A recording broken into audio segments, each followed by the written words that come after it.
Quest Audiobooks presents an unabridged recording of Candles and Roses, D.I. Alec Mackay, Book 1 by Alex Walters, narrated by David McCallion. Chapter 1. It was starting to rain and she was feeling well and truly pissed off. Where the bloody hell was the cab? She should have waited inside. She could always have locked up the bar herself if Josh was so keen to get off. But she knew Josh wasn't comfortable leaving her with the keys. It wasn't that he doubted her honesty, or so he said. It was just that the owners had given him the responsibility and, well, you know. Yeah, she knew. Josh was the manager, and he wanted everyone to be clear about that. Well, fair enough. If anything went wrong, it would be Josh's arse on the line, and not hers. So she'd agreed to wait out here so Josh could bugger off home. And she hadn't realised that her phone was out of battery. Now she was locked out on the street with a dead phone and no sign of the sodding taxi she'd ordered. A perfect end to a perfect bloody day. She didn't even know for sure what time it was. Long after midnight now, obviously. She'd called from the bar before leaving and been told the car was 10 minutes away max. How long ago had that been? A lot more than 10 minutes anyway. The road was almost deserted at this time of the night, and she peered hopefully at every passing car. There were several cabs, but no sign of the familiar logo of the company she always used when she was working the late shift. Christ, she ought to be a favoured customer by now, not just another punter to leave standing in the pouring rain. She contemplated walking home, but it was nearly a mile, and the rain was coming harder. In any case, the reason she always booked a taxi was because she hated walking home at this time of night. Unless she took a lengthy detour, the route took her through a largely unlit stretch of parkland. She'd heard from one of the other girls that a year or two before there'd been a spate of sexual assaults in the area. She didn't know how much truth there was in that, but it was enough to make her cautious. She'd decided early on that if she was working late, she could justify the expense of a taxi home, even though it would eat into her already small earnings. That was, of course, as long as the bloody taxi turned up. For the moment at least she was dry, sheltered under the bar's garish front awning. But it was bloody cold. This was supposed to be the start of summer, but after a few misleadingly bright days in early May, they'd had nothing but grey skies and rain for weeks. She'd caught the TV weather forecast that morning. Back up north, in the place that, even after everything that had happened, she still somehow thought of as home, they were having some of their best early summer weather in years. Wasn't that just bloody typical? She was still deciding whether to cut her losses and risk the walk when a car pulled up at the curbside. For a moment she thought it was the taxi, but there was no logo. In any case, she realised now it was just some superficially tarted-up junk heap. Kids. The driver's window wound down and a pimply face peered out. "How much, love?" She could hear raucous laughter from the rear of the car. Drunken kids. "Oh, just fuck off," she said. "Whatever you're charging, love, it's not worth it." The youth guffawed at his own wit, and then slammed down the accelerator and pulled back out into the road, tyres spinning on the wet surface. That was enough to decide her. She had no umbrella, but she turned up the collar of her thin coat and stepped outside into the rain. She'd be soaked by the time she got home. Even so, it felt better than being jeered at on the street by some spotty-faced idiot teenager. She'd walked less than 50 metres when she saw another vehicle approaching. She squinted at it, the rain dripping from her hair, hoping it might finally be the cab. But it was only a small unmarked van. It passed, and then seconds later she heard it pull into the curb behind her. A voice called, "Katie?" She turned, baffled. The van's passenger door was half open and a figure was peering out, leaning over from the driver's seat. "It is you, isn't it? Katie. Katie Scott." She was even more confused now. How had the driver known her name? She took a step or two nearer to the van, trying to recognise the figure looking back at her. "Jesus, Katie. I thought I was seeing things. What are the odds? After all these years?" She knew now, though it didn't make it any easier to believe. "Bloody hell," she said. What are you doing in these parts?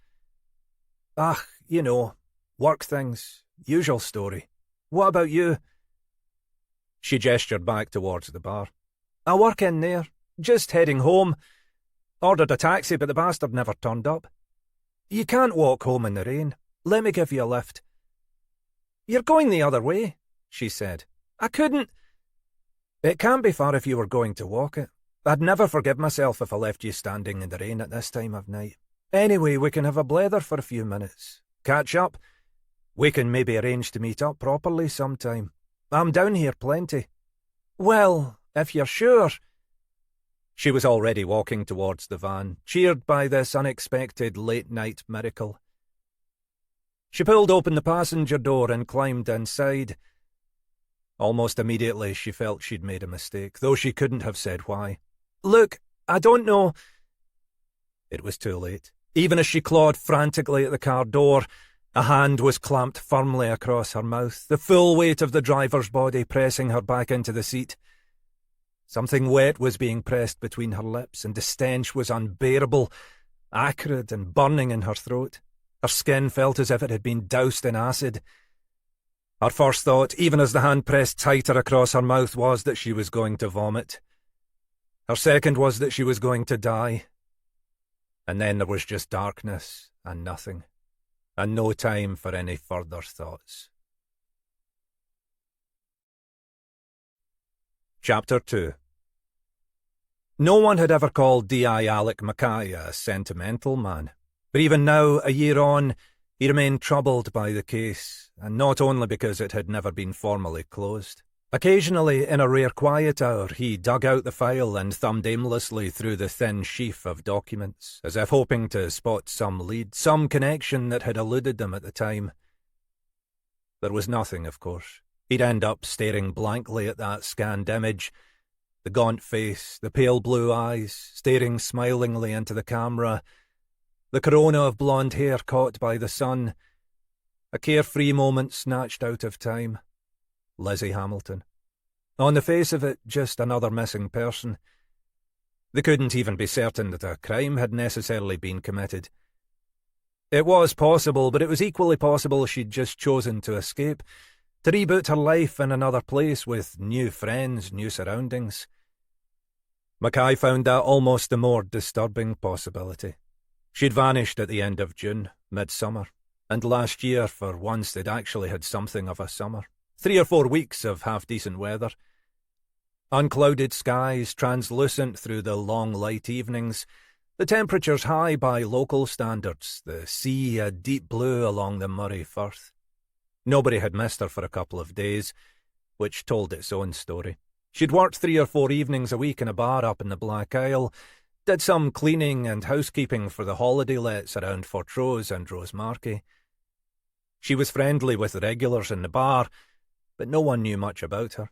It had been Denny Gorman, the pub landlord, who'd contacted the police. He'd been the only person who expressed any interest in her private life, and Mackay had assumed that was just because Gorman had secretly had the hots for her. It was another couple of weeks before they finally registered her as a misper. Mackay had insisted on being there when they gained entry to her rented bungalow, having secured a spare key from the landlord's agent. He'd been tense beforehand, not knowing what to expect.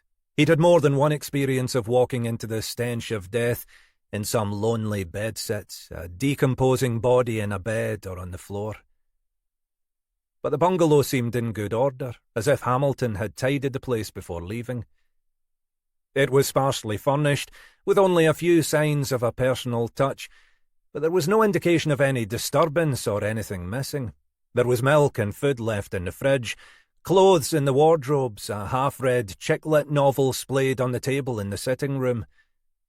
If Lizzie Hamilton had done a runner, she'd left most of her current life behind. They tracked down her widowed father living in Inverness, but she had no siblings or other close relatives. Mackay had driven over himself to visit the father. For no particular reason, he'd expected someone frail and elderly. But the father, one John Robbins, was a well-built man in his mid-50s who looked as if he worked out. He was living in a decent Edwardian semi on the south side of the city and gave the impression that he'd made a bob or two, one way or another.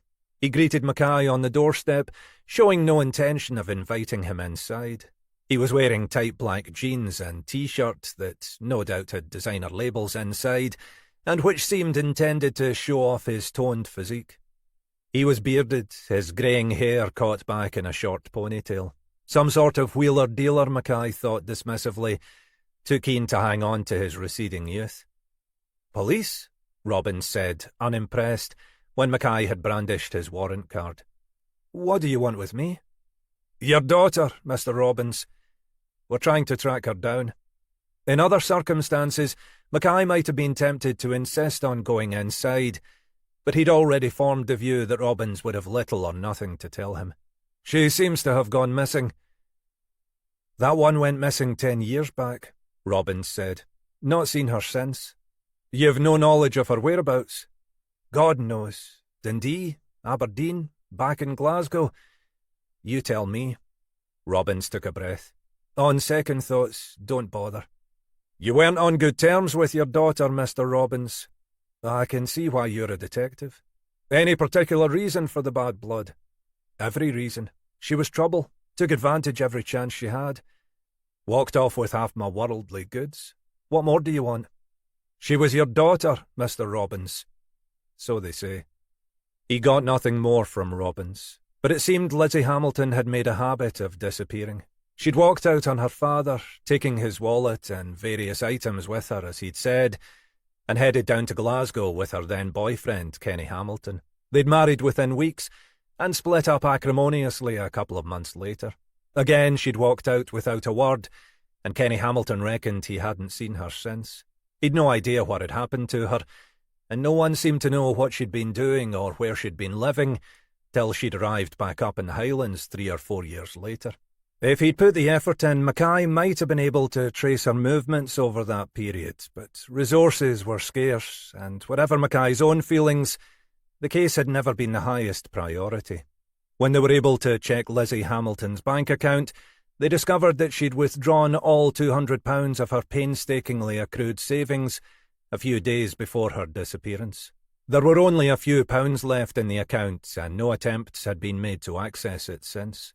Over the previous weeks, at least as far as the regulars in the bar could judge, she'd been her usual self, cheerful enough, friendly, chatting amiably with the regulars, but as private and reserved as ever. She'd rarely talked about her private life, and had given no indication that anything might be troubling her. But then, Mackay thought, people don't always need a reason. Maybe it was as simple as that. She'd come up here to start a new life, but life hadn't come running to greet her. Perhaps she'd simply grown tired of the endless round of work and sleep. Perhaps she'd wanted more. He could imagine her walking along the seashore, staring out at the clear sky and the blue waters of the Moray Firth and the North Sea beyond, thinking that there must be something else out there, something she could aspire to. The summer weeks had dragged by, and no further leads or clues had emerged. The last time she'd been seen was at a housekeeping visit to one of the holiday lets the weekend before her disappearance. One of the assistants at the local co-op thought he might have served her on the Monday, but couldn't be sure. If he had, she'd paid cash, as no credit or debit card transactions were recorded to her name. They'd checked the CCTV in the store as well as elsewhere in the village, but could find no images of her in the relevant period. They'd been unable to trace her mobile phone, and no calls had been made from its number since she'd left. None of her neighbours could recall when they'd last seen her, but that wasn't unusual, they said. She'd never been what you'd call sociable. Mackay had made routine contact with the relevant missing persons agencies and with his colleagues in the larger cities and towns. They checked the local hospitals. That image, the picture that still sat in the front of the file, had been sent to all parties. Nothing had come back. It still seemed extraordinary to Mackay that, in the modern world, anyone could simply disappear. He felt tracked and trailed every minute of his waking life, always conscious of the countless surveillance tools that, for good or ill, were now simply part of the landscape. But people vanished every day. They stepped off the grid, sometimes by choice, sometimes by accident, occasionally for sinister reasons. And it was easiest for people like this, with no ties, no obligations, no reasons to stay. Even so, aspects of the case made Mackay uneasy. Lizzie Hamilton had made no effort to cancel the tenancy on her bungalow or to contact the utility companies. The fridge had contained perishable food bought in the days immediately before her disappearance. She had left behind a number of apparently personal items, though admittedly nothing of great value. She'd had no car, and there'd been no sightings of her in the local buses or records of her booking a taxi to leave the village. But as the weeks went by, the case, which had never been a high priority to begin with, inevitably slipped further down the list.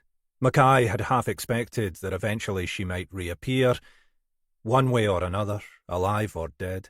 Her body would be discovered, lost in woodland or washed up by the tide, the victim of an accident or something worse. Or she'd simply return one day from wherever she'd been and resume her humdrum life in the village.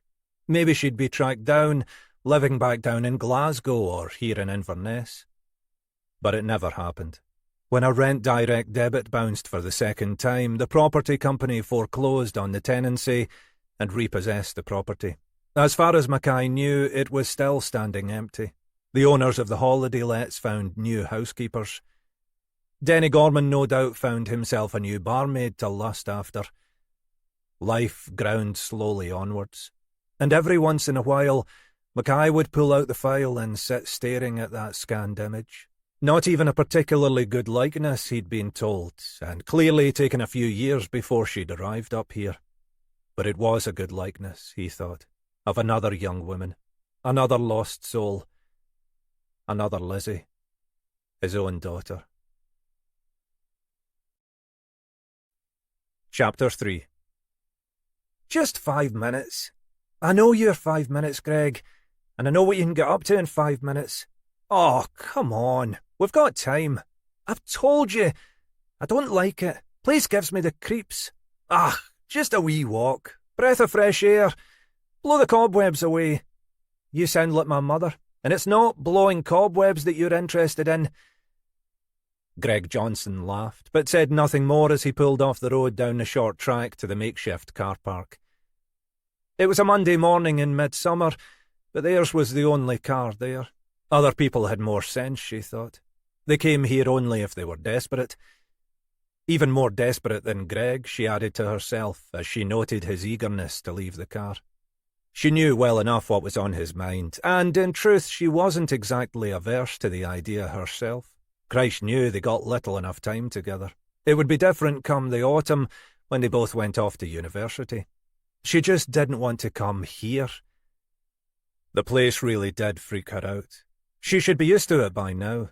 It was just part of the landscape, and she'd been walking round there more times than she could remember.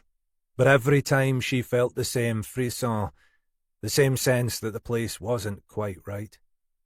"Fancy a quick walk, then?" he said. "A quick what?" she laughed. "Yeah, go on then, lover boy. But straight into the woods, not up there."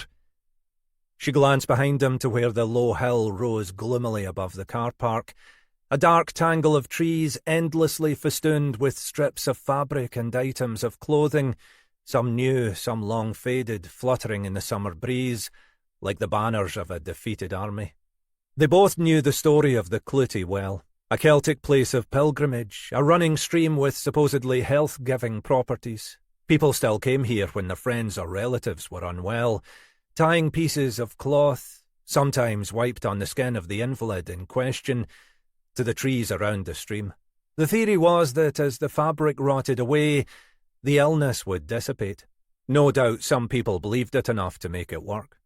It was a harmless piece of superstition, and these days for most people the place was no more than a quaint tourist attraction. Somewhere the summer trippers visited on their way to their holiday lets on the Black Isle, traipsing along the paths, chattering patronisingly about the gullibility of the locals, while in some cases no doubt stopping to attach their own votive offerings, just in case. Even so, the place disturbed Kelly. It was partly the disparate and often poignant nature of the offerings. Nearer the stream, it wasn't just shreds of cloth.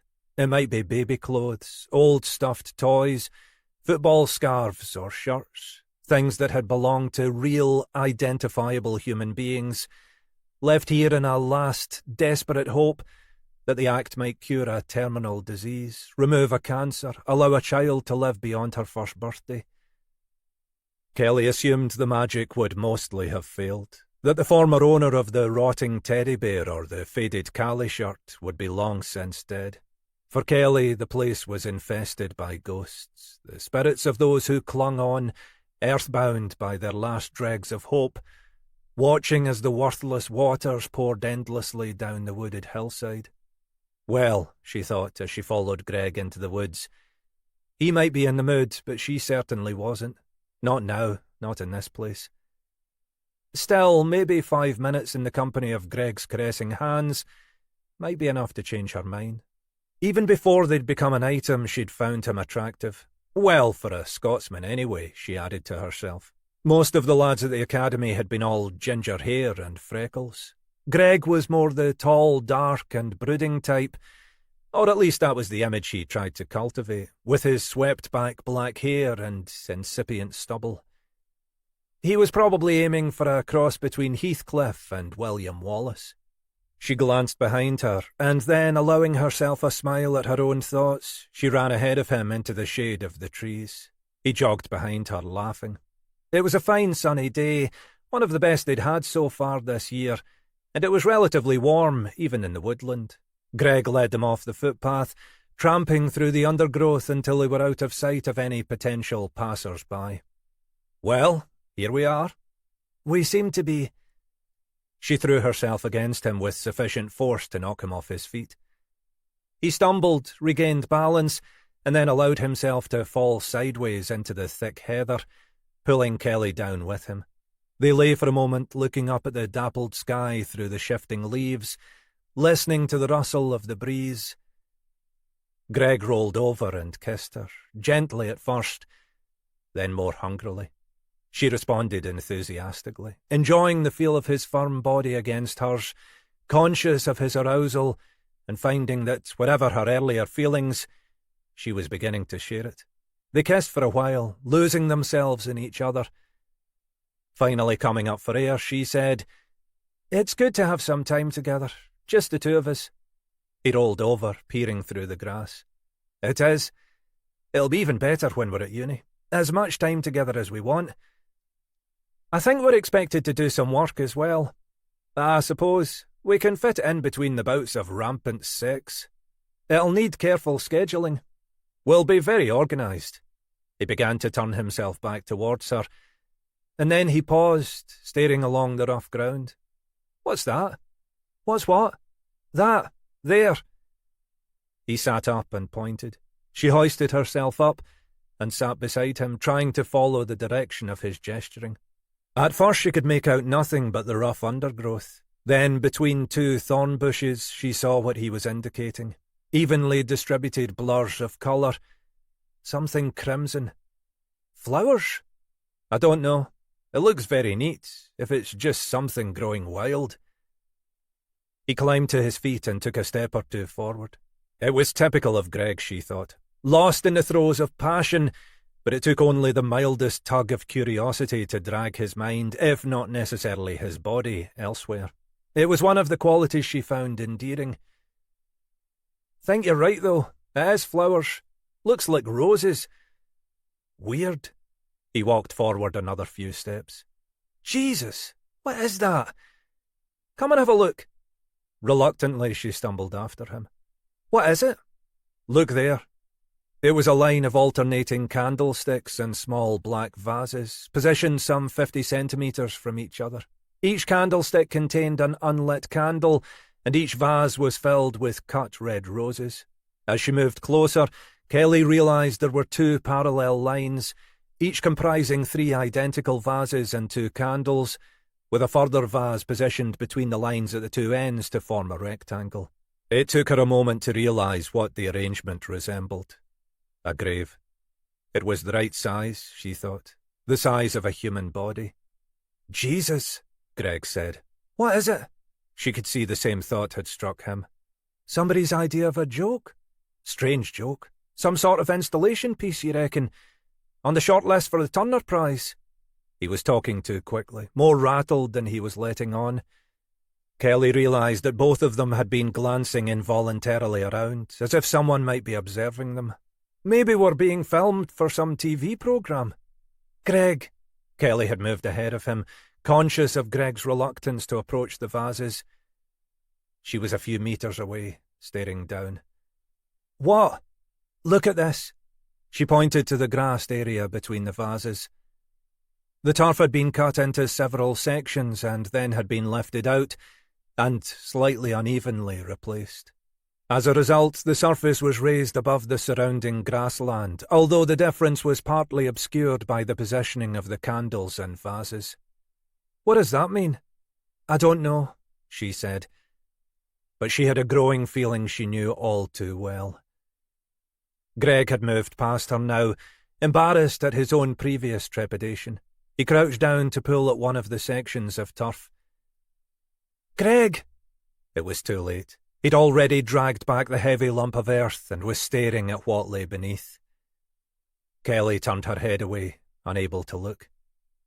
Jesus! Greg said. Jesus fucking Christ! Chapter 4. Right, Mackay said. Let me explain how you should handle it. DC Josh Carlyle, a young, fresh-faced figure who looked to Mackay as if he might have bunked off school for the afternoon, nodded earnestly. That would be good, sir. You don't need to call me sir. Boss will do. Mackay stretched back in his chair, chewing on his habitual gum, with the air of a man enjoying an after-dinner cigar. It's like this. What you should do is tell him to fuck off, then tell him to fuck off some more, and then to fuck off a bit more still, and then to keep on fucking off until he gets back where he started. Then you can tell him to fuck off again. He paused. Is that clear? Carlyle blinked. Crystal, sir. I mean, boss. Thank you. Always glad to be of assistance. Door's always open. Mackay gestured towards the door in question, in a manner clearly intended to indicate the meeting was over.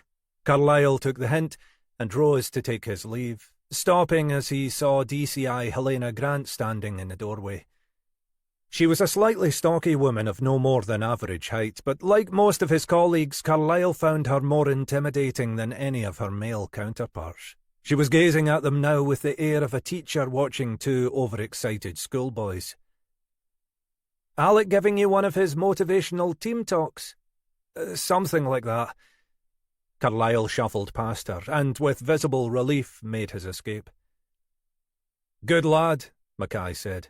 We'll go far. As far as possible from you, if he's any sense. What was that about? Some scrote of an informant looking to screw a few more quid out of us. Fair enough. In that case, I fully endorse your proposed approach. She lowered herself onto the chair opposite Mackay's desk. The building was too old to accommodate the open-plan offices, now commonplace in most of their locations, and Mackay shared his room only with his DS, Jenny Horton. Grant assumed it was Horton who kept the office in order, although Mackay could be surprisingly domesticated when it suited him. How are you doing with the burglaries? There had been a spate of apparently linked housebreakings in the estates off Glen Urquhart Road. Ah, you know, making progress. Is that Mackay speak for getting nowhere? It's Mackay speak for working her balls off, but apparently still not doing enough to get your arse off the line. With respect, he added. Grant didn't rise to the bait. She and Mackay went back a long way, and despite Mackay's best efforts, they'd always managed to maintain a more or less effective working relationship. I'm here because we've just had a big one called in.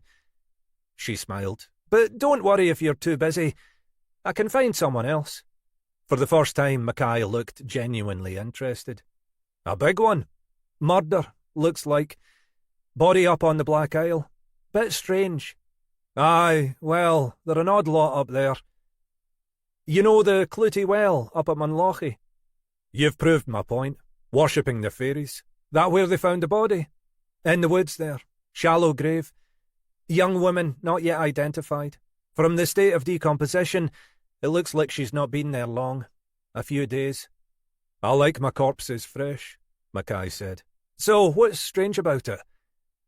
The grave was marked, candles and vases of red roses, the sort of flowers you take home to Chrissy when you've something to apologise for. In her dreams. Who the fuck murders someone and then sticks flowers on the grave? Someone who cares about the victim? I don't know. That'll be your job. Oh, Christ. I knew that was coming. You want me to be SIO? She laughed. Come off it, Alex. You'd be pissed as hell if I gave the job to anyone else. Aye, well, maybe. But you know how stretched we are. She sighed. I'll see what I can do. Oh, thanks, pet, he said. In that case, your wish is my command. He paused. Or at least it will be if you give those sodding burglaries to some other poor bastard. Mackay was a short, wiry man. With his close-cropped greying hair and generally belligerent expression, he looked like a textbook illustration of a chippy Scotsman. He knew that and made a point of living up to the image whenever he thought it might be useful. He was a Dundonian by background, but most people assumed he was a Ned from Glasgow. He didn't bother to disabuse them of the idea. Better be thought a streetwise metropolitan than a turnip-eating provincial. He had a university education too, but didn't advertise the fact. On the whole, people underestimated Alec Mackay, and he was happy to keep it that way. He and DS Jenny Horton made a disconcerting couple, but again Mackay liked it like that. Horton was English, fucking English to use Mackay's standard phraseology. Small, neat, anonymously pretty, with tidily bobbed dark hair and an amicable smile. Someone who, in Mackay's words, looked as if butter wouldn't melt in her arse.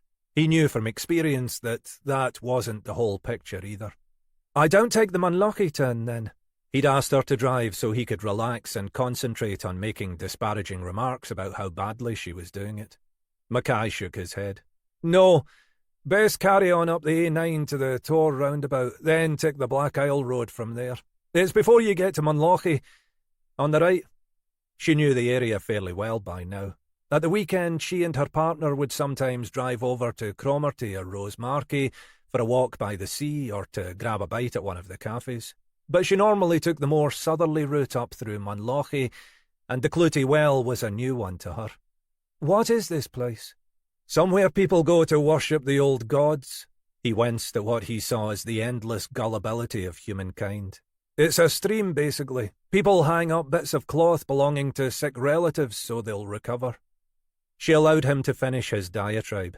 You think there's any significance to the body being left there? I don't imagine the killer thought she'd recover through the healing power of the well, if that's what you mean. Maybe the body was intended as some sort of offering. Perhaps that's the significance of the roses. Or maybe Helena's right, and the killer did care about the victim. Placed the body there to make some kind of amends.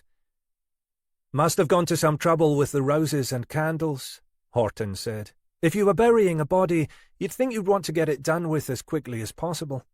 From what they've said, it's a fair way from the road. You could bank on not being interrupted if you were doing it overnight.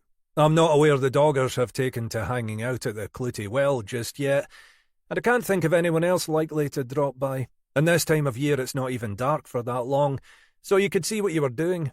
But, aye, it shows a certain dedication.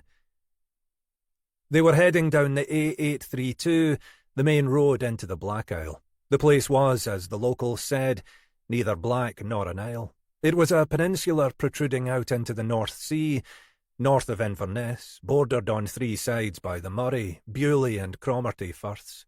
No one seemed to know why it had been called black, possibly because of its mild local climate, which left the area relatively snow and frost-free compared with its highland neighbours. Mackay preferred to think it was on account of the unenlightened heathens who inhabited the place. After a mile or so, Mackay gestured for Horton to slow down, pointing out the turning for the Clootie Well. The entrance was draped with police tape, a more formal echo of the festoons of fabric on the trees beyond. As they turned in, an ambulance was pulling out, presumably taking the body off to the mortuary.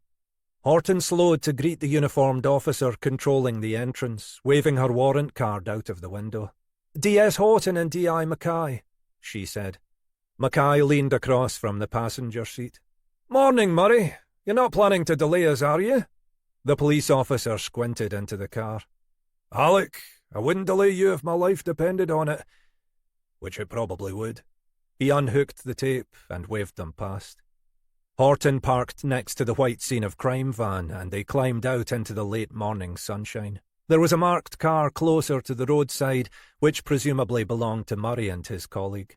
Mackay noted that the car was occupied, and he walked over and tapped on the window. The passenger seat was occupied by another PC, a red-faced, slightly overweight figure who gazed benignly up at Mackay. "You've copped this one then, Alec? Thought you would. Just lucky, I guess, Russ. Who's in the back seat?" Russ twisted in his seat and looked at the young couple sitting awkwardly in the rear of the car. "The two poor wee buggers who stumbled across the body. I thought you'd want to talk to them before they left, and they graciously agreed to hang around. That right, kids?" "You listen to Uncle Russ," Mackay said, peering into the interior of the car. "Thanks for staying, you two. Not that Russ will have given you a choice. We'll need to take formal statements from you in due course, but in the meantime, I'd appreciate an informal chat while your memories are still fresh." He noted the paleness of their skin, the blank look in their eyes. "I'm sure it's been a shock," he added. "I need to take a look at the site first, but I'll be as quick as I can." "You sounded almost human there," Horton said a few minutes later, as they were tramping through the woodland. "Aye, well, don't tell anyone, will you?" Up ahead, through the trees, they could see the two white-suited crime scene examiners walking back towards the car park. Mackay waved, and one of them walked over. "Morning, Alec. Why am I not surprised to see your ugly mug here? Because there's a job that needs doing properly, I'm guessing. How's it going?" "All done. Trust you to turn up when the party's over." Jock Henderson was a tall, angular man who looked as if his centre of gravity was too far from the ground. Mackay wondered where they found protective suits to fit him. He had a slightly shambolic air, but was good enough at his job. "Just in time to pick up the bill," Mackay agreed. "Story of my fucking life. So what's the story?" "Young girl. I'd say early to mid-20s, but the doc will no doubt confirm. No obvious signs of physical trauma, but I'd say she'd been asphyxiated. Suffocated, maybe. Dark hair, 5'3", slim built to the point of being skinny. Couple of tattoos which might be of use to you, though they look like fairly off-the-shelf designs to me. A dove and some sort of butterfly design." "Any other ID?" "Nothing. She was naked. No other possessions, as far as we can find. We'll have to see if her fingerprints or DNA are on the database." "How long you reckon she'd been here?" "Not long, I'd say. Few days. There were some signs of decomposition, but not a great deal. Mind you, the weather's been bloody chilly at night, so you'd have to wait on the dock for a definite view." "What about those candles and roses, then?" "Christ knows. There are some funny bastards about, right enough. We've bagged them up and stuck them in the van as evidence. God knows what we'll get from them.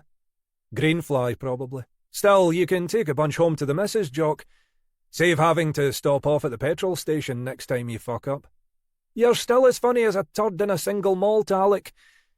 But we love you that way." "Aye, so I understand. How long for the report?" "As soon as possible, Alec. You know that."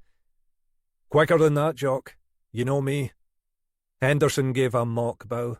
"Your wish is my command, almighty one. Now piss off and let me get on." Mackay laughed and continued past Henderson up the track towards the woodlands, Horton following behind. A few moments later they reached the spot where the body had been found. It was a clearing with relatively thick woodland surrounding it. The turf had been lifted and piled in one corner, and a hollow of the burial place was exposed.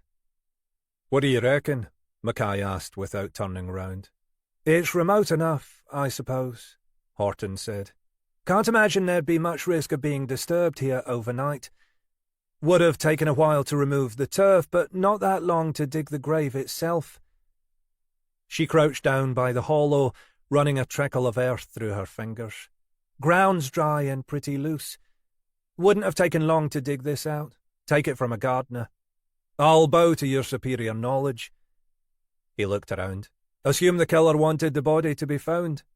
The roses suggest it wasn't intended to be hidden for long anyway," she said. Plenty of people go walking round here. It was likely that someone would spot it, although it would have been less conspicuous once the roses died. And why here? It all looks very carefully planned. Just a conveniently remote spot.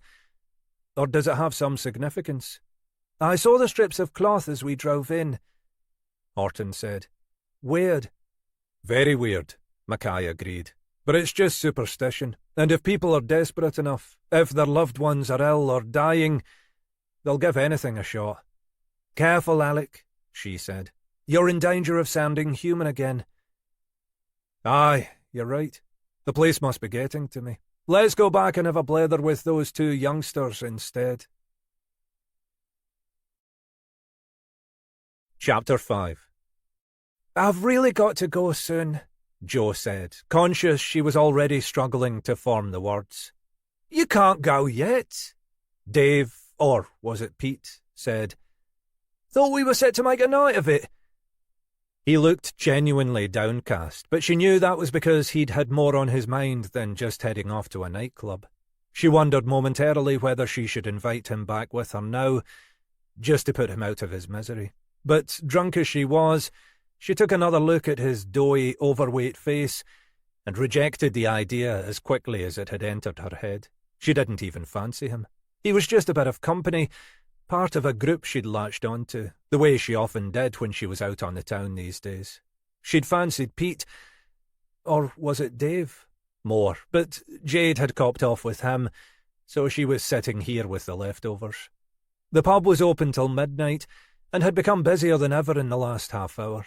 The punters were young enough to make her feel old, and most looked more successful than she'd ever be.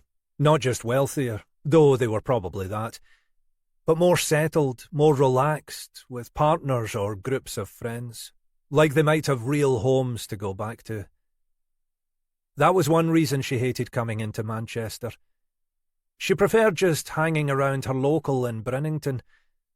It didn't have much to recommend it, but it was friendly, and the clientele was old enough to make her feel like a teenager.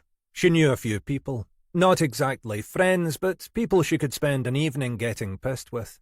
Most of them were in the same boat, one way or another. Divorced, unmarried, or saddos who'd never had a real relationship in their lives. Some had kids they wanted to get away from, some just had empty bedsits they didn't want to go back to. Most, unlike Jo, were locals who'd spent their lives in this nondescript suburb. She could understand pretty much everything else, but not that. Why would you want to stay there? For that matter, why would you want to stay anywhere without a good reason? Go on, Dave said. She was pretty sure this one was Dave. Just a bit longer. Have another drink. He was a brickie, she thought, or a plasterer, something like that. He told her earlier. They were Southerners, real Southerners, that was, from Surrey or Sussex or somewhere, up here working on a job. She'd thought all Southerners were rolling in money, and there were jobs down there for the asking. Dave had said no, it wasn't like that, not anymore. First it was the recession, then it was the bloody immigrants, bloody Poles and Czechs and Romanians undercutting us and taking all the work.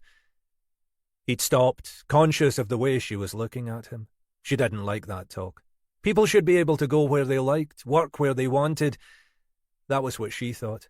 If the likes of Dave weren't good enough to compete, well, that was their tough luck, wasn't it? Anyway, Dave had gone on, if you want to make decent money, you've got to go where the work is, haven't you? That's why we're up here. Loads of new builds, and we can get a good rate. I mean, that must be why you're down here, isn't it? He didn't appear to see any contradiction between this and what he'd been saying about immigrants, but Jo couldn't be bothered to point it out. She knew Dave's type well enough. If he was working up here, it was because no one down south would have him. Dave and his mates had latched on to her and Jade as soon as they'd walked in the pub. It had been all right at first. They were a lively enough bunch. But as the evening wore on, most of them had peeled off for one reason or other, mostly in pursuit of another bunch of females. Now she was sitting here in this noisy pub, stuck with Builder Dave and his fascinating array of small talk. Once he'd got beyond fucking Manx and fucking Scousers, along with a related set of negative views about the local football clubs, there wasn't a lot left. Just one more, he insisted again. What can I get you? She shook her head. Really, can't? She'd almost called him Dave, but she still wasn't sure this actually was Dave, so she hurried on. Need to go now, so I can get the last train. Can't be time for the last train yet. Just another glass of wine. Jo shook her head, more insistently this time. I've got to walk up to Piccadilly, she said. I'll be okay if I go now, but I'll only just make it. What about your mate there? Dave pointed out. She doesn't look like she's ready to leave. She looks like she's ready for something, Jo said. I'm sure I can leave her in your friend's safe hands. Look, just stay a bit longer. Tell me about yourself. This was a desperate ploy. Dave had shown no previous interest in finding out anything about her. She shrugged. I'm from Scotland. It's a dump. That's why I left. All you need to know. She pushed herself to her feet. And now I'm going. Been nice to meet you, Dave. Till the next time. She grabbed her coat and, with an unacknowledged wave in Jade's direction, stumbled towards the door. Behind her, she heard, For Christ's sake, I'm Pete. That's Dave, stupid fucking cow. But she was already out of the door and into the chill night air. It was supposed to be summer, but the last few days had offered nothing but heavy cloud and showers. Tonight, while she'd been in the pub, a fine drizzle had set in. She was hardly dressed for a wet night, but she'd lived in Manchester long enough to come prepared. She fumbled in her shoulder bag for her fold-away umbrella, then, brandishing it in front of her to keep off the worst of the rain, she began to make her way back through to Portland Street. The damp air had partially sobered her up, and all she wanted now was to reach the shelter of the station. She always found the layout of the city centre confusing, and it took her a few seconds to work out which way to turn at the next junction. Despite the rain, the streets were busy with revellers, many of them even drunker than Jo. She was walking past the southern edge of Chinatown, the ornate archway looming to her left, when she heard the voice calling, Jo? It is Jo, isn't it? She turned, startled, assuming the speaker was calling to some other Jo in the street behind her. There was a figure in a heavy-looking anorak, head bowed against the drizzle, peering at her. Christ, it is you, isn't it? How about that? Baffled, Jo took another step towards the figure. Sorry, pal. I think you must have the wrong person. The figure suddenly threw back the hood. Jo, it's me. Don't you remember? I mean, what are the chances? It took her a few seconds. The figure was partially silhouetted against the smeared neon of the rows of Chinese restaurants. The face was a little older and not a face she'd ever have expected to see here, but there was no doubt. Jesus, Jo said. What the hell are you doing here? It's a long story. You in a hurry? Jo glanced at her watch. I'm heading home. Last train. Shit, I'm already cutting it fine. We should catch up. Look, do you want a lift? I'm parked just round the corner. To the station? That would be great. She could feel the cold rain dripping down her neck. No problem. We can arrange to meet up properly sometime. Have a good catch-up. You living down here, then? She followed the hunched figure down one of the side streets, past vehicles parked on ignored double yellows. Another long story. But I'm around for a couple of weeks, so yeah, let's get together. This is me. It was a battered-looking van. A bit clapped out, but it should get us up to Piccadilly safe and sound. Better than walking. Jo pulled open the passenger door and climbed inside. The interior of the van was a bit of a mess. Empty Coke bottles, discarded parking tickets. But at least it was dry. Seatbelt's a bit dodgy. Here, let me. The hand reached into the van as if to pull on the seatbelt. Then, unexpectedly, it was in front of her face, and she was trying to identify the piercing scent burning the back of her throat. The wet cloth was clamped across her mouth, and she realised she was struggling to breathe. She kicked out furiously, trying to free herself from the confined space of the van, but the hand pressed more firmly. She felt dizziness, the throbbing of a headache behind her eyes, a burning on her skin, the taste of raw acid. She clutched at the wrist, pressing hard against her mouth, desperately trying to loosen its pressure. But she was already losing control of her senses, the evening's alcohol combining with whatever she was inhaling. Her grip loosening, she looked up, terrified, to see that familiar face looming down towards her. It seemed to remain there for long minutes, staring down at her. And then, almost as a relief, she felt and saw nothing more. 2 minutes later, the van pulled out, completed a rapid U-turn, and wound its way through the one-way system towards Salford and the motorway. Chapter 6. "So what do we know now?" Helena Grant said. She wasn't keen on inviting Mackay to her office because he tended to wander round the room, poking his nose into files that were none of his business, and sniffing disapprovingly at what he found there. She knew he did it only to wind her up, but that didn't stop her being wound up. On the whole, it was easier to deal with Mackay on his own territory, but she had the comms team on her back wanting a line on the Clutie Well killing, as the local media had inevitably dubbed it. "A few things," Mackay said. "We've got the path report. Seems there's evidence of poisoning by inhalation. Good old-fashioned chloroform, would you believe?" "I thought chloroform didn't work," Grant said. "All those old whodunits where the villain holds a handkerchief to the victim's mouth and the poor wee thing drifts off into la-la land." "According to Doc Green, it certainly doesn't work like that," Mackay said. Dr. Jackie Green was the senior forensic pathologist the local force used for its post-mortems. "Bloody nasty stuff. You're more likely to kill the victim than just knock them out. Liver damage, the lot." "And in this case?" "She thinks the dosage might have been fatal in itself. But looks like the killer also made a point of suffocating the presumably unconscious victim, just to make sure. Kept the chloroform-soaked cloth, or whatever it was, pressed over the poor lassie's mouth for as long as it took. There's burning to the skin around the mouth. Jackie Henderson missed that," the lass said with some degree of satisfaction. "So what's this telling us?" "We're dealing with a killer. Chloroform suggests premeditation and serious intent. If the aim was just to render the victim unconscious, there are easier and less risky ways of doing that." "What else do we have?" "Doc reckons the body had been in the ground for maybe 4 or 5 days before it was found. Death probably occurred within the 48 hours before that. So the time of death is within the last week or so. She can't be much more precise than that. The body was moved after death, but that doesn't tell us much, given we know she wasn't killed where she was found. Could have been moved 1 mile or several hundred." "No ID yet?" Grant asked.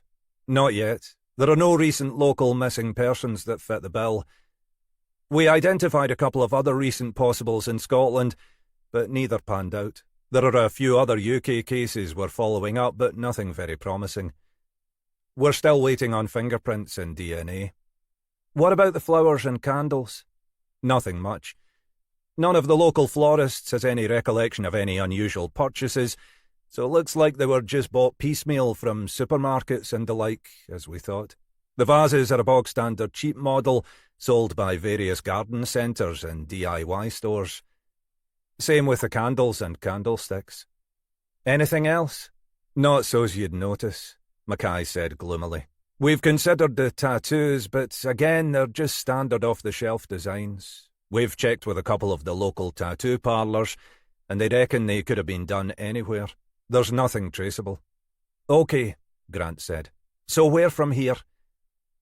"If the DNA and fingerprints can't help us, I reckon we need a media appeal. Unless we know who the victim is, we can't make much progress." "The other question," Grant said, "is why the Clutie Well? Did it have some significance? And if the killer's not local, how did they know about it?" "That place attracts nutters," Mackay said. "Like crap attracts journalists. But aye, you're right. The place isn't exactly world-famous. Suggests some local knowledge. But could just be someone who's been up here on holiday. I've heard tell there are people who do that. OK, I'll agree some sort of holding line with comms. There's a lot of media interest in this, so we need to give them something soon. Let's hope we can get an ID." Mackay nodded. "Aye, Ideally one that means we can throw the whole case in some other bastard's direction. You don't fool me, Mackay, Grant said. That's the last bloody thing you want. Jenny Horton slowed to a halt and took a deep breath. Not bad, she thought. A good 5 miles at a decent pace, and she was barely short of breath. She was never going to break any speed records, but she had the endurance and tenacity to keep going for as long as it took. Story of her life, really. Lately she'd been upping the pace on these shorter runs. At first she'd been surprised by how much it took out of her. Now, after a few months' practice, she was getting to the point where she could combine speed and a reasonable distance without undue effort. It was a glorious early summer's evening. The sky clear, the waters of the Murray Firth a rare deep blue. She had no great expectations of the weather up here, which seemed to operate to its own unique meteorological laws, but she tried to make the most of whatever decent weather they did get. Last summer hadn't been too bad. Maybe they'd be lucky again. She walked over to one of the benches on the shoreline and sat down to watch the play of the water on the rocks below. She'd been adamant when they'd decided to move up here that she wanted to live near the sea. They'd ended up here in Ardersier on the southern side of the Murray Firth. It was convenient for them both in terms of getting into Inverness, and handy for the airport when Isla had to make one of her frequent work trips south. It was a pretty enough little village, with its mix of stone and white-rendered cottages. Their own house was small but comfortable, exactly the kind of place that Jenny had dreamed of living during her painful adolescence in red-brick Surrey suburbia. Best of all, she could enjoy this regular run along the waterside between the village and the army barracks at Fort George. Fort George was typical of this place, she thought. A fortification built in the 18th century to strengthen control of the Highlands after the Jacobite Rising, but still a working army barracks. She would run alongside the towering orange stonework, marvelling at its sheer presence in the landscape. The evening was mild rather than warm, and the sweat on her body was beginning to cool her as she sat gazing out across the calm waters. Across the firth she could see the southern edge of the Black Isle, the linked villages of Fortrose and Rosemarkie, the jutting tip of Chanonry Point. It wasn't unusual to see dolphins playing around the point, sometimes close to the shore, but she could see no sign of them today. Time like this helped her clear her mind. She was happy to work whatever hours the job needed, but she wasn't one to bring her work home. At some point in the drive along the A96 from Inverness, she'd flick a mental switch and put it behind her, preparing for her evening with Isla. But sometimes while she was running, her conscious mind virtually in neutral, she had ideas and insights that would never have come to her otherwise. Tonight, as she'd pounded along the shoreline, her thoughts had drifted unbidden to the Black Isle across the water, and to the case she and Mackay were currently investigating. Her mind had somehow made a semi-conscious link with the missing person case they'd dealt with the previous summer, over on the Black Isle. It had been something and nothing, that case, or at least that had been Horton's opinion. A woman with a history of doing a runner whenever life got on top of her appeared to have done another runner. There were circumstances that merited further investigation, but no strong evidence that a crime had been committed. They'd looked into it, done their duty, but in the end, the case had simply been left open, awaiting any reason to close it or take it further. Mackay, though, had seemed uncharacteristically affected by it. He'd maintained his usual persona of bluff cynicism, but she could tell he was taking it more seriously than she'd expected. He hadn't delegated the work, but interviewed potential witnesses himself, taking the time to visit the father in Inverness. It had gone nowhere, of course. But when they finally decided to suspend the investigation, Mackay seemed genuinely upset. He'd raised no real objections. There was no justification for throwing more of their scarce resources at it. But she could tell that, if left to him alone, the decision might have been different. She didn't know what made her think about that now. She'd run along this coast night after night, autumn, winter, and spring, never once recalling that case. Now, suddenly, the sight of Rosemarkie and Fortrose across the water had brought it back to her, and it was somehow linked in her mind with the body at the Clouty Well. The individuals concerned were women of roughly the same age, she supposed, although that was where any physical similarity ended. There was a small possibility that last summer's Misper might have ended up in the same condition, lying so far undiscovered in some shallow grave in a Highland woodland. But as far as she could see, that was where any similarities ended. Mostly the insights that bubbled up into her conscious mind as she ran were worthless. Even so, she'd learned not to disregard them, because from time to time they resulted in something that blossomed into a genuine lead, a new avenue for investigation, some possibility that would never otherwise have occurred to her. She made a mental note to bear it in mind, maybe even risk raising it with Mackay in the morning. Mackay respected her enough to listen to what she had to say, however off the wall. After a moment, she set off again, initially jogging along the waterfront, then picking up speed as she thought about getting back to supper, to a glass of wine, and to Isla. Chapter 7. "Bingo," Mackay said. "Bingo?" Horton was sitting at her desk, ploughing assiduously through mind-numbing paperwork. "Bingo. We've got an ID." She sat up. "For the Clootie Well? Who?" "Catherine Scott," Mackay said. "Known as Katie. Last known residence and address in Manchester. On the file for a couple of minor drugs offences and one count of shoplifting, both in her late teens. She'd have been 28. No, 29 now. Bit older than we thought then. Doc reckoned mid-20s, but hard to be sure. She'd not looked after herself. Heavy drinker, smoker." Mackay ostentatiously pulled out another strip of gum and began to chew. "Manchester," Horton said. "So does that mean we can hand it over to GMP? Last known address was in Manchester, but that was 4 years ago. There's no information on where she's been living since." He paused. "She's a local lass, born in Inverness, brought up in Colbokie. Hung around in Inverness till her early 20s, then buggered off south to convert the heathens. And ended up in a shallow grave back in the same neck of the woods," Horton said. "Interesting.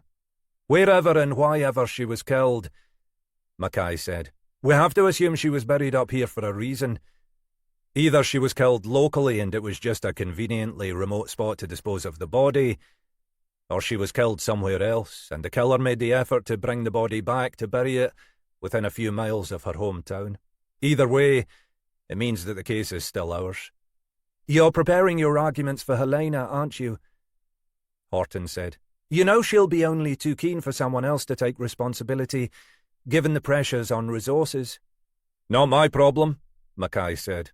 "Well, only partially my problem. I'm just interested in truth and justice." "And not being bored." "That too. Anything else on Scott?"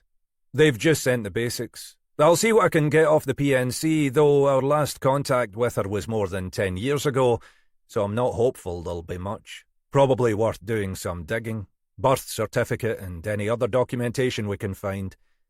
Any relatives locally, anything we might have on file. Assume she probably went to the academy. We can see if they've got any details on her family and so on." Horton smiled. "This is what you live for, isn't it, Alec? The chance to get your teeth into a proper case." "Too right, lass. Too right. Better than some wee scroat stealing knickers off the line in the back streets of Inverness."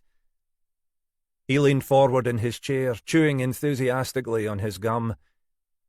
"My advice is to make the most of it." "So what about that woman last year?" "What woman?" "They were in the small garden at the side of the Plough Inn in Rosemarkie, trying gamely to make 2 cokes last afternoon.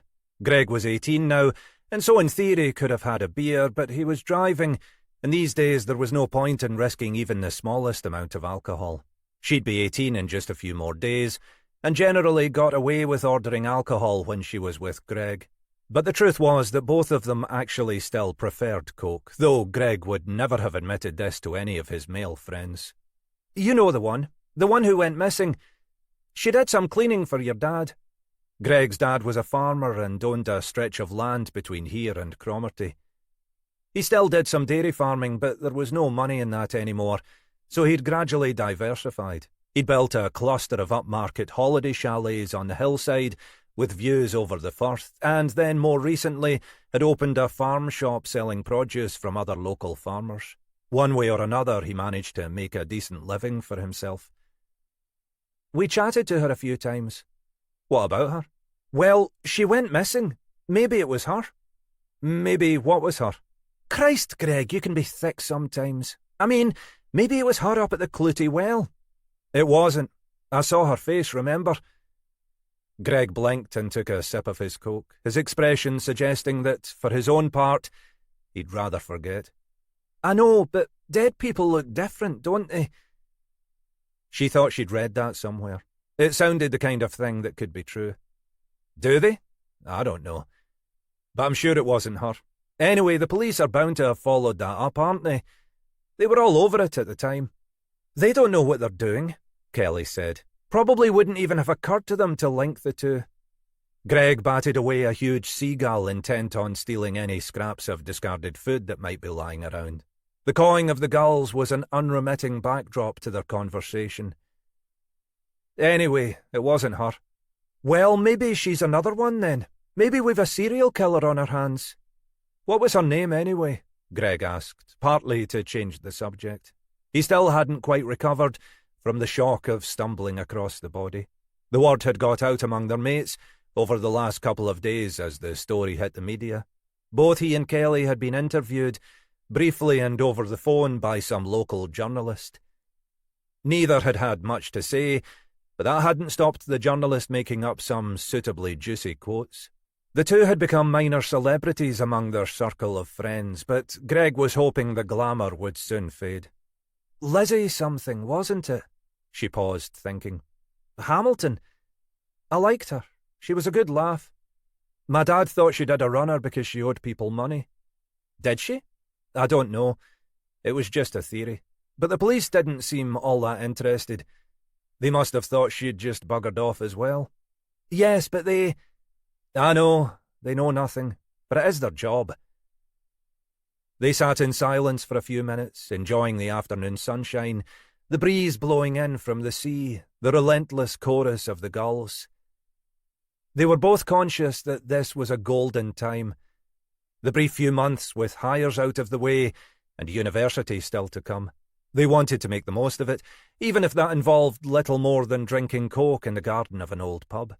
Greg was working part-time for his dad over the summer, and Kelly was helping out in the store in Cromarty, so they had a few quid to spend. Finally, Kelly said, But adults don't do that. They don't just run away. Yes, they do. I've got a cousin or a second cousin or something. His wife just pushed off one day, left him with a baby. I've heard my dad talk about it. I suppose. She watched a cluster of gulls squabbling over some titbit. The garden was tucked away at the side of the old pub building and provided a comfortable sun trap at the right time of day. There'd been another couple enjoying lunch out here earlier, but now Kelly and Greg were alone. But adults get murdered sometimes too. Give it a rest, eh, Kelly? She wasn't murdered. How do you know? She paused, thinking. What about Denny Gorman? Who's Denny Gorman? Another murder victim? The quote marks were clearly audible. No, you numpty. The landlord at the Caledonian. He's a creep. Is he? I don't know him. Well, he looks like one. You know the guy. Greasy hair, comb-over, stubble. Always looks like he slept in his clothes. I've never been in the Cali. If we go up that way, we go to the Anderson or the Union. You'll have seen him around, though, shambling through the town. He's an old lech.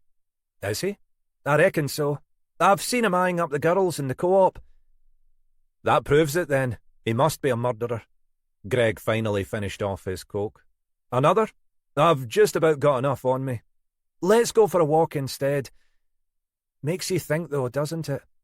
What does? Well, finding that body. If we hadn't stumbled along there, it might have stayed hidden. The roses were pretty conspicuous. For a while, but I don't imagine many people go wandering into those woods. If we hadn't found it when we did, that body might never have been discovered. Well done us, then. Greg was zipping up his rucksack. They had brought down a couple of books to read on the beach and a towel in case they decided to go into the water. Shall we head down to the sea? Yeah, why not? She rose to follow him. But that's not what I meant. I meant that there might be others, other bodies buried that have never been discovered. Lizzie Hamilton might be one of them. Kelly, I'm just saying, she could still be out there somewhere, undiscovered, up in Fairy Glen, or by the barn up there behind us. Kelly, just give it a rest, okay? The sharpness of his tone took her by surprise. It suddenly struck her how much this had affected them both. Much more, she thought, than either had been able or had wanted to articulate. She was coping by blethering on about murders and missing persons and shallow graves. Greg was coping by trying to forget it all. "Sorry, Greg," she said after a pause.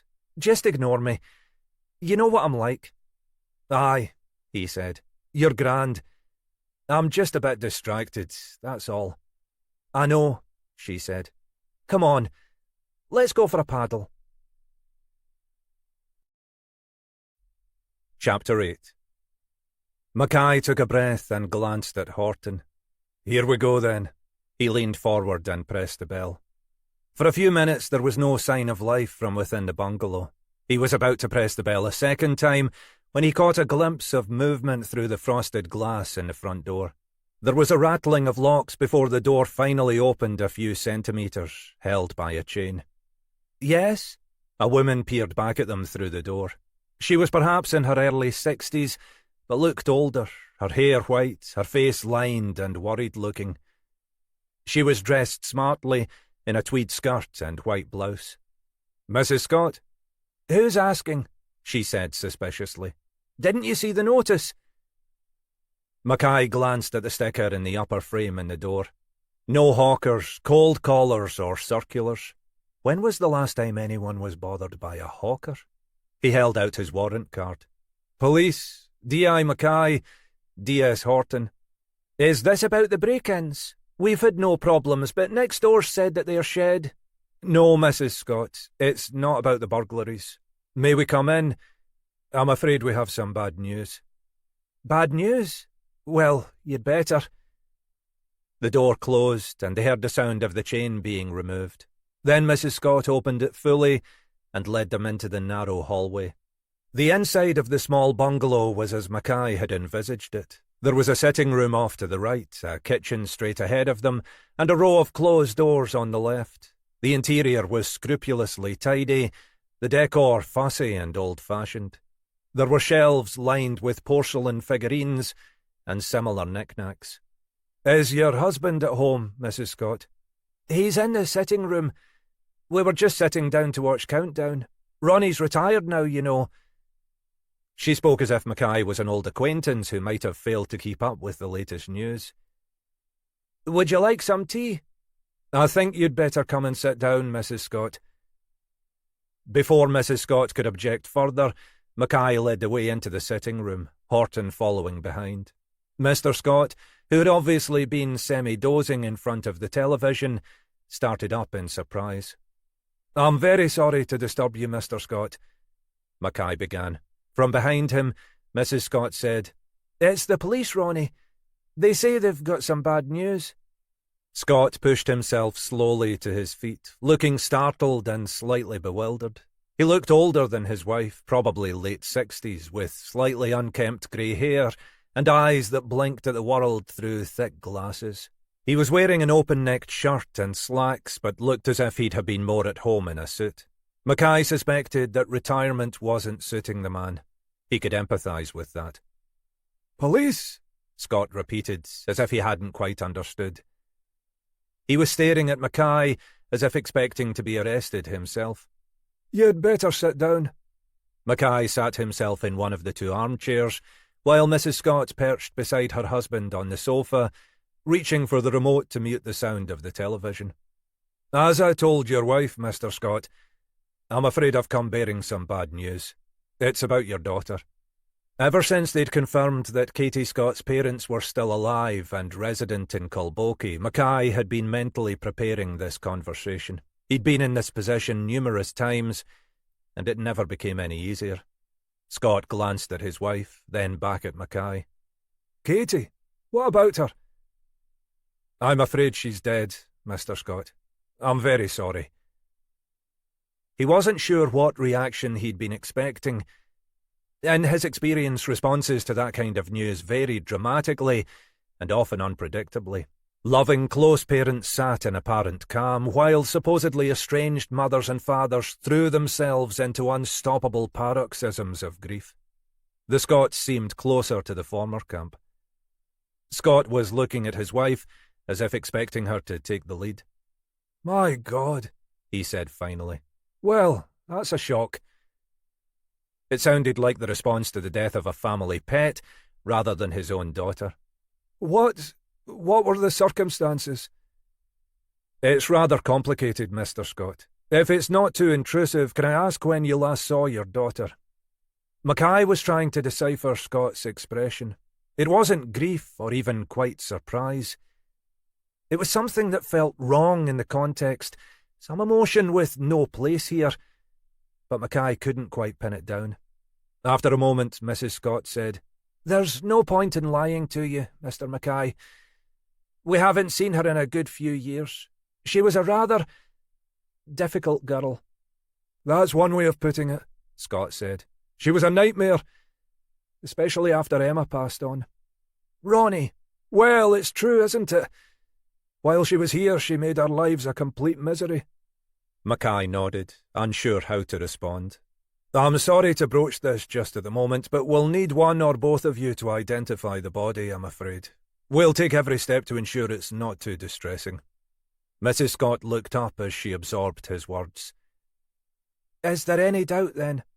"I'm afraid not, Mrs. Scott. We identified her through her DNA and fingerprints. But if it's possible, we need a relative to confirm for the records." "DNA and fingerprints," Mr. Scott said. "She had a police record, then?" "A minor one," Horton said. "From some years ago." "I see." Mr. Scott looked as if he didn't believe this. "I'm not surprised. She was a bad one." His wife looked as if about to interrupt him again, but he went on. "I'm only telling the truth, Megs. These people need to know." He looked up at Mackay. "You said it was complicated." "We believe she was murdered, Mr. Scott. Her body was discovered, well, relatively close to here. We don't yet know the circumstances of her death." Mrs. Scott was staring at him. "It's that body, isn't it? At Munlochy. That was our Katie. My God." It was inevitable they would join the dots. The finding of the body had been widely reported in the local media, despite the best efforts of Grant and the media team to keep it low-key. The details had not yet been made public. "Yes, I'm afraid so." Scott looked disbelieving. "But why would she be up here?" he said. "She hasn't been back in years. It's the last place she wanted to be." And the last place she'd ended up, Mackay thought. "You were telling me about when you'd last seen your daughter, Mr. Scott." "Not for years," Scott said bluntly. "I mean, real years. 10 at least." "Did you have a falling out?" "No more than usual. We argued constantly while she was living here. I never knew what we did wrong. We'd brought her up in a good Christian lifestyle." "Well, there's your answer," Mackay thought. "What sort of child would want that?" He looked around the room, spotting the large leather-bound Bible on the shelf below the television set. "I'm sure you did." He paused, his mind tracking back over the previous conversation. "You mentioned Emma." "Our first daughter," Mrs. Scott said. "We lost her too." "I'm sorry," Mackay said. Mackay knew what it was like to lose a daughter. He couldn't imagine what it must be like to have lost two. "I didn't realise." Mrs. Scott looked at her husband, as if seeking his permission to speak.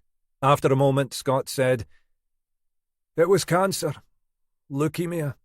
She'd never been a healthy child, and it was diagnosed too late." "She and Katie had been close," Mrs. Scott said. "It hit her hard." "God's judgment," Scott said bluntly. "Ours not to reason why. But we tried to look after Katie, tried to do our best for her. We never had a lot of money, but what we had we spent on her. She threw it back in our faces." "In what way?" "Everything," Scott said. Drink, boys, even drugs, I think, though we never caught her at that. We caught her at most other things. We tried everything. Why did she leave finally? Mackay asked. He caught Horton's eye, recognising that he was perhaps pushing things too far. But Scott responded without hesitation. You tell me. It just happened one day. She was 18, so there was nothing we could do. We'd both been at work. Megs worked part-time, and we got home to find her gone. Clothes and everything. Not to mention a few quid that Megs had got stashed away in the kitchen for housekeeping. He made it sound as if that was the real loss. There was nothing that particularly prompted her to go. Just then, I mean. Not that I'm aware of. There was a boy. She went off to live with him. You don't remember his name? Haven't a clue. Scott looked across to his wife. Megs is better at that sort of thing. Mrs. Scott frowned. It's a long time ago, she said. Denny something. No, Danny. Danny Reynolds, I think. There was something about the way she said the name that made Mackay suspect the hesitation had been feigned. Perhaps she'd kept in touch after the daughter had left home. Mackay made a mental note that when it came to taking formal statements, they should interview the Scotts separately. Do you know where he lived?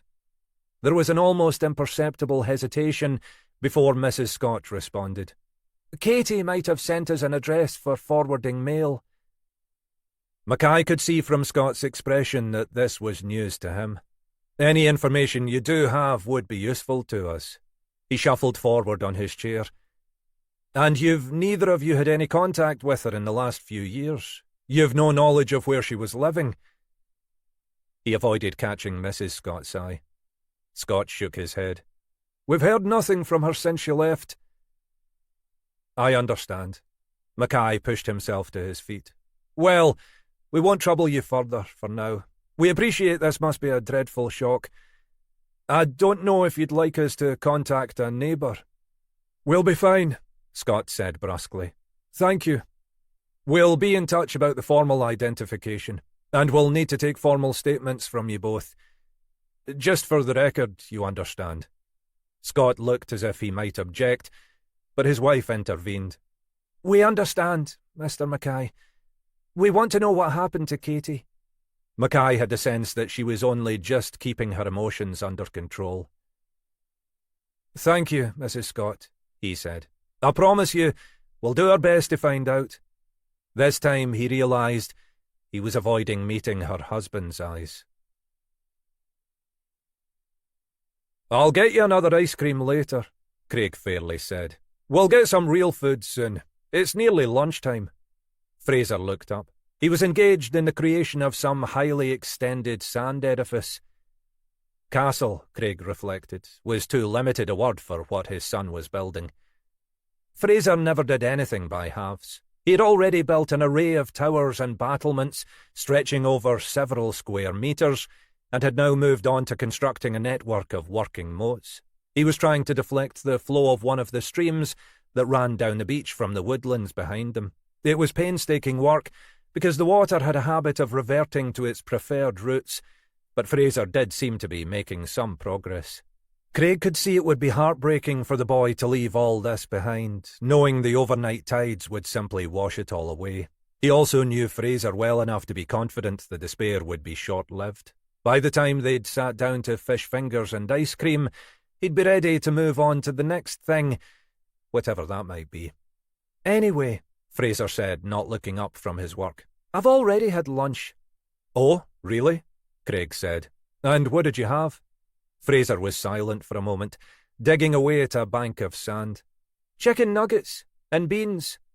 Right. So where did you have those? The cafe, Fraser said without hesitation. Which cafe? The one where they do chicken nuggets and beans. Silly question, Craig acknowledged. Fraser was 4 years old, nearly 5, and as far as Craig could recall, this was the first time he'd told an outright lie. His mother might know differently, of course.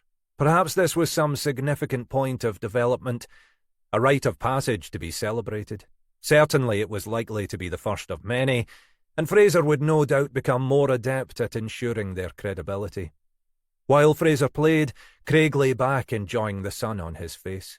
It was good to get a spell of decent weather, and it was lucky they'd been able to take advantage of this one. Craig had been owed a couple of days in lieu after working some evenings. He'd been hoping Jules could take the time off too, but that hadn't worked out, so he'd come up here with Fraser on his own. Jules's mother had been pleased to be relieved of childcare for a day or two, and Craig himself had welcomed the opportunity for what he jokingly told Jules was father and son bonding. "Bond all you want," she'd said, "as long as you don't spend a fortune. I know you'll spoil him rotten given half a chance." The truth was that he rarely got even half a chance. He was having to work every hour just to make ends meet. They'd already laid off a few people this year. Craig was probably safe enough, given the time he'd been with the firm. But you never knew. They said that the economy was recovering, but they'd been saying that for years, and it didn't feel like it up here. So he wanted to make the most of today. They'd brought Fraser up here a few times at weekends for a day out. It was a place Craig remembered from his childhood. The big suspension bridge had only just opened in those days, and it was a novelty to be able to get over to the Black Isle without having to take the ferry or traipse the long way round through Bewley. Even now, he thought of it as a slightly magical place. There was the long stretch of unspoiled beach around the bay, backed at the eastern end by woodland and crumbling cliffs. On a clear day like today, the Firth was a rich blue, stretching from the open sea in the east to the jutting headland of Shannonry Point. Craig knew that if he tried simply to drag Fraser away from his sandcastle, there was bound to be a scene. He'd no desire to end up as the stereotypical father, unable to calm his screaming son. The trick he'd found was to distract Fraser with some other, potentially more attractive option. "Wondered if you fancied a walk along the beach," he said casually. "Doing a sandcastle," Fraser said, still carefully digging away at one of his trenches. "It's very impressive. I just thought we might go and look at the secret cave." Fraser's attention was caught. "Secret cave?" "Up there at the far end of the beach." He held a finger to his lips. "But don't tell anyone." "Can we go and see?" Fraser was already on his feet.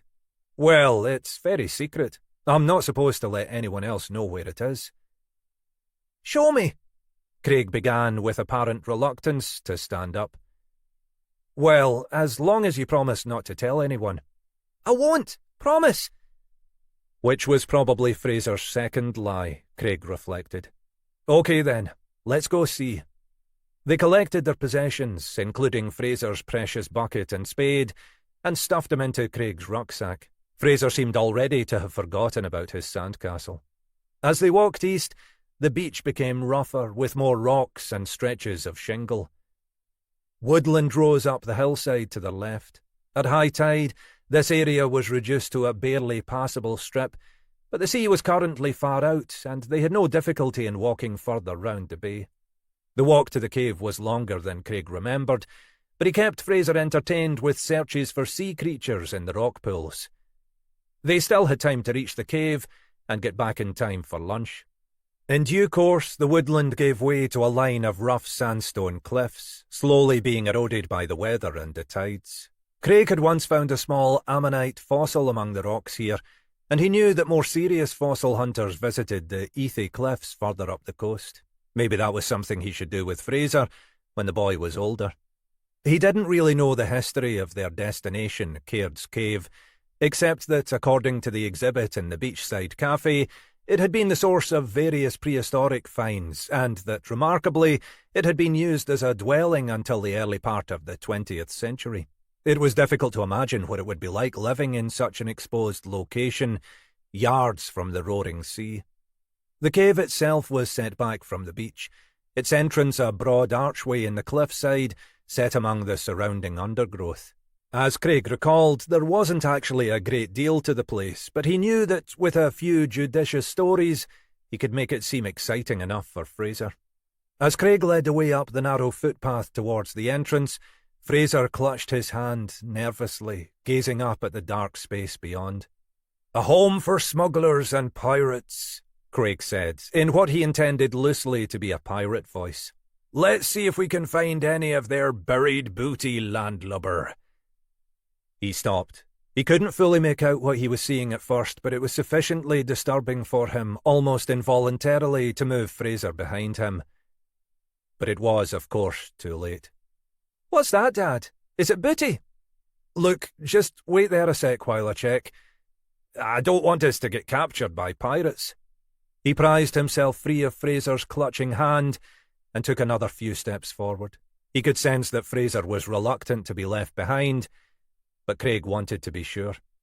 He crouched and peered into the gloom, and as his eyes adjusted to the dim light, he could see 4 black candlesticks, complete with unlit candles, and 4 black vases of red roses, set in a rectangle. Between the candles and roses there was a dark elongated bundle, something wrapped in a heavy sheet or tarpaulin. Craig already had little doubt what it was. He turned back to where Fraser was still standing, hanging back nervously from the cave entrance. "The pirates have already been, Fraser," Craig said, his mouth dry. "I think we'd better call the police." It was only once the front door had closed behind him that Mackay realised how tense he'd been feeling. Jesus fucking Christ. No wonder she left home. Horton watched in amusement as he unwrapped a stick of gum, pushed it into his mouth, and began to chew furiously. She could see what he wanted more than anything at that moment was a cigarette. "Cut them some slack," she said. "You can never tell how people will respond to news like that." "Ah!" He stomped down the garden path. "That old bastard couldn't give a bugger about the poor lass. Either of the poor lasses. We were just interrupting his viewing of Countdown." "I'm not sure that's entirely fair." The Scots bungalow was on a slightly bleak residential estate just outside the village. Horton could almost feel the net curtains twitching as they returned to the car. "Bloody God botherer," Mackay continued. "God's fucking judgment, for Christ's sake." "Okay, I get the point." Horton looked at Mackay across the roof of the car. "What about the wife, though? What did you make of her?" Mackay took a breath. "Aye, that was interesting. She knew a few things the old man didn't. That was my impression. As if she'd been in touch with her daughter more recently than she was letting on. My guess is Scott won't be keen on us talking to them separately, but I think we should." They climbed into the car. Mackay was fiddling with his phone, checking emails and texts. "Oh, Christ." "What? You should stop off back at the Scots so I can ask him just what the fuck his God thinks he's up to." "What is it?" "You need to head back out to the Black Isle with another one." Chapter 9. How the fuck did she get out here? Even the police had had problems reaching the spot. In the end, they'd brought a 4x4 down through the farmland at the rear of the beach. Even so, they could get only to within 50 or so metres of the cave itself. A couple of officers would have to carry the body back up in due course. "We think pretty much the same way we got down here," DC Mary Graham said. She'd been delegated down here by Grant to hold the fort for CID until Mackay and Horton arrived. Grant cut an imposing figure, tall and with a mane of thick blonde hair around an angular face that suggested a Viking ancestry. Mackay knew she'd have taken no nonsense, ensuring the scene was properly protected until the examiners arrived and organising one of the uniforms to keep people away from this part of the beach. They wouldn't have come through the farm, though. There's another entrance to the fields a quarter of a mile or so before then. I haven't had chance to check it yet, but the most likely route would be through there and across the fields. You can get pretty close to the beach. Graham was a local who'd spent her early years in Fortrose. Still be conspicuous to bring a vehicle over there at night, wouldn't it? Horton asked. Not exactly a bustling metropolis here. I don't know, Mackay said. Modern 4x4s are pretty quiet. These farmers tend to be early to bed and early to rise types. It would be a risk, but not a huge one. But why take it at all? Why bring a body down here, of all places? Christ knows, Mackay said. The three of them were standing outside the cordon that had been erected around the cave. Two white-suited examiners were busy inside. "How long's old Jock Henderson going to be?" Mackay asked. "Not long," he reckoned. 15-20 minutes. Across the firth they could see the orange walls of the fortress at Fort George. A couple of boats were heading out towards the open sea. "What the fuck is this?" Mackay asked after a pause. He sounded as if he genuinely wanted an answer. "Who the fuck kills two young lasses and then lays the bodies out like some kind of sodding state funeral?" "A lunatic?" Horton offered. She turned to Graham. "Who was it found the body?" "A bloke and his young son. They'd walked out here so he could show the son the cave. I took a statement from them and got their details." "You didn't hold on to them?" Mackay asked. "Well, no," Graham said. "He looked shaken and the boy was upset. They'd been intending to grab some lunch, so I let them go. Sorry." Mackay had felt a momentary irritation at Graham's actions, but knew he was being unreasonable. Graham was a good, reliable copper. She'd have taken a decent statement. She'd have got the man's contact details and made sure his footprints could be eliminated from any others that might be found outside the cave. There was probably nothing more the man could tell them. "Ignore me. Jenny will tell you I'm not in the best of moods." "It's his time of the month," Horton said. "Runs from the 1st through to the 30th or 31st. Shorter in February, for which we're all grateful." "Very funny," Mackay growled. "No, you did good," he said to Graham. She shuffled uncomfortably on the damp sand. "I'll go and see how the examiners are getting along," she said. "What is it, Alec?" Horton said when Graham had walked off. "What's what?" "You've been like a bear with a sore ass ever since we left Kilbokey." "Ugh, I don't know. That bastard Scott, I suppose. Fucking Christian hypocrite. Loves our Jesus Christ, but can't bring himself to love his own fucking daughter. People show their love in different ways, and he showed his by throwing her out of the fucking house. She walked out, because he made her, because his own morality was more important than his love for his daughter. Who knows what he did to the poor lass? You don't, for a start, and neither do I, and you don't know what he's going through now. Not inside." Mackay made no response, but stood, chewing rhythmically, staring at the open sea. Finally he turned and said, "Let's go see whether Jock Henderson's finally got his act together." They arrived back at the cave as the two examiners were emerging. Henderson pulled back his white hood and stood blinking in the noonday sun. "What's the matter, Jock?" Mackay asked. "Don't they normally let you out in daylight?" "Just a shock of seeing your ugly mug, Alec." "What have we got?" "Young girl, similar age to the last one. Maybe mid-20s. Death from asphyxiation again, I'd say." "Any signs of chloroform?" Mackay tried, not entirely successfully, to keep a note of mockery from his voice. "Aye, burns round the mouth. Same MO as the last one, I'd say. Though I think this one might have been more difficult for the killer. Looks like she might have vomited. Maybe choked on her vomit with her mouth held firmly shut. Imagine the doc will confirm." "Any ID?" "She was naked like the last one. A few more tattoos this time, so you might have some luck with those. I'll get the photos over to you. Dyed blonde hair. Skinny little thing. And roses and candles again." "Aye, like up at Munlochy. The body wasn't buried this time. Ground in there's too hard to make it feasible. It was wrapped in plastic sheeting. We'll have a look at that and see if we can get anything from it." "How long's she been here?" "I'm pretty sure she was placed here last night. In this kind of weather, people walk up here to explore the cave, so if she'd been here longer, she'd have been spotted. I'd say she'd been dead for maybe 3 or 4 days before that." "Anything else?" "Might be a bit more chance than there was last time of getting some DNA traces, given the body's not been here long and it's been undercover." "If there's any on there, other than the victims?" "As you say. No sign of any fingerprints, certainly. But you wouldn't expect someone who goes to these lengths to be that stupid." "You reckon this is likely to be the same killer?" "Well, I'd say so, wouldn't you? You haven't released any details of how the first victim died, so it's not a copycat killing. So we've got a random multiple killer on our hands, Mackay said.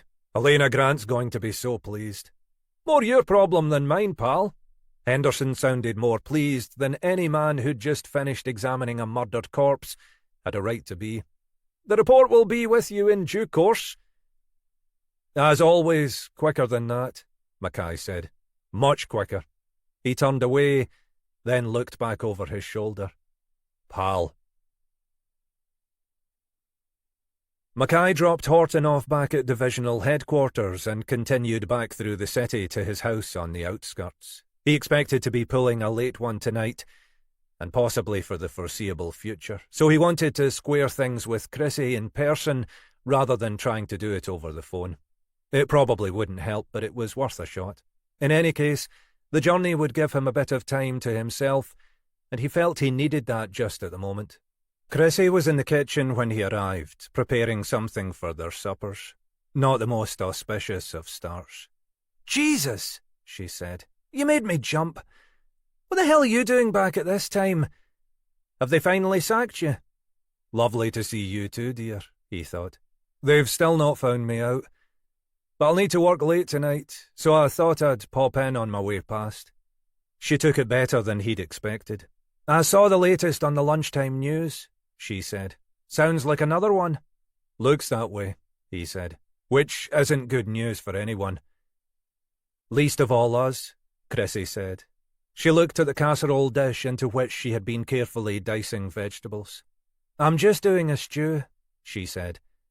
"It'll keep till you get back. Whenever that is." She allowed just the faintest edge of bitterness to creep into her tone. "Aye, I know, Chrissy. Look, I'm sorry. I know you're sorry, Alec. You're always sorry. It doesn't help." "I know." She held up a hand as if stopping traffic. "Don't, Alec. We've been through it. It doesn't go anywhere. There's no point in having another argument." As if I'd been the one trying to provoke it, he thought. He could feel his irritation rising. The anger and despair he'd felt when speaking to that bastard up in Kilbokie came back into his throat like bile. This was how it always seemed to be these days, as if she wanted to needle him just enough and then stamp the lid firmly back if he tried to respond. In his more rational moments, he knew he did the same. It was like probing a loose tooth. You could never stop yourself until the damn thing dropped out. "No," he said finally. "You're right. There's no point. Everything's been said. It doesn't help us to keep saying it." She looked for a moment as if she were about to argue after all. "No, you're right. It doesn't. I'll give you a call when I'm on my way back. I hope it won't be too late." "No, well, I know it's important. Those poor wee lasses. It's frightening just to think about it." "Whoever's doing this is a mad bastard right enough." "Look, Alec, I'm not trying to be difficult. I'm a cantankerous old bitch, just like you're a miserable old bastard. But at the end of the day, we're on the same side. We're having to deal with the same things. We're both suffering. We need to help each other." "Aye, you're right," he said finally. "I've had a bad time today. Went up to see the parents of the first victim. We've managed to ID her now. God-bothering old bugger up in Kilbokie. Cared more about his precious Bible than he did about his murdered daughter." "Alec." "Aye, I know. Get a bit of perspective. But bastards like that don't deserve any perspective." He paused. "And then we got the call about the second body. They found her in this bloody cave just up from Rosemarkie. I watched as they carried her body away. She was just a poor wee slip of a thing." He could feel, embarrassingly, the tears welling behind his eyes. Chrissy took his hand in hers. He couldn't remember the last time she'd made a gesture like that. She was still the same woman he'd married, he thought. The fiery redhead who used to drag him onto the dance floor and made damn sure he had a good time, whether he wanted to or not. But she looked shrunken now, her shoulders stooped, streaks of grey in that copper hair. "Alec, I know. I understand," she said. "Nobody else does. Nobody else can, but I do. I'm there as well, you know. He wanted to say it wasn't a fucking competition, but he knew that hadn't been what she'd meant. She meant, he thought, that they were both burning in the same hell, but at least they were there together, for what that was worth. Aye, pet, I know, he said. We struggle on, eh?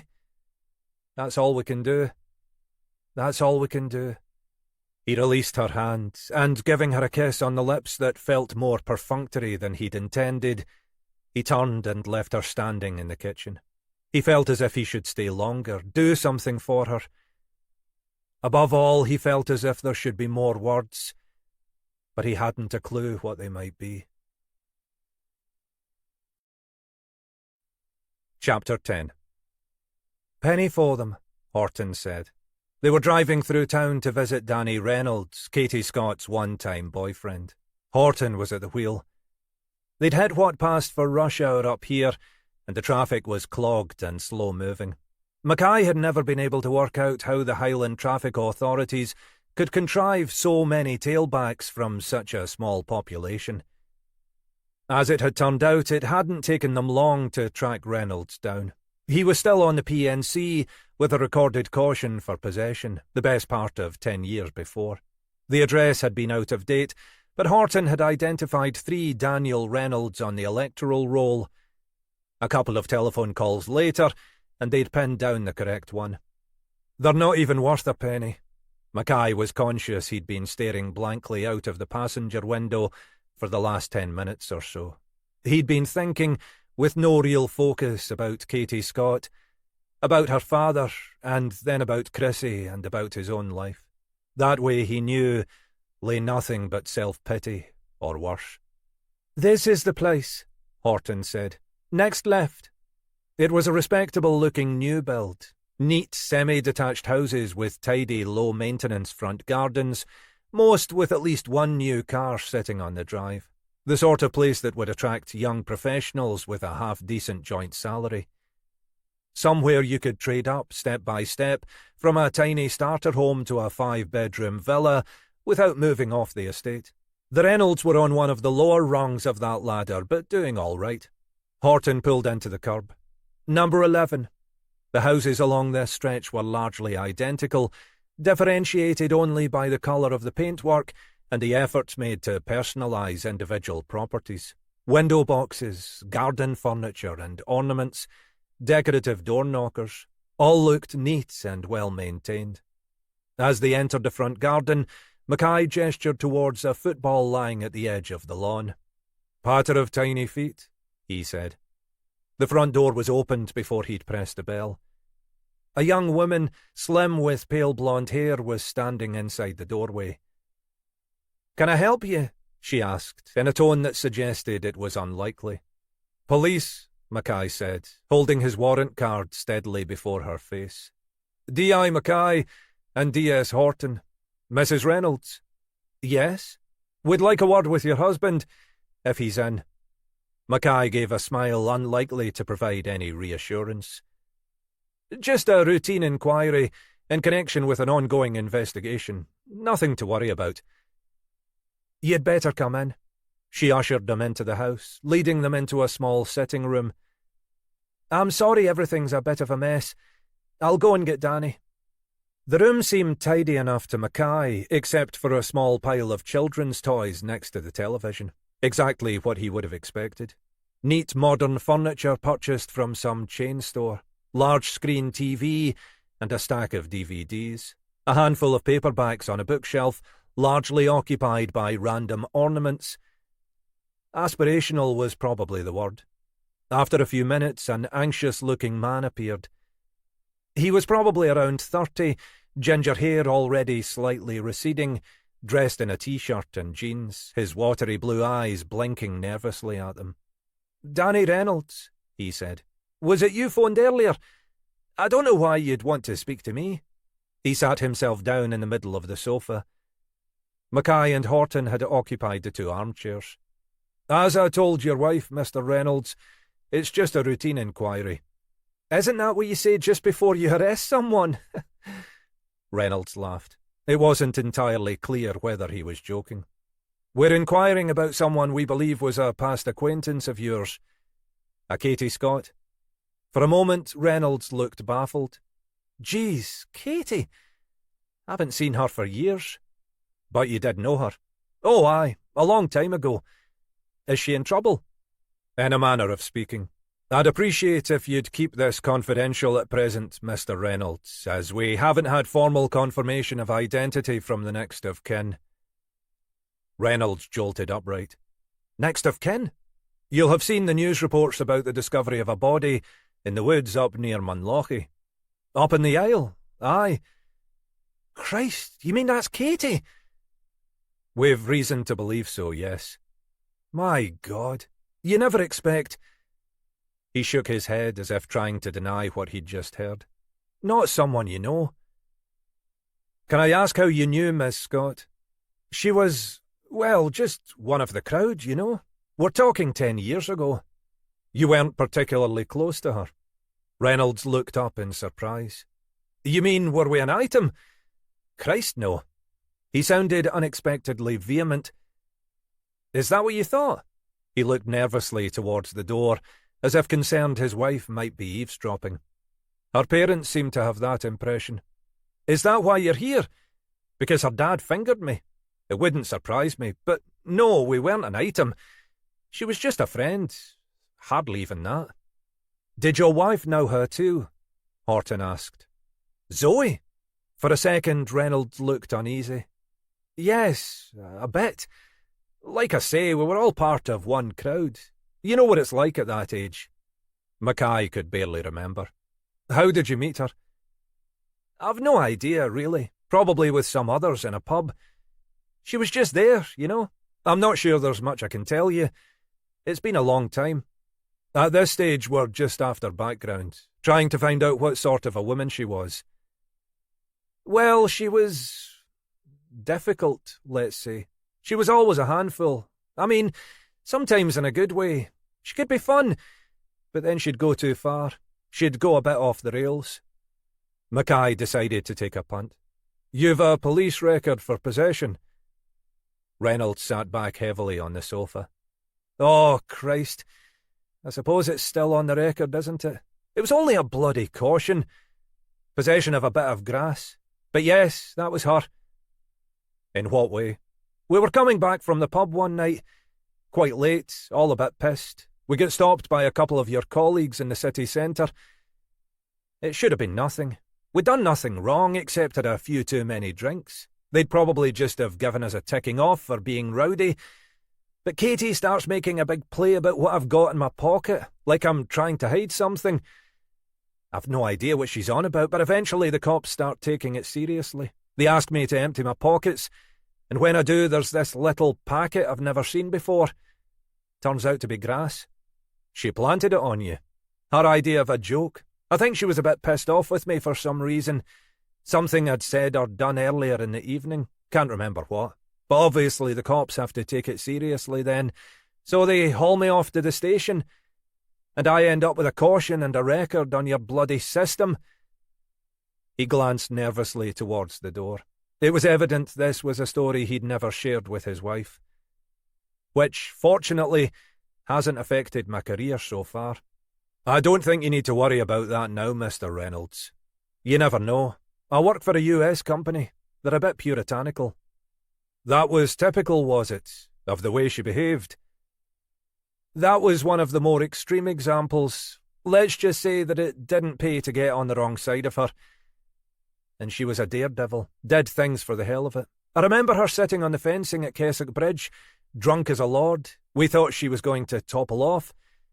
Scared the hell out of us, but she was just laughing." "When she moved out of her parents' place in Culbokie, they had the impression she moved in with you. Wasn't that the case?" "Only in a manner of speaking. I was living in a shared house, a big Edwardian place. The landlord had inherited it and was trying to scrape together the cash to do it up properly. So he let the rooms to pull in some money. There were 8 of us living in there. When Katie decided to move out of her parents' place, there was a spare room, so she moved in. A couple of us went to help her move. That's probably why her dad got the idea she'd moved in with me. She didn't stay long, Just a few months. Then she went off to live with some girlfriend who'd got a spare place in a council flat. I don't suppose you're still in touch with the girlfriend? Not for years. I can't even remember her name off the top of my head. Kirsty something? I've no idea what she's up to now. What about Katie? Did you keep in touch with her? She was still part of the crowd. It was a mixed bunch. We were all local. Most of us had been at school together in Inverness, but there were others, like Katie, who'd got to know people and started tagging along. We were late teens, early 20s. I was doing an apprenticeship. A few of us were students. Some were working. One or two were on the dole. What about Katie? A mix, as far as I remember. Did bar work, waitressing, that kind of stuff. She was on the dole a bit when she could get away with it. Never stuck with anything for long. He hesitated, as if not quite sure how to articulate what he had to say. If you want my real impression of Katie Scott, I'd say she was damaged goods. How do you mean?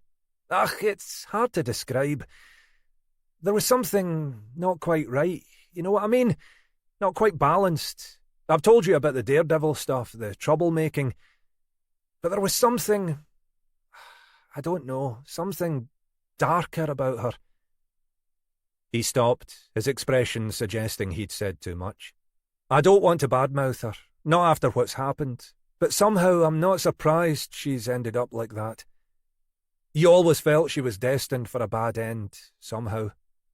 Aye, I know people like that, Mackay said. Why do you think she was like that? Another hesitation. You met her parents? Aye, Mackay said. Not my type, if I'm honest. It was her dad, Reynolds said. I mean, he was a right bastard, that goes without saying. He was a bully, a nasty piece of work. But there was something creepy about him as well. Something about the way he treated Katie. Something about the way he behaved to any young woman from what I saw. You think he abused her? Horton said. Reynolds shifted uncomfortably. Look, I've no reason to think so. Katie never said anything. Not in so many words, anyway. Not in so many words. She'd talk about, home being hellish, about wanting to get away from her dad. I thought it was just a religious thing, the discipline. But it seemed more than that. Then I thought maybe he hit her. But then when I met him, when I saw him and Katie together... Aye. I mean, he always had, like his hands on her somehow. I can't really explain it any other way. Mackay nodded. I get the picture. But even if there is something in that, what would it have to do with her death? You're not suggesting her dad killed her. Jesus, no, son. Get that out your head. All we're trying to do is build a picture of Katie Scott. Her life, who she was, where she went, who she knew. The thing is, Horton added, abusers tend to be very manipulative. They're very skilled at shifting the responsibility onto their victims. They condition the victim to think it's their fault they're being abused, that they deserve it. The victim comes to believe it, and they can end up drifting from one abusive relationship to another. Reynolds nodded. I can see that with Katie. She was always attracted to the wrong blokes, the ones who treated her badly. I thought it was the danger she was after. But she was always self-destructive. So if she was abused by her father, Horton went on, apart from the fact that we'd want to bring any abuser to justice, it might help give us a lead on Katie's death. When you last saw Katie, was she still living in Inverness? Mackay asked. Yes, I think so. Reynolds stopped and frowned. Actually, that's not quite right. I ran into her again a couple of years later. I'd forgotten. In Inverness? Yes, but she'd moved on by then. It was just before Christmas. 2, maybe even 3 years since I'd last seen her. Maybe 6 or 7 years ago. Where was this? A pub in the city centre. The old crowd had pretty much broken up by this point. I was going out with Zoe. A couple of others had got married. 1 or 2 had moved away. Anyway, it was a Friday night. Zoe and I had arranged to meet some friends for a couple of drinks after work. He gestured towards the pile of toys. We used to do that sort of stuff before the young ball and chain turned up. We were in the pub and Katie came in with a bunch of other women. She spotted me and made a beeline over. She didn't look great. She was looking worn, you know. Skinny, cheap clothes, looking a bit older than she really was.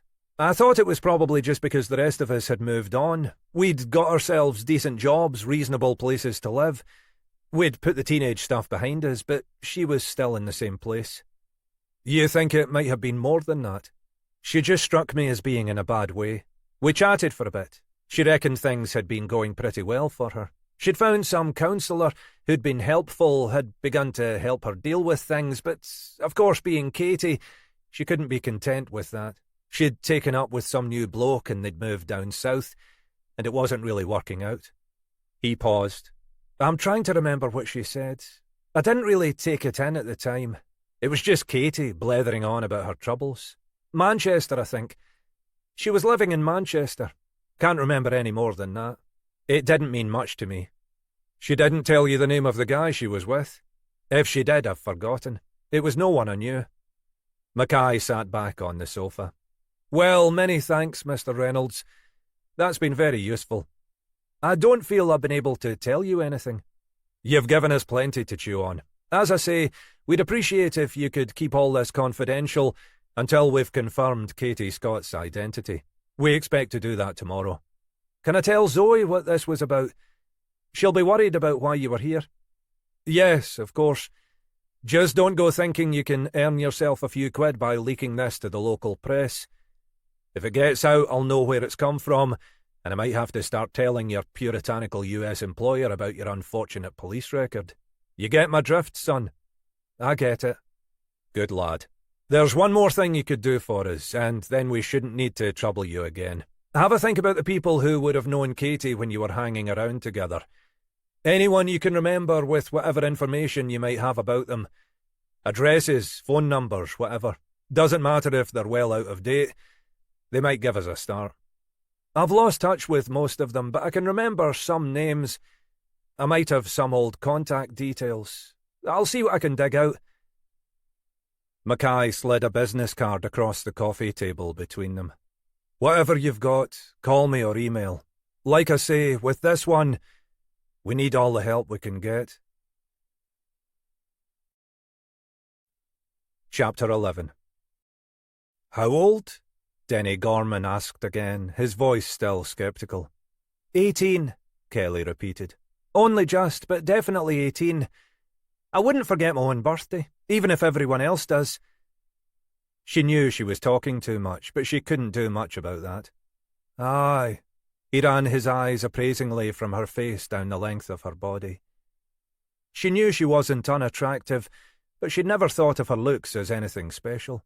She was just your typical Scottish girl, she thought. Short dark hair, green eyes, Celtic features, a slim build.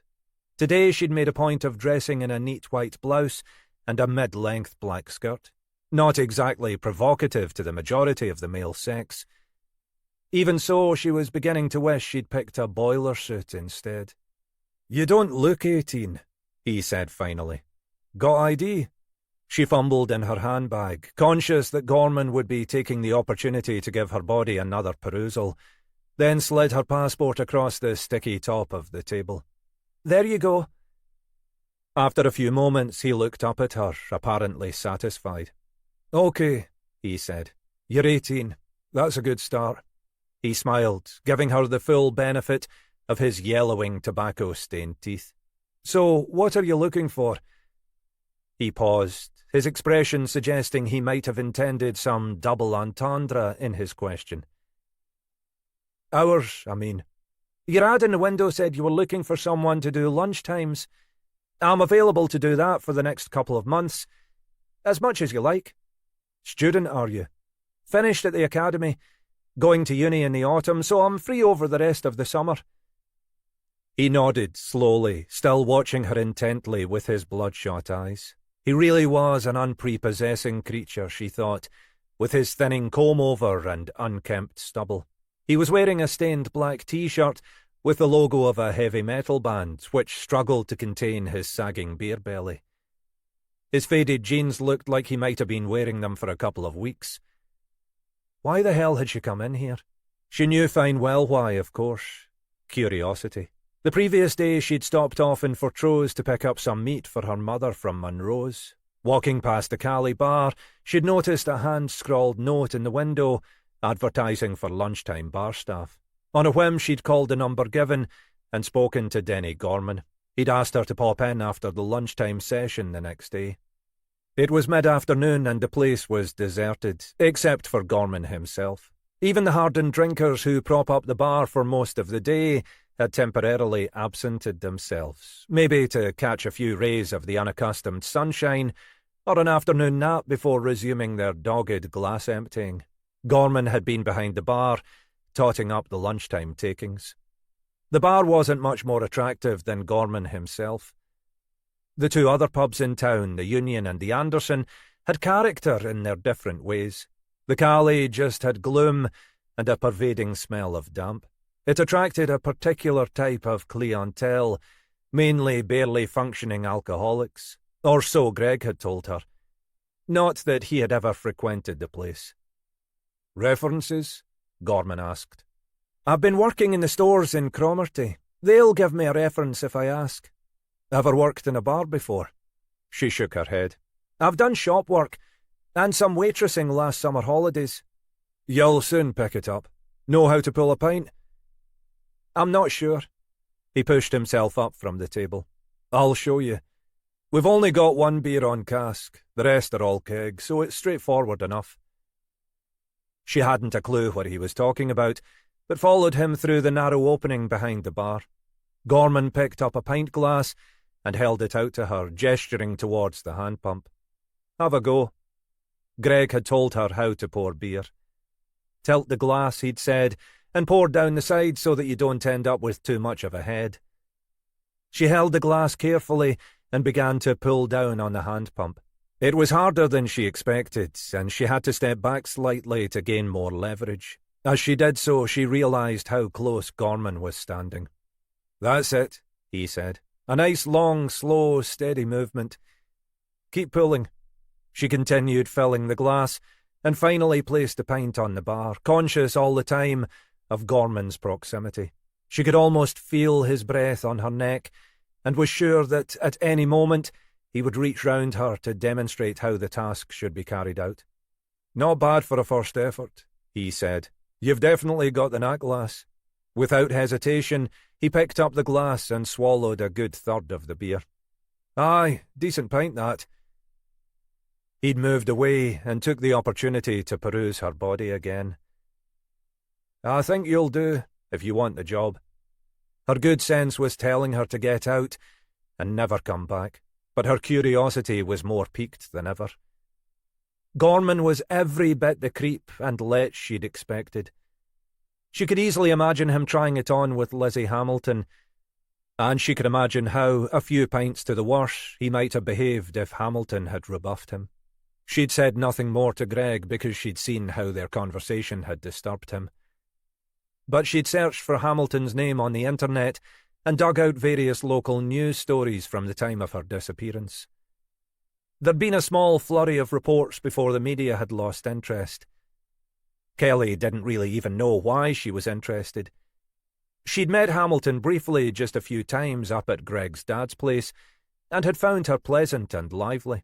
After what they'd found in the woods, she felt disturbed that someone like that could simply disappear. "Well," Gorman said. "I think so," she said finally. "What would you be paying?" He quoted a rate slightly lower than she was earning in the shop, saying he could probably do with a couple of hours each weekday lunchtime. "OK," she said finally. "I can fit that round the shop work. When do you want me to start?" "Tomorrow, if you can," he said. "Why not? 12? "Aye, that'll be grand." He gave her one final examination, his eyes moving slowly downwards from her face. "I'll look forward to working with you, lass. We're not a bad crowd in here." It was only when she emerged into the bright sunlight of the high street that she realised how claustrophobic she'd been feeling. What the hell had she just done? Christ knew what Greg would say when she broke the news. She was on the bus, heading back along the coast to Cromarty, before she had the chance to check her texts. There were a couple from Greg, inevitably. The first was just confirming the time for them to meet that evening. They were going to see some film Greg was keen on at Eden Court in Inverness. The second text was longer. It said, "Have you heard the news? Another body, Caird's Cave in Rosemarkie." She sat staring at the text as the bus trundled through Rosemarkie, turning the corner past the Plough Inn, up past the woodland entrance to Fairy Glen, then over the bridge towards Cromarty. Caird's Cave was just a short distance away, further up the coast. Jesus, Kelly thought. What the hell is this? She thought of Denny Gorman standing centimetres behind her, his breath almost in the back of her neck, his eyes no doubt still mentally undressing her. What was she letting herself in for? Chapter 12. DC Josh Carlyle was hovering by the door, hopping gently from foot to foot. He looked, even more than usual, like a nervous schoolboy who'd been summoned to see the head. "Got something to tell us, Josh?" Mackay asked. "Or just desperate for a piss?" Carlyle took a cautious step into the room. "I just thought I'd better let you know. We've been checking on Katie Scott as a potential misper, and we've hit the jackpot. Greater Manchester. Looks like she's only been reported formally in the last couple of days." "Have we got details?" "We've got an address." Carlyle glanced at the printout in his hand. "Chorlton, apparently. Unmarried. Seems to have been living alone. Reported missing by a neighbour. Looks like she lives in a flat. And then by the landlord." "No relatives?" "None mentioned. Imagine that's why it took so long to be reported." "What about work? Anything on what she did for a living?" "Nothing on the file." "Have we got a contact in GMP?" "Couple of names given. A DS Mortimer and a DI Warren." Carlyle looked pleased with himself. "OK, leave me the details and I'll give Warren a call. It might perk him up a bit to find it's a murder inquiry." "They might want to take it over if she was killed on their patch," Horton pointed out. "Not a million years. Buggers down there are even more stretched than we are. Last thing they'll want is a high-profile murder inquiry on their hands. Anyway, I'll have him wrapped round my little finger. You know what I'm like when I turn on the charm." "I've read historical accounts of the phenomenon," she said. "Well done now, Josh. That's a real breakthrough." Carlyle looked, as he generally did in Mackay's company, as if all he wanted was to be somewhere else as quickly as decency might allow. "I just did what you asked," he said. "Well done, lad," Mackay said. "You have my permission to have a celebratory cigarette in the outside lobby." This was Mackay's term for the smoking shelter at the rear of the building. Since he'd given up himself, Mackay made a point of highlighting those of his colleagues who were, in his words, still unfortunate slaves to the demon weed. Josh gratefully made his escape, no doubt to do just as Mackay had enjoined. Mackay turned to Horton, rubbing his hands. "Now we're getting somewhere. Easier than we'd feared." Horton looked up at the clock. "Speaking of Katie Scott, we're due to meet the parents in half an hour." "What are the arrangements?" "I've sent Mary Graham to collect them. Thought it was only right if they're coming to do the ID. Arranged to meet them at the Rigmore so we can get that out of the way. Then we'll bring them here to get statements." "You reckon they'll both want to be involved in the ID?" "Who knows? The father will want to show he's boss, and the mother will want to see her daughter for the last time, I'm guessing." "Then we interview them separately." "You think they'll agree?" "I'm not planning on giving them a choice. I don't want to make this any harder for the mother than we have to." He paused. "But if he doesn't agree, I'll rip his fucking balls off." The Scots were already waiting inside the main entrance of the Rigmore Hospital, Mary Graham valiantly trying to make small talk. They were blank-faced and pale. Mrs. Scott looked as if she might not have slept.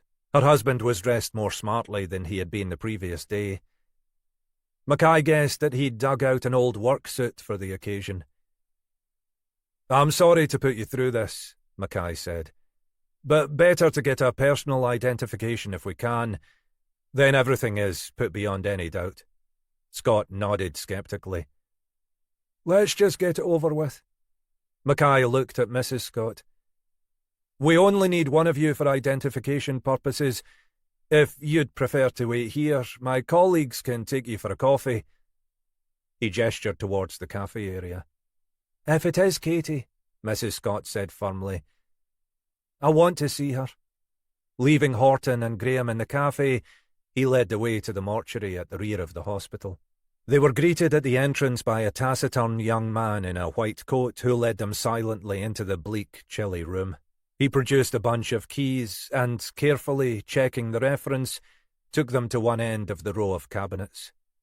You're sure you both want to go through with this? I'm sure, Mrs. Scott said. Her husband grunted his assent.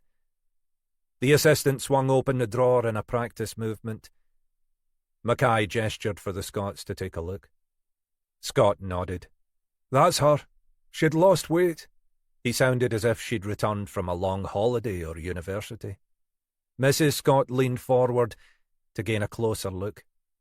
Katie, she said softly. Katie. After a moment she turned away, her shoulders hunched, sobbing. Her husband made no move to comfort her. Mackay gestured to the assistant to close the drawer. Thank you, he said. I'm assuming you'll want to make arrangements for the funeral. If you let us know what would suit you, we can organise the release. We've completed all the examinations we need. Scott nodded, though Mackay suspected that he was thinking about nothing beyond the unexpected expense. Well, tough luck, buddy, Mackay thought. Are you ready to go back out now? He asked Mrs. Scott. She raised her face to his, her eyes red-stained. Thank you, yes. I'll be all right in a moment. We'll get you a cup of tea, he said. I'm sure it's been an ordeal. I wanted to see her, she said. I needed to be sure. I understand, Mackay said. Perhaps more than anyone, he added to himself. Mackay had offered the Scotts the opportunity to delay giving their statements, recognising the vulnerability of Mrs. Scott's condition. Scott had responded very firmly that they just wanted to get it over with. And be back in time for countdown, Mackay glossed to himself. If you're sure, Mackay said. If you come with me, Mr. Scott, and your wife goes with D.S. Horton, we'll get it sorted as quickly as we can. Mr. Scott eyed him suspiciously. I'd assumed we'd do this together. We need a statement from each of you, Mackay said blandly. That's how it has to be done. It won't take long. Horton was already beginning to usher Mrs. Scott out of the room. I'll take good care of your wife, Mr. Scott, she said. Before either of the Scotts could respond, she had swept Mrs. Scott out of the room, taking her down the corridor to another of the small interview rooms. Horton completed the formal interview with Mrs. Scott quickly enough, tapping the details into her laptop so she could print off a copy for Mrs. Scott. Mrs. Scott's responses confirmed only what she'd said the previous day. Horton could sense, though, that Mrs. Scott was growing more anxious with each question. She was sitting with her handbag clutched on her lap, her fingers toying anxiously with the handles. Horton finished typing and closed the lid of the laptop. She sat back and smiled at the older woman. I'm sorry we've had to put you through all this. I realise it must be a strain. You've got to do your job. Mrs. Scott's words sounded stilted, as if she'd been coached by her husband. We want to give you every help we can to catch whoever was responsible. May I ask you one further question, Mrs. Scott? She could almost see Mrs. Scott stiffen. Of course. When we were talking yesterday, I had a sense that you might have kept in touch with your daughter after she left home. Is that right? Mrs. Scott hesitated a moment too long. I don't know what made you think that. There are two things I should remind you of, Mrs. Scott. First, we're trying to identify the person who killed your daughter. Anything you can tell us might help us in that task. She stopped. The second, and I'm sorry to have to put it in these terms, is that we're conducting a murder inquiry. If you obstruct us in that, whatever your reasons, then potentially you're committing a serious criminal offence. We found a second body, another young woman. It's possible we're dealing with a multiple killer. This isn't just about your daughter, Mrs. Scott." There was a long silence. Finally, Mrs. Scott said, "I'm scared." "What are you scared of? Your husband?" Mrs. Scott nodded, the merest tremor of her head. "Is he a violent man?" He has been, at times, yes. Not for a while. He used to get so angry. With you or with your daughter?" "Both. But after she went..." "We can take action about that, if you want us to." Mrs. Scott held up her hands. "No, I don't want that. Not now.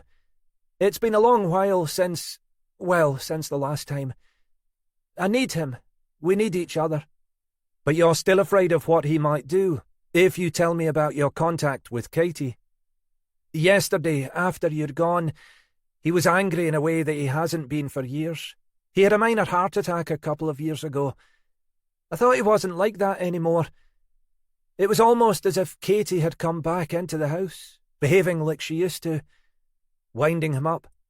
All I can do, Mrs. Scott, is stress that anything you say to me will be treated as confidential. Your husband need never know what we've discussed." "Honestly, there's not a lot I can really tell you. You're right. I kept in touch with Katie after she left home. Not frequently. She wasn't the kind of girl for that, even with me. But she kept in contact. Every month or so. She'd send me a text, asking me to call her when I could so that Ronnie wouldn't know. The mobile's one of the few things I keep to myself. I pray he never finds it. She had pay-as-you-go phones, so the numbers were always changing. She was living in Manchester at the time of her death. Did you know that?" "Yes. It's probably only 5 or 6 weeks since I last spoke to her. She'd just moved flats. We understand she was living in the Cholton area of Manchester. Is that what she told you?" "It didn't mean much to me. She said she'd text me the new address, but she never got round to it." "You had her previous addresses?" "Some. She was always on the move. She gave me the address if she wanted me to send her something." "Money?" Mrs. Scott blushed. "Usually. A few pounds to dig her out of a hole. I couldn't send her a lot without Ronnie finding out." She looked up at Horton and for the first time gave a thin smile. "When Ronnie said Katie stole my housekeeping money, he was wrong. I gave it to her, as much as I could. I thought Ronnie wouldn't realise, but he noticed it had gone. So," she shrugged, "you know how it is.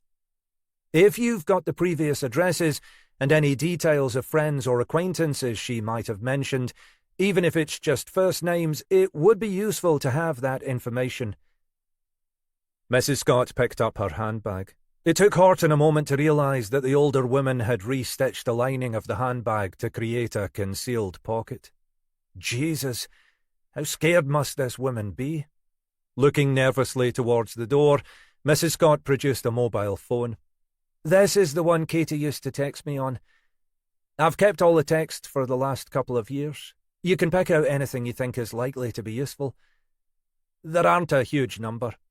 She switched on the phone and thumbed through to the text menu. "There." Horton flicked carefully through the texts. They made poignant reading, a distillation of 2 wasted lives. It was clear to Horton that Katie had contacted her mother only when she wanted something. Mostly it was a request for money, a few quid to tide her over till next payday or her next benefit payment or the next job. Horton noted down any substantive information, addresses, names of friends she'd mentioned in passing. There was little likely to be of use to them. Horton held out the phone. "Many thanks for letting me look at this." Mrs. Scott took the phone and then, hesitating for a moment, pushed it back across the table. "You might as well hold on to it. The information might be useful to you. But I don't need it anymore." Her eyes were darting towards the door, as if she expected her husband to burst in at any moment. "If you're sure, I can hold on to it as potential evidence. I won't want it back." Horton took the phone from the table and slipped it into her pocket. I'm very grateful for what you've told me, Mrs. Scott. And you won't? Not in a million years, Mrs. Scott. Trust me, not in a million years. Chapter 13. Mackay's interview with Scott was less productive. Scott had made it clear that he had no interest in being there. The fact that his contribution might assist in the identification of his daughter's killer seemed of little interest for him. He'd seemed more concerned about the fact that he and his wife were being interviewed separately. What was Katie like as a child? Mackay had asked early on. Is that relevant? We're trying to gain an understanding of what your daughter was like, Mr. Scott. It all helps. Well, she was... Scott stopped, as if trying to find the right words. His eyes blinked behind his thick spectacles. She was the apple of my eye, he said finally. Mackay hadn't been sure what he'd been expecting, but not that. Whatever the real nature of Scott's relationship with his daughter, Mackay had been expecting nothing more than the same contempt and dismissal they'd heard the previous day. You were close then, Mackay said. When she was smaller? Scott looked up at him, his eyes clear and unblinking. Aye, we were close, he said. Two of a kind. You know what it's like between fathers and daughters. Mackay gazed back at him, trying to fathom this man. I know what it was like between me and my daughter, he thought, but I can't begin to imagine what it might have been like between you and yours. She was different then, Scott went on. For the first time, there was a note of genuine loss in his voice. It was as if his real daughter, the daughter he'd really wanted, had died a long time ago. She'd do anything for me. She'd do whatever I said. She was... well, she was mine. How do you mean? She was an obedient child, that's all I mean. She did her schoolwork, dressed smartly, went to church with us, went to bed when we told her to. She was the kind of daughter any man would want. The smile grew wider, though with no evident warmth. Her sister Emma was the difficult one. He leaned forward and stared at Mackay. It was God's will she was taken, just as it's God's will that Katie's been taken now. The words were unexpectedly chilling. It was then that Mackay recognised the emotion he'd read in the man's face when they'd broken the news of Katie's death. Not surprise or shock, not despair or anguish. Relief. That was what it had been. Relief that finally his daughter would not be there to expose him. That now there was no danger that one day 2 police officers might turn up on his doorstep for a very different reason. He recalled Scott's apparent shock when he'd first introduced himself, and how, if anything, the man had seemed calmer once they'd broken the news. Scott had his wife firmly under his thumb. His only potential vulnerability had been his daughter, out there in the wide world, and now she was gone. If Mackay's speculations were correct, and increasingly, despite the absence of anything approaching substantive evidence, he was beginning to believe they were, Scott had a motive for his daughter's killing. It was possible, Mackay supposed. Perhaps he'd invited her up here on the basis of... what? A reconciliation? A confession? It was difficult to imagine Katie would have willingly agreed to a meeting. But abusers were always expert manipulators. Scott might have told her anything. Would Scott have had the strength and stamina to have killed her and dispose of the body? It seemed unlikely, looking at the frail, elderly man in front of him, and it would surely have been impossible for Scott to have involved any accomplice. But a desperate man might be capable of more than you could imagine. If Scott were responsible, it would perhaps explain the candles and roses, a final tribute to the young daughter who had been lost to him many years before her death. All of this might be conceivable if it weren't for the second body. Scott might have had reason to kill his daughter. It was harder to imagine why he might have killed again. A second victim, someone his daughter had told. Looking at the man before him, any scenario stretched increasingly into the realms of fantasy. You say you were close to your daughter when she was younger, Mackay said. When did that change? Scott shrugged. Emma's death made a difference. Katie changed after that, but mainly it was just growing older, becoming a teenager. She became more rebellious, disobedient, began to hang out with the wrong crowd. We tried everything, but it just made her worse. Emma had been just the same. What age are we talking? 13, 14. After she went to the academy, it was a gradual thing. We didn't notice at first. She began bunking off school, getting into trouble. With the police, there's nothing on the record. It never went that far. It was petty shoplifting, stupid vandalism, that sort of stuff.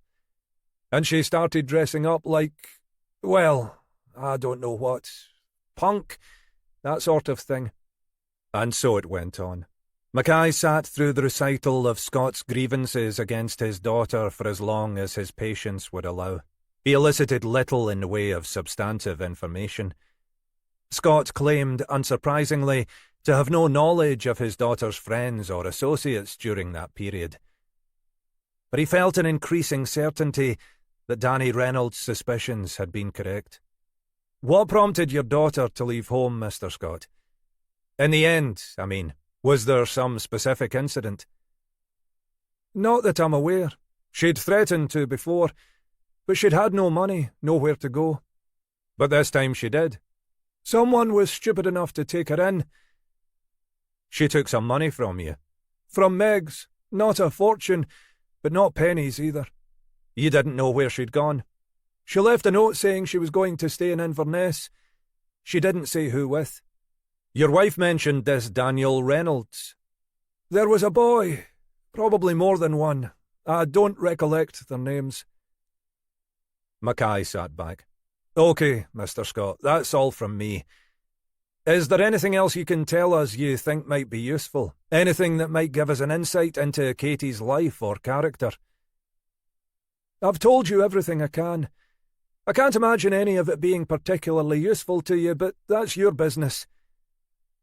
As you say, Mr. Scott, I'm sorry we've had to put you through this, but it is necessary, I'm afraid. If you say so. I'm assuming we won't need to be involved any further.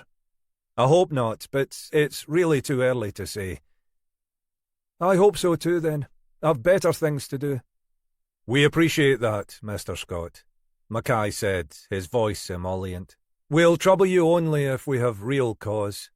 He waited for Scott to look him in the eye before adding, whatever that might be. Leaving Horton to take the Scots down to rendezvous with Mary Graham, who'd been detailed to drive them back to Culbokie, Mackay returned to his desk and dug out the details Carlyle had given him on D.I. Warren of Greater Manchester Police. It took a few minutes chasing round the switchboard to track Warren down. Jesus, Warren said when Mackay had explained the reason for his call. I saw that on the news. She's our Mispa? Looks like it, Mackay said. We've got her last address in Chorlton, and we know she moved to Manchester when she first moved down from Inverness. We've tracked down a couple of addresses for the period in between, so it looks as if she's been living in and around Manchester since she moved south. I'll see what else we can dig out, Warren said, in a tone that suggested it wouldn't be top of his priority list. Where do you reckon she was killed? We don't know for sure, but we've now got a second body up here. Similar circumstances and MO. Suggests that the link's at your end, then. Mackay could almost hear the relief in Warren's voice. No doubt he was as hard-pressed as all coppers these days. Look, I'll send you whatever we've got. I know we took statements from the neighbour who reported him missing and from a landlord. We had difficulties tracking down anyone else who knew her, other than a couple of work colleagues who couldn't shed much light. Where did she work? Mishmash of waitressing and bar work. You know Chorlton at all? Probably as well as you know Culbokie. It's what you might call up-and-coming, or up-and-come really, these days. Full of bijou delis and cafes and bars. So there's lots of that kind of work going. He paused. We wondered whether she might be on the game, but there was no evidence for that. I think she was just what she seemed to be, a bit of a drifter, lost soul. That would fit with what we know of her background. I'll send you all the info we've got. Give us a shout if there's anything else you need. Warren wasn't exactly being obstructive, but Mackay had the impression he wouldn't be contorting himself backward to help either. And if we wanted to talk to anyone in your neck of the woods? Mackay asked. The neighbour or the landlord, for example? Just let us know. We're not precious. Just one more thing. Go on. It's a long shot, but if there is a consistent MO here, it might be worth double-checking whether our second victim could also be one of your mispers. We've not identified her yet. DNA and fingerprints have produced nothing, so we're working in the dark. You've no reason to think she might be from Manchester, though. Just thought it might be worth trying. We've looked on the national list, but can't find anyone that looks a match. You might have more recent cases worth looking at. Happy to check, Warren said. You never know. Thanks, Mackay said, making a mental note to chase Warren in a few days if they'd heard nothing. Been good to talk to you. When Horton reappeared a few minutes later, Mackay filled her in on the conversation with Warren. How were Darby and Joan? Usual bundle of laughs. He grumbled all the way downstairs about the inconvenience, being dragged all this way just to identify his daughter's remains. He didn't say that. It's what he meant. And how was she? Quiet, Horton said. Nervous looking. What you'd expect. We need to keep an eye on them, Mackay said. He'll try to find out what she said to you. My instinct is that she's learned to be a very good liar. Jesus, the lives people lead. Well, Horton responded sagely, in my experience, there'll always be enough utter bastards out there to make life miserable for the rest of us. You know what, Jenny? Mackay said, expertly flicking out another strip of gum. You may never have spoken a truer word. Chapter 14. Gregory acted exactly as Kelly had predicted he would. He'd borrowed his mum's car to drive them into Inverness to see the film, and they were heading along the coastal stretch between Rosemarkie and Fortrose when she broke the news. You've done what? She was looking out across the fields towards the blue waters of the Firth. It was another glorious evening, and the early evening sun was stretching shadows across the pasture land. Just a couple of hours a day, at lunchtime. Yeah, but the Callie, that dive. You've never been in there. How do you know it's so bad? I don't need to catch Ebola to know I wouldn't like it. Couldn't you find something at the Anderson or the Union? They weren't advertising. And where's the harm? It'll help me get a few more quid together before uni. They drove into Fortrose, passing the Anderson Hotel on the left and the Union Tavern on the right, before they reached the unprepossessing frontage of the Caledonian Bar. An elderly man was standing outside the door, enthusiastically sucking on a cigarette. There's your clientele. They won't be able to keep their hands off you. You're just jealous. You said yourself the landlord's a creep. Once they were through Fortrose, the road ran close to the sea. Outside the harbour, small boats bobbed on the sunlit water. That's what this is all about, isn't it? Lizzie, what's her face? Hamilton, she said. I liked her. I'm just curious to know what happened to her. Nothing happened to her, Greg said. She did a runner. She didn't want to get into that argument again. I'm sure you're right. But that's why you've taken this job at the Callie, isn't it? No, it's just a job. And how hard can it be at lunchtime? Not very, I suppose, Greg conceded.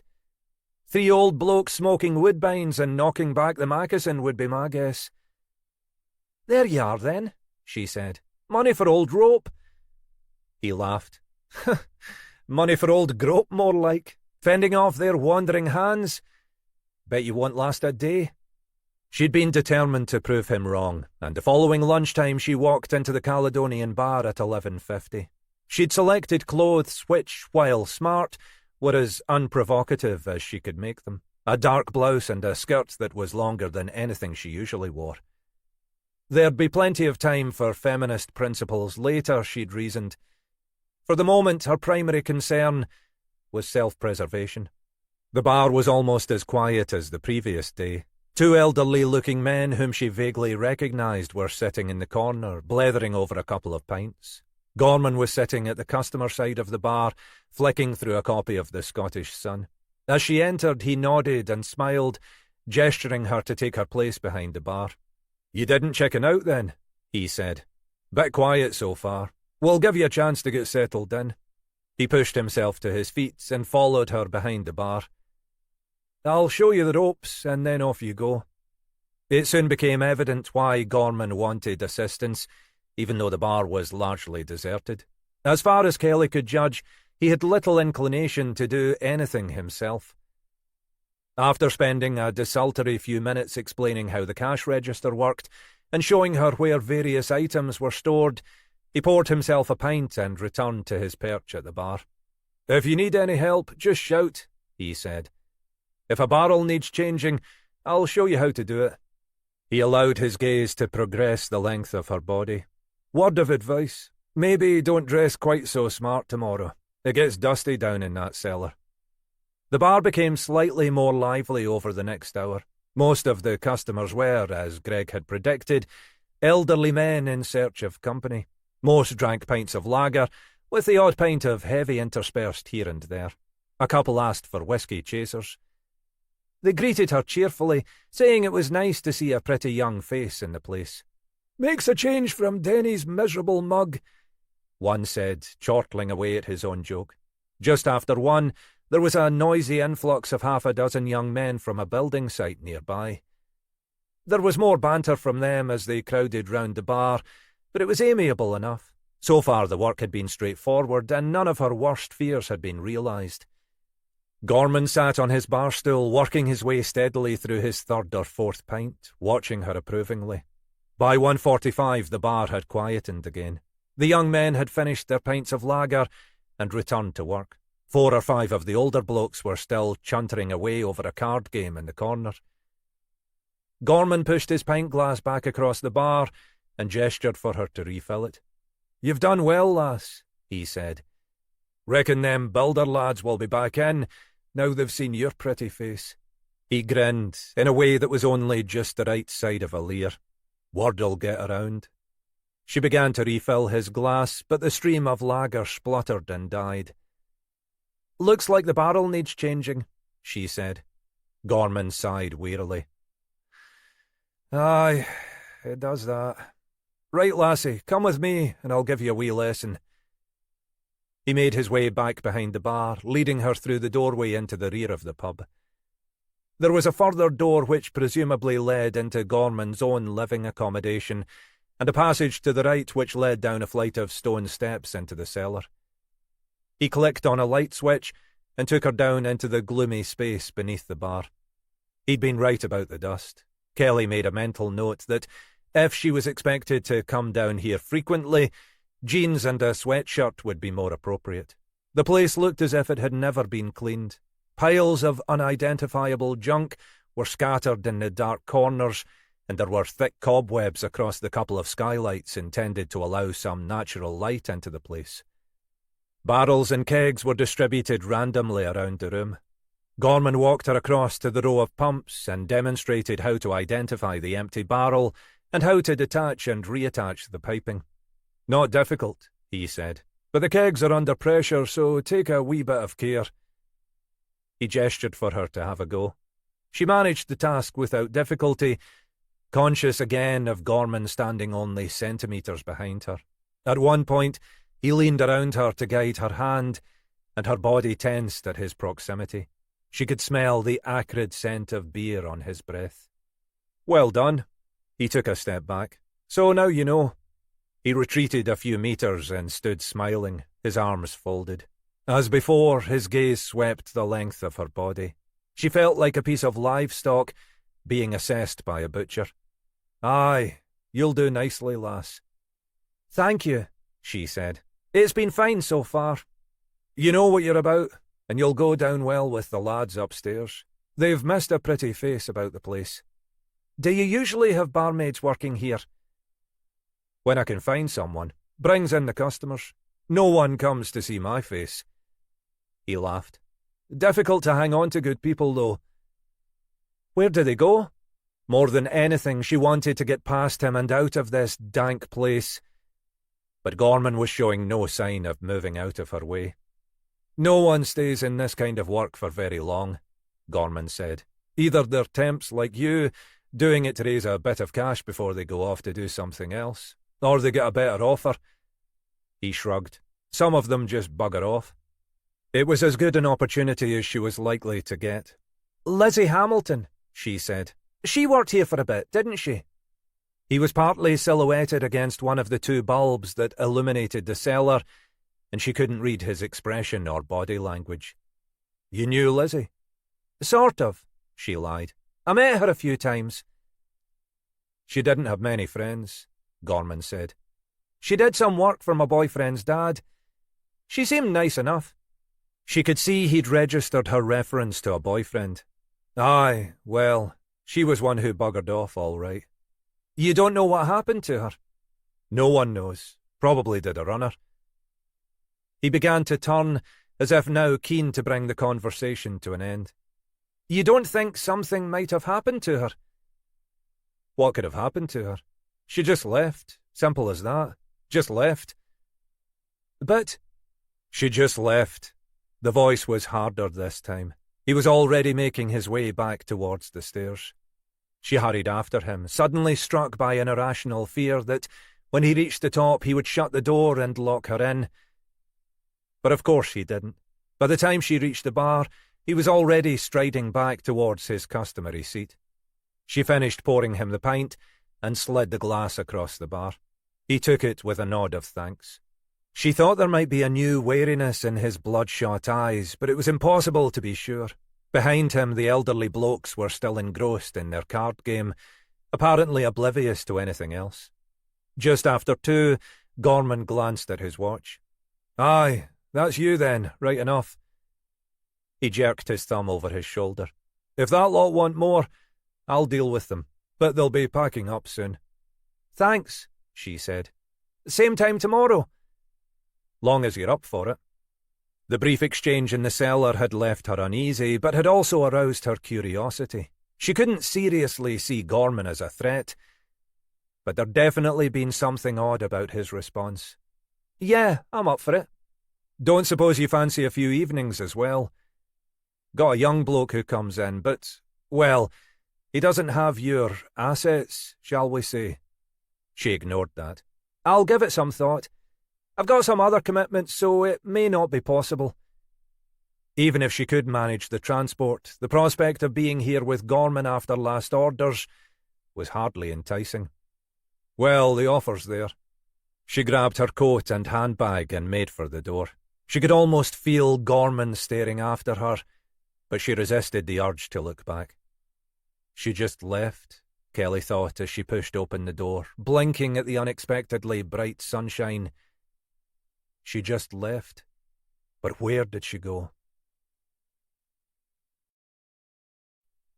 Chapter 15. It was starting to rain again as she scurried from the bus stop on Princess Road through the back streets of Hume. It was warmer down here, but it seemed always to be raining. The Manx reckoned that was all a myth, and they'd quote you chapter and verse about the average rainfall levels of the city compared with Barcelona or some such. But it was all bollocks. The sky was almost permanently iron grey, and if it wasn't actually raining, it was about to. Not that she minded most of the time. She wasn't exactly the type to sit outside sunning herself. She was Scottish for a start, with red hair, pale skin and freckles. 10 minutes in the sun and she looked like an embarrassed beetroot. Anyway, the rain was the least of her problems. Another mind-numbingly dull day in the shop, serving customers who couldn't even be bothered to pass the time of day. Another day of being bawled out by her psychopathic half-wit of a boss, for no reason other than that's what he thought management was about. Then at the end of it, all of them being handed redundancy notices because the shop's owners, some national chain owned by an anonymous overseas equity company, had decided to rationalise their network, which, as far as she could understand it, meant shutting all but a handful of shops in the southeast. The only consolation had been that the idiot boss was in the same boat, and had been as much in the dark as the rest of them. He'd found out only when the head office bod had arrived at 4:30 and taken him into the back. 10 minutes later, they'd all received their letters. So, that was that. Another sodding job up the spout. She hadn't even been there long enough to get redundancy pay. Back to the job centre, back to all the balls ache of trying to claim job seekers' allowance, and back to frantically applying for any job she could find. She still had a few hours of bar work each week, but there didn't seem any prospect of expanding that, even if she could do so without tripping over the benefits threshold. She was no scrounger. She'd always tried to be self-reliant and was happy to take on any work she could find. But it was getting harder and harder. She wasn't getting any younger, and employers were starting to look at her employment record and wonder why it was so patchy. Some of that was her fault, of course. For a start, she had a criminal record, a couple of convictions for shoplifting, and the second time she'd been given a short custodial sentence. It was long spent, but she'd got the sack from her job at the time and had found it hard to get work afterwards. From then on, it had been dead-end stuff. Many employers weren't prepared to offer anything more than short-term or zero-hours contracts these days, and even when she'd found what was supposedly a permanent role, as with the shop, it had generally ended in being laid off as soon as they found half an excuse. Every month she struggled with the rent and the bills. She'd been lucky there in that she'd found a house share in a decent housing association place, but she wasn't entirely sure of the legality of the arrangement. Apart from the difficulty of scraping the money together each month, she had a fear the whole setup would fall apart. She'd spent weeks sofa surfing on a couple of previous occasions and didn't want to end up doing it again. It was a good way to lose what few friends she still had. On top of all that, it was, as always, pissing down. She'd lost her umbrella somewhere, and she had only a thin coat and hood to ward off the rain for the 15-minute walk between her bus stop and a place that, for the moment, she was able to call home. She hunched her shoulders and began the trek. Hume was decent enough these days. She'd heard people talk about the old days of the Hume Crescents, the middle-rise estates, that had been a disaster almost from the days they were built. By the 1980s, the council had more or less abandoned them, and they became a haunt for drugged-up criminals and every kind of weirdo you could imagine. There was something oddly romantic about that, she thought. A derelict estate, taken over by people from the fringes of society. But maybe it had been less romantic if you had to live there. It was different now. There were still areas that you steered clear of, but most of it was neat rows of housing, well maintained by the council and housing associations. The university area was adjacent, and the student population meant there was a decent selection of pubs and bars, and a few interesting shops. It was only a short bus ride into the city centre. The place would be perfect if only she could afford to live here, or to live anywhere for that matter. From time to time she wondered if she'd be better returning back up north, but it was too late for that. She'd eventually put all that behind her. It was still there, lurking in the darkest recesses of her mind, and every now and then she'd wake from an unremembered nightmare, knowing it had seeped back into her consciousness like a toxic gas. But it was dealt with. She'd moved on. Maybe not far and in no clear direction, but away from all that. She had no intention of doing anything to risk bringing any of that back to the surface. The rain was coming harder, clattering off the roofs of parked cars and the grimy pavements. She broke into a semi-run, hoping to reach the shelter of the house before she was completely soaked. She turned into the cul-de-sac where she lived, still with her head down, and almost ran headlong into the figure standing outside the shared house. "Oh, Jesus, sorry. Didn't see you there." She looked up and took a breath. It was almost as if her thoughts had conjured this up. The figure was standing, motionless, head tipped forward, clad in a heavy-duty black cagoule. She could barely make out the features in the shadow of the hood, but she'd known as soon as she raised her head. "Christ, what the hell are you doing here?" she said. "Waiting for you." As if it was the most obvious thing in the world, as if it wasn't so many years. "But how the hell did you know?" "Where you lived. I was just lucky. Came across it." "But—" She couldn't make sense of it. She might have expected a call, or maybe a friend request on Facebook. Not this. I didn't have any way of contacting you beforehand, just the address, so I thought I'd come out on the off chance you might be around. You'd better come in, she said, aware she sounded grudging. All this would do was stir it up again, bring out those same demons from the corners of her head. You must be soaked. I'm okay inside this. It's designed for Manchester weather. Look, I don't want to intrude. Wondered if you fancied grabbing a bite to eat somewhere. My treat. We can chat, catch up, then I'll bugger off and leave you alone. She'd realised, even as she made the offer, that she really didn't want to go into the house. It was as if it would bring everything, all that history, inside.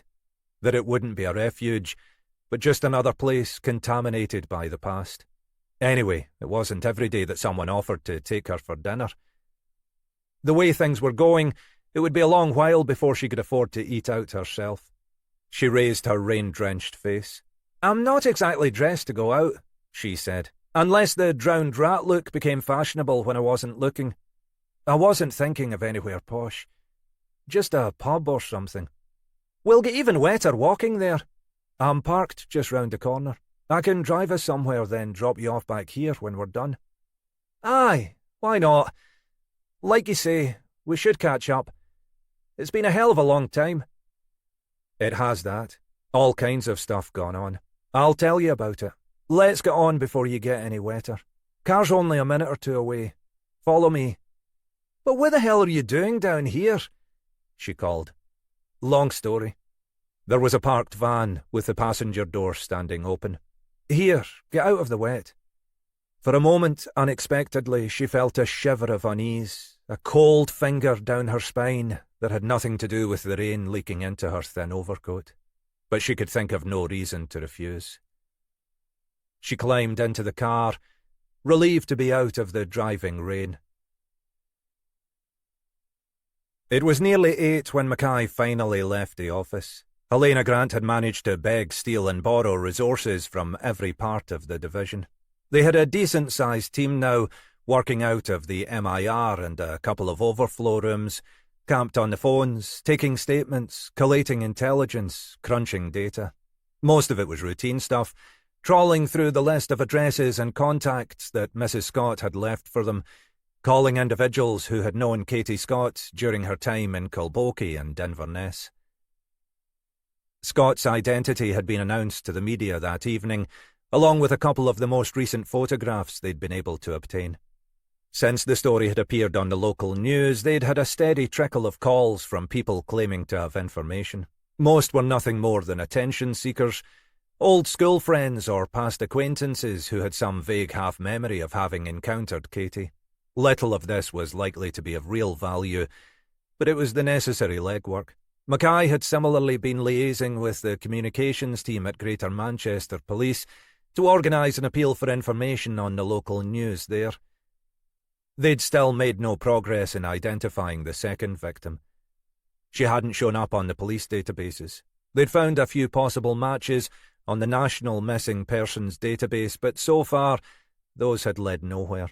They'd issued a description, complete with reference to the distinctive tattoos, and had received a few calls, but none yet sounded promising. They were still at that relatively early stage in the investigation when you can sense a genuine buzz of enthusiasm among the team. It was hard and monotonous work, but they still felt that sooner or later some real lead would emerge. But he knew this energy could be sustained only for so long. Within a few days, if they still seemed to be getting nowhere, the enthusiasm would start to wane. The leads would become less numerous and less promising. The work would become routine. The team would start just going through the motions in the vague hope that something would turn up. If they reached that point, Mackay's challenge would be to lead them through it, keep the promised land in sight as they trudged through the investigatory desert. It wasn't something he was looking forward to. He spent the last half hour tidying up various administrative loose ends and checking through his emails. Mackay was happy to cultivate his reputation as a maverick, but he knew as well as anyone the importance of professionalism in this work. You could be as brilliant as Sherlock Holmes, but nobody would thank you if the prosecution fell apart because you'd screwed up the evidence or hadn't followed due procedure. By 8, he decided to call it a night. A couple of the team were still on the phones or tapping away at their keyboards, so he gestured that they should follow his example before long. It didn't do anyone any good to end up knackered on a case like this, where it looked like they were in it for the long haul. At home, Chrissy was curled up on the sofa, watching a cookery show on the TV. A half-empty bottle of wine was sitting on the floor. "You're earlier than I expected," she said, in a voice which suggested that this wasn't necessarily a welcome development. "Done what I could," he said. "Stew's still in the oven. I had mine earlier. Potatoes in the saucepan on top. You'll need to heat them up." "Thanks, I'm starving." Stews of various kinds were Chris's default supper these days. He couldn't blame her. His working days were as erratic as ever. A stew would sit in the oven without spoiling, or without spoiling too much, as long as he wasn't ridiculously late. He told her not to bother cooking. He enjoyed cooking himself. He often did it at the weekends, and would have been content to rustle up something when he got in. But she insisted that this was her contribution. These days, she only worked a couple of mornings doing administration for a local medical centre, so she had plenty of time, she said. In his worst moments, Mackay felt it was simply another way of punishing him, a way of ensuring he owed her something, however trivial. A way of making him feel guilty on those nights when he arrived back too late, and the food was dried out and inedible. Tonight it was fine.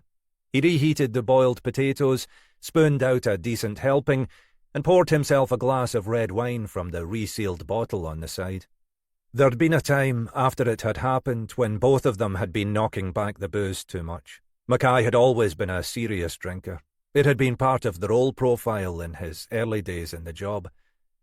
A few pints and chasers after work alongside the chain-smoking and the crap fast food. In his mid-30s, Mackay had realised he was well on the way to participating in the grand Caledonian tradition of a coronary before the age of 40, so he'd made an effort to knock it on the head. That was when he'd given up smoking, cut back heavily on the drinking, and started to think about eating some food that was green without being mouldy. He'd more or less kept it up ever since. But both he and Chrissy had found their alcohol intake creeping up as they tried to come to terms with what had happened. Mackay had reached the point where he could easily knock back half a bottle of scotch in an evening without noticing. Chrissy had hit the wine. It had taken him a month or two to realise what was happening, and then he'd made the effort to stop. These days he limited himself to no more than 1 or 2 glasses of wine. Chrissy, he thought, was still drinking too much, but he wasn't about to try to tell her so. He slumped himself on the sofa next to her, the plate of food on his knees. On the television, a chunkily built bald man was expressing doubts about the flavour combinations in the dish he was tasting. "How's it going?" she said. "Slowly, but we're making progress." He rarely talked about his work with Chrissy, except at the most superficial level. "I saw it mentioned on the news. Didn't say much, except that you'd identified the first victim." "Aye, some poor lass from Kilbokie. Well, originally, she'd been living in Manchester." They both sat in silence for a few minutes. Chrissy's eyes were fixed on the TV screen where one of the contestants was struggling with an unsuccessful chocolate fondant. Mackay munched through the stew and potatoes, occasionally pausing to take a sip of wine. "What are we going to do, Alec?" Chrissy asked. "How do you mean?" Though he knew full well. "About us. We can't go on this way." "Can't we?" He felt already as if he were being coerced into a row. His instinct was to clam up, play dumb, but he knew that would only make matters worse. "Oh, for Christ's sake, you know we can't. Every sodding night sitting in silence because neither of us knows what to say." "So what do you suggest?" "We need to talk about it. We need to talk about what happened." "We've talked about it, endlessly. We just go round in circles. Except," he thought, "that generally you end up blaming me, and I end up blaming you. And not even because we really do blame each other, probably, but just because we're each trying to offload our own guilt.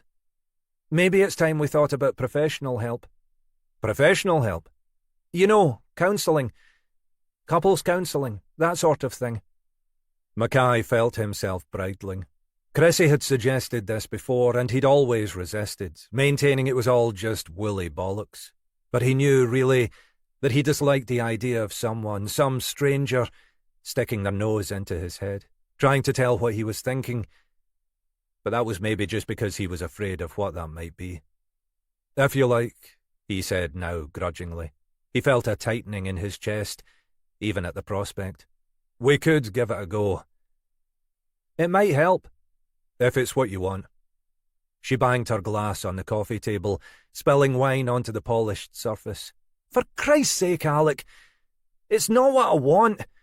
It's what might be good for us, for our marriage. I've said I'll do it, haven't I? Aye, in the same way that you might have agreed to having your bollocks removed without anaesthetic. Well, what do you expect? I can't pretend to be comfortable with the idea. But if you think it's the right thing to do, it's not what I think, it's what we both think. I think it's time we faced facts, Chrissy. It wasn't either of our faults. It was just one of those things. How can you say that? About your own daughter? Just one of those things? Oh, Christ, you know what I mean. There's nothing either of us could have done. We could have given her a reason to stay here. We could have stopped it ever happening. For fuck's sake, Chrissy, she left home. She grew up and she flew the fucking nest. It's what children do. Not if you give them a reason to stay. She walked out the first chance she got. And could you blame her? The way we were? The way we still are? There was a prolonged silence, both of them conscious they were on the verge of saying things they were likely to regret. Finally, Chrissy said, She died, Alec. She fucking killed herself because she wasn't here. Because she had no one. Because she was on her own in a big city. Oh, for God's sake, Chrissy, we don't know that. And even if she did, we can't begin to speculate why she did it. She suffered from depression. We knew that. We just didn't realise how serious it was. We should have fucking realised, she said. We should have known. We were her fucking parents, for Christ's sake. We should never have let it happen. But there was no point, he thought. We both know, objectively, there was nothing we could have done. Not then, not by the time it happened. What we don't know, what we can never know, is whether we could have done something before then, whether we could have done more to help her. We tried, we did our best, but maybe, as it turned out, our best just wasn't anything like good enough. Look, you're right, he said. Let's give it a go. Let's try the counselling. And you think that'll do it, do you? Chrissy said bitterly. You really think that'll be enough to wash all this away? He held himself back from pointing out that it had been her idea, that just a few minutes before she'd been attacking him for his reluctance to accept it. This wasn't about reason. This was about working through fears and emotions that neither of them fully understood. No, he said finally. No, I don't think that. But we've nothing else, Chrissy. It's all we've fucking got. Chapter 16. To Mackay's surprise, early the next morning he received an email from D.I. Warren of Greater Manchester Police. Everything I could track down, it said simply. Hope it's some use. There was a zip file attached containing a number of documents. Mackay clicked on a couple. As far as he could see, Warren had sent, in scanned form, the full contents of Katie Scott's file. There wasn't a lot, and most of it related to her being reported as missing. Statements from her landlord and from the neighbour who'd first raised concerns about her absence. Statements from a couple of other neighbours in the same converted house. Nothing that at first glance seemed likely to shed much light on the case, other than providing a few more contact names and addresses. Still, it was good of Warren to take the trouble, particularly to do it personally. Given that the two forces were now liaising on the case at senior level, it was possible that some pressure had been placed on him to be cooperative. Mackay didn't much care as long as it achieved the desired effect. Helena Grant turned up later in the morning to do a walkabout among the troops. Afterwards, she sat herself down in Mackay's office. Horton was out somewhere conducting an interview. "You've a decent bunch there," she said. "Aye, I'm happy. Mostly your efforts, that. I can see you've pulled a few strings to get people released. Called in a few favours," she said. "But people are usually keen to help in a case like this." "Must be causing a few jitters out there," he said. "Killer on the loose and all that." "Media are starting to stir it up a bit," she agreed. "And it won't get any better. We've set up a press conference for this afternoon. Update on progress." "You want me there?" She considered. "Plan is for the chief super and me to lead it," she said. "Some of that lot are very good at adding 2 and 2 together and getting 25. "I'll stay out of it then," Mackay said. "You know me. Someone starts talking shite, I'm likely to tell them." "Aye, Alec," she said. "And that's why they've never made you chief media officer, I'm guessing." "I don't have the face for television," he said. "That's the only reason." They spent an hour or so working on the statement that she was going to make and brainstorming the questions that might be thrown at her. At the end of it, Mackay said, "Jesus, Helena, I'm awful glad you like doing this stuff. This is your game, not mine. Horses for courses. If I can keep the media sweet, well, sweetish, I'm more than happy to do it. We want them on side in this one if we can. This is one where we really do need whatever information we can get from the public. We've fuck all else at the moment, other than a few names and addresses." After Grant had gone, he went back to the material Warren had sent up. The statements from the landlord and neighbour were both pretty bland. Largely, she kept to herself stuff. The neighbour had noticed she wasn't around because her mail had been building up and had mentioned it to the landlord. The landlord had been trying to gain access to the flat to conduct a maintenance check, and in the end had let himself in. He'd found the place deserted, but looking as if Scott hadn't expected to be away. There was food rotting in the fridge, a bottle of curdled milk left out in the kitchen, the bed left unmade. It was at that point he'd decided to report her absence to the police. The police had checked through the mail, but other than a couple of bills, it had been largely junk. The flat had been treated as a potential crime scene and examined thoroughly, but there were no clues as to where or why she might have gone. The landlord and neighbours had had little knowledge of Katie Scott's family or friends, and, until the discovery of her body, it had not been possible to track down her next of kin. They'd found some payslips from a couple of local bars where she'd been working, but the owners and staff there knew little about her personal life. She was friendly enough, they said.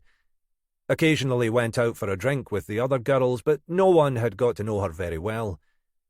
She'd just drifted into the place, rubbed along well enough, and then drifted out again. When she hadn't turned up for work, nobody, including the bar managers, had thought much of it. It was that sort of job. People were here today and most likely gone tomorrow. It struck Mackay, as he read through the various documents, that there must be countless people out there living similarly isolated, rootless lives. Politicians banged on about hard-working families, even while those traditional family structures dissolved around them. There was an army of young, and sometimes not-so-young people, moving from dead-end job to dead-end job, with no family support, and, in many cases, little in the way of real friendships. They held on, for the most part, made enough to survive, maybe even had an okay time. But if they fell off the grid, as Katie Scott seemed to have done, there was no one to notice, let alone care. Why were they there? Countless reasons, he supposed. He knew or suspected why Katie Scott had left home. It didn't have to be that extreme. Often it was just because of the constraints of living with parents, or simply a question of money. His own daughter Lizzie had moved out because, well, who knew? Neither he nor Chrissy had ever really understood, which was one of the reasons why the guilt continued to gnaw at them. But theirs was just one instance among many. Mackay finished going through the files, highlighting any contact names or addresses he spotted, though there were only a handful not already on their lists. He dutifully handed over the details to members of the team and left them to it. Mid-afternoon, as he and Jenny Horton were mapping out their next steps, Helena Grant poked her head round the door. "Just finished the media conference," she said. "Bit of a scrum, So I cleared out as quickly as I could, left the chief super to fend them off. How was it? Mackay said. Not so bad, really. We had quite a national contingent there. BBC, Sky, various dailies. It's becoming a big story. Oh, joy, Mackay commented sourly. It was okay. Most of them just wanted me to use the phrase serial killer so they could stick it in their headlines. Needless to say, I played a straight bat, treating the cases as possibly linked, but not making any assumptions stuff. How much have we released in terms of detail? Horton asked. Just the bare bones. 2 bodies, treating them as murder. Nothing about the roses or candles. Nothing about the actual cause of death. Wonder how long before some of that gets out, Mackay said. He jerked a thumb towards the wall, indicating the team working in the adjoining offices. They seem a decent bunch, but some of them are unknown quantities. Wouldn't be surprised if we get some leakage. Grant shrugged. We'll see. I put my trust in the innate goodness of my fellow man. Aye, me too. Right up until they land me in the shite. Speaking of which, did the media buggers try to throw any in our direction? Shite, I mean. They're keeping their powder dry, Grant said. With a case like this, it's bad taste to start attacking the police too early. They'll wait till we mess something up or look as if we're getting nowhere. May not have long to wait then, Mackay said gloomily. We're getting nowhere fast at the moment. Don't even have an ID for the second victim yet. It'll come. Grant exuded a confidence that Mackay knew she didn't feel. That was one reason she was so good with the troops. She led from the front, unlike some of those above her. We gave the media a description of the second victim, including the tattoos. It'll go out nationwide. Let's hope that sparks something overnight. Aye, let's hope, Mackay said, in a voice that suggested that, for him at least, that particular quality was currently in very short supply. Once she'd passed the entrance to the military camp at Fort George, Jenny Horton took one of the left-hand tracks down to the sea. She was into a good rhythm now, feet pounding on the hard surface, breathing steady and in control. She was at the point where she felt she could run forever, keep going until she reached the ends of the earth. The weather had held up for another day, and it was a glorious evening, the setting sun throwing shadows across the landscape. The sky was clear, and the waters of the Firth, now visible ahead of her, a rich blue. On an evening like this, you could almost fool yourself into thinking you were living somewhere warmer, more tropical. She reached the point where the track petered out into scrubland and then slowed. In front of her, across the scrub, there was a rough sandy beach, deserted except for the crowds of gulls that descended periodically in search of food. As she reached the top of the beach, she came to a halt, catching her breath and fumbling for her water bottle. She was doing well. Every night she'd managed to shave a little off her time. She had no real objective with this, other than to keep doing it, pushing herself as far as she could go. The view was spectacular. Across the Firth to her left, she could see the small village of Rosemarkie, with its clustering of pastel-coloured houses, and church tower rising above a pale strip of beach. Caird's Cave, where the second body had been discovered, was a short walk along the beach from Rosemarkie. She couldn't clearly make it out from here, although she could discern the point where the cliffs rose above the woodland to the east of the village. She wondered now, as she had when they'd first seen the body, what had prompted the killer to leave it just there, laid out surrounded by the roses and candles. It was bound to be discovered there, sooner rather than later. The first body, buried under turf at the Clutie Well, could conceivably have lain undiscovered for much longer if the young couple hadn't happened upon it. The roses would have lost their blossoms, and quite possibly no one ventured far off the tracks into those woods for weeks or even months at a time.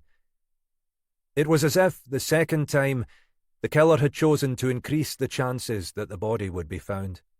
The received wisdom about multiple killers is that they want to get caught, that with each killing they take increasing risks or try to expose themselves. Horton remembered vaguely from her psychology training that this was seen as something of a myth, that the truth was, rather, that such killers simply became more confident with each successive murder.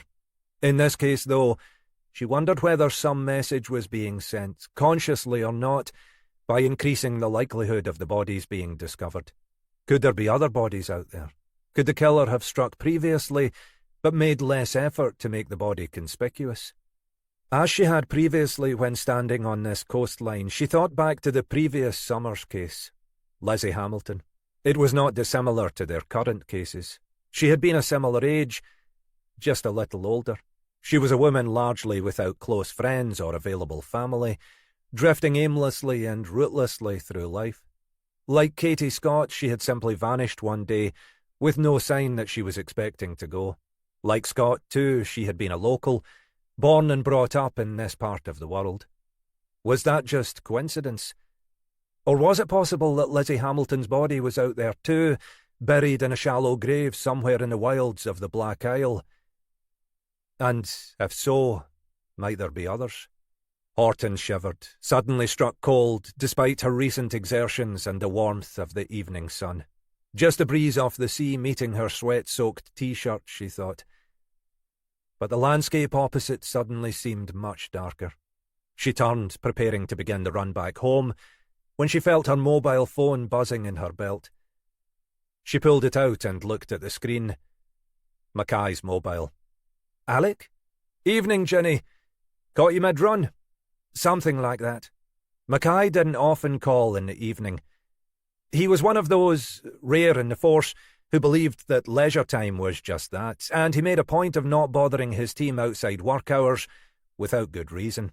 By the same token, he gave the shortest of shrift to anyone who called him without justification. One or two senior officers had discovered that over the years, and it was one of the numerous reasons why Mackay's career had stalled. "What can I do for you?" "We have a development." He intoned the last word with the air of a stage conjurer unveiling his latest miracle. Appeal for information went out on the national news this evening. Control room inundated with calls afterwards. Most of them bollocks, obviously. Usual procession of the halt and the lame. But we've got what sounds like it might be a credible ID for our second victim. "You're kidding?" "Sounds like a match with the tattoos. And they were distinctive enough for us to take it seriously." He paused, obviously consulting a note.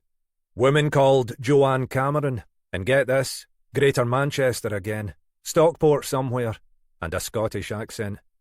"Sounds plausible," Horton agreed. "She wasn't on the MISPA's list." "Not been reported," Mackay said. "Sounds like the usual story. No one actually close enough to her to start worrying too much. Person who called in was one of her work colleagues, someone called Jade Norris. She and Cameron went out on the lash together in Manchester. Sometime late in the evening, Cameron went AWOL. Norris didn't think much of it, just assumed that Cameron had copped off with someone. Reading between the lines, Norris ended up at some bloke's house, pissed as a rat, and thought that Cameron must have done the same." "Romantic," Horton observed. "So when did it occur to her to start worrying?" "Cameron didn't turn up for work on the Monday, but that didn't seem to set off many alarm bells. She had a track record of poor attendance, especially Monday morning sickies. None of her workmates, including Norris, were particularly close to her. Was only on the Tuesday that anyone started to get concerned, and then they don't seem to have done much other than ring her mobile. Then someone caught the news broadcast and made the connection. Cameron was proud of her tattoos, apparently, so everyone knew about them, and called Norris, who, bless her little cotton socks, took the trouble to call in and report it. Probably wondering how soon she can sell her story to the tabloids." Horton commented tartly. "But, yes, do you want me to come in?" "There's not a lot more we can do tonight. I've asked our colleagues in GMP to follow up and get what information they can. We can take it from there tomorrow. Better get some rest and an early start, I think."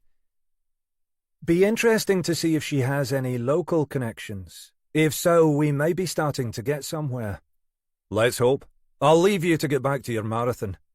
She ended the call and stood for a moment gazing out across the choppy blue waters. It was still a fine evening, but the sea breeze was growing stronger and a few clouds were gathering on the horizon. The forecast was for the weather to break tomorrow, which could easily mean they'd already had the best of the summer. Over the Firth, the Black Isle was still caught by the setting sun, windows glinting gold. The woodland to the east was looking darker, more threatening. She began to jog back towards home, picking up pace as she ran. Isla had been in London for the day, returning on the last flight, and wouldn't be back until nearly 11, so Horton would have only a ready meal and a glass of wine for company. It occurred to her now, pounding back along the sunlit waterfront, that this was how too many people had to live their lives. No one at home, and no one ever coming home. Chapter 17. Christ, he was running late tonight. Jimmy Morton pulled into the car park at the rear of the building and parked as close as he could, trying to save a few seconds. It had been one of those evenings when anything that can go wrong will. There'd been a problem with the alarm at his first call. Nothing serious, as far as he could see. The system just hadn't been maintained properly. But the device hadn't activated properly as he'd tried to leave. He'd been tempted to leave it, allow it to become someone else's problem. But if he did, this was bound to be the night when there was a break-in and he'd get blamed for leaving the place unprotected. So he'd called out the maintenance team, who were supposed to treat alarm problems as a priority. But he knew enough about their ideas of priorities to make sure the call was properly logged. So if they couldn't be arsed to come out tonight, at least it wouldn't be his fault. At the next place, he discovered that some kids had vandalised the rear of the building, painting graffiti slogans across a whitewashed wall. At least, he assumed it was kids. One of the slogans was the independence slogan, "Still yes," but there was little sign of reasoned political argument in the rest of it. Just the usual obscenities and incomprehensible daubings. Again, he'd had to stop and phone it in so that in due course, probably 6 months or so, someone would come out and clear it up. On top of that, there'd been a lengthy tailback on the A9 because some idiot lorry driver had managed to lose control and blocked the northbound carriageway just before the Keswick Bridge. Morton had sat there long enough to be seriously considering taking the long way round to the Black Isle. If only he could find a way out of the tailback. But eventually the police had managed to clear a lane and get the traffic moving. But he was at least a couple of hours late getting up here. He was tempted just to sack it off, but his van had a tracking device fitted, so the bosses would know if he hadn't completed the round. Not that they'd pay him any overtime for finishing this late. This was his least favourite stop at the best of times. The other sites were largely unoccupied shops or office premises. His remit was straightforward. Carry out a basic security and maintenance check, deal with any routine maintenance problems himself where possible, and report back any more serious issues so they could be dealt with as appropriate. Morton had trained as a joiner, but it seemed increasingly hard to get proper chippy work these days, so he'd ended up in this half-arsed role. Jack of all trades, master of nothing, and nobody at all. On the whole, he didn't mind the work. The pay was okay, if not exactly spectacular for the hours he had to put in. Apart from the GPS system on the van, he was his own boss and could schedule his days as he thought best, as long as the full round of visits was completed. The actual activities were pretty routine. From time to time he ended up doing some basic joinery to make a site secure or some plumbing to patch up a leak until it could be properly repaired. But anything more complicated was just reported in. Mostly it was just ensuring that the sites were safe, secure, and adequately maintained.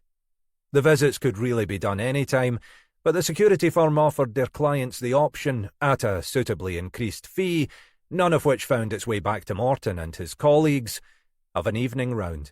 The clients liked that because they thought it meant any scroats who had their eyes on breaking into one of the occupied sites would see a physical security presence. Morton himself thought any half-decent scroat would soon work out that the physical presence was highly intermittent and, in his own case at least, comprised no more than a single overweight middle-aged man with a 40-a-day habit. But he did what he was told. He supposed there was an element of risk in the job. His wife had occasionally expressed concern that he was expected to work unaccompanied, but there was little worth stealing in most of these sites. They were just empty shells. The biggest danger was that some down-and-out would break in and use the site as a place to sleep. And he'd found evidence of that from time to time. But that was more of an issue in the urban areas. Once you got out of the city, The only issue was petty vandalism. Local kids who couldn't think of anything better to do than spray paint any available blank wall. This place, though, gave him the creeps, even in the middle of the day.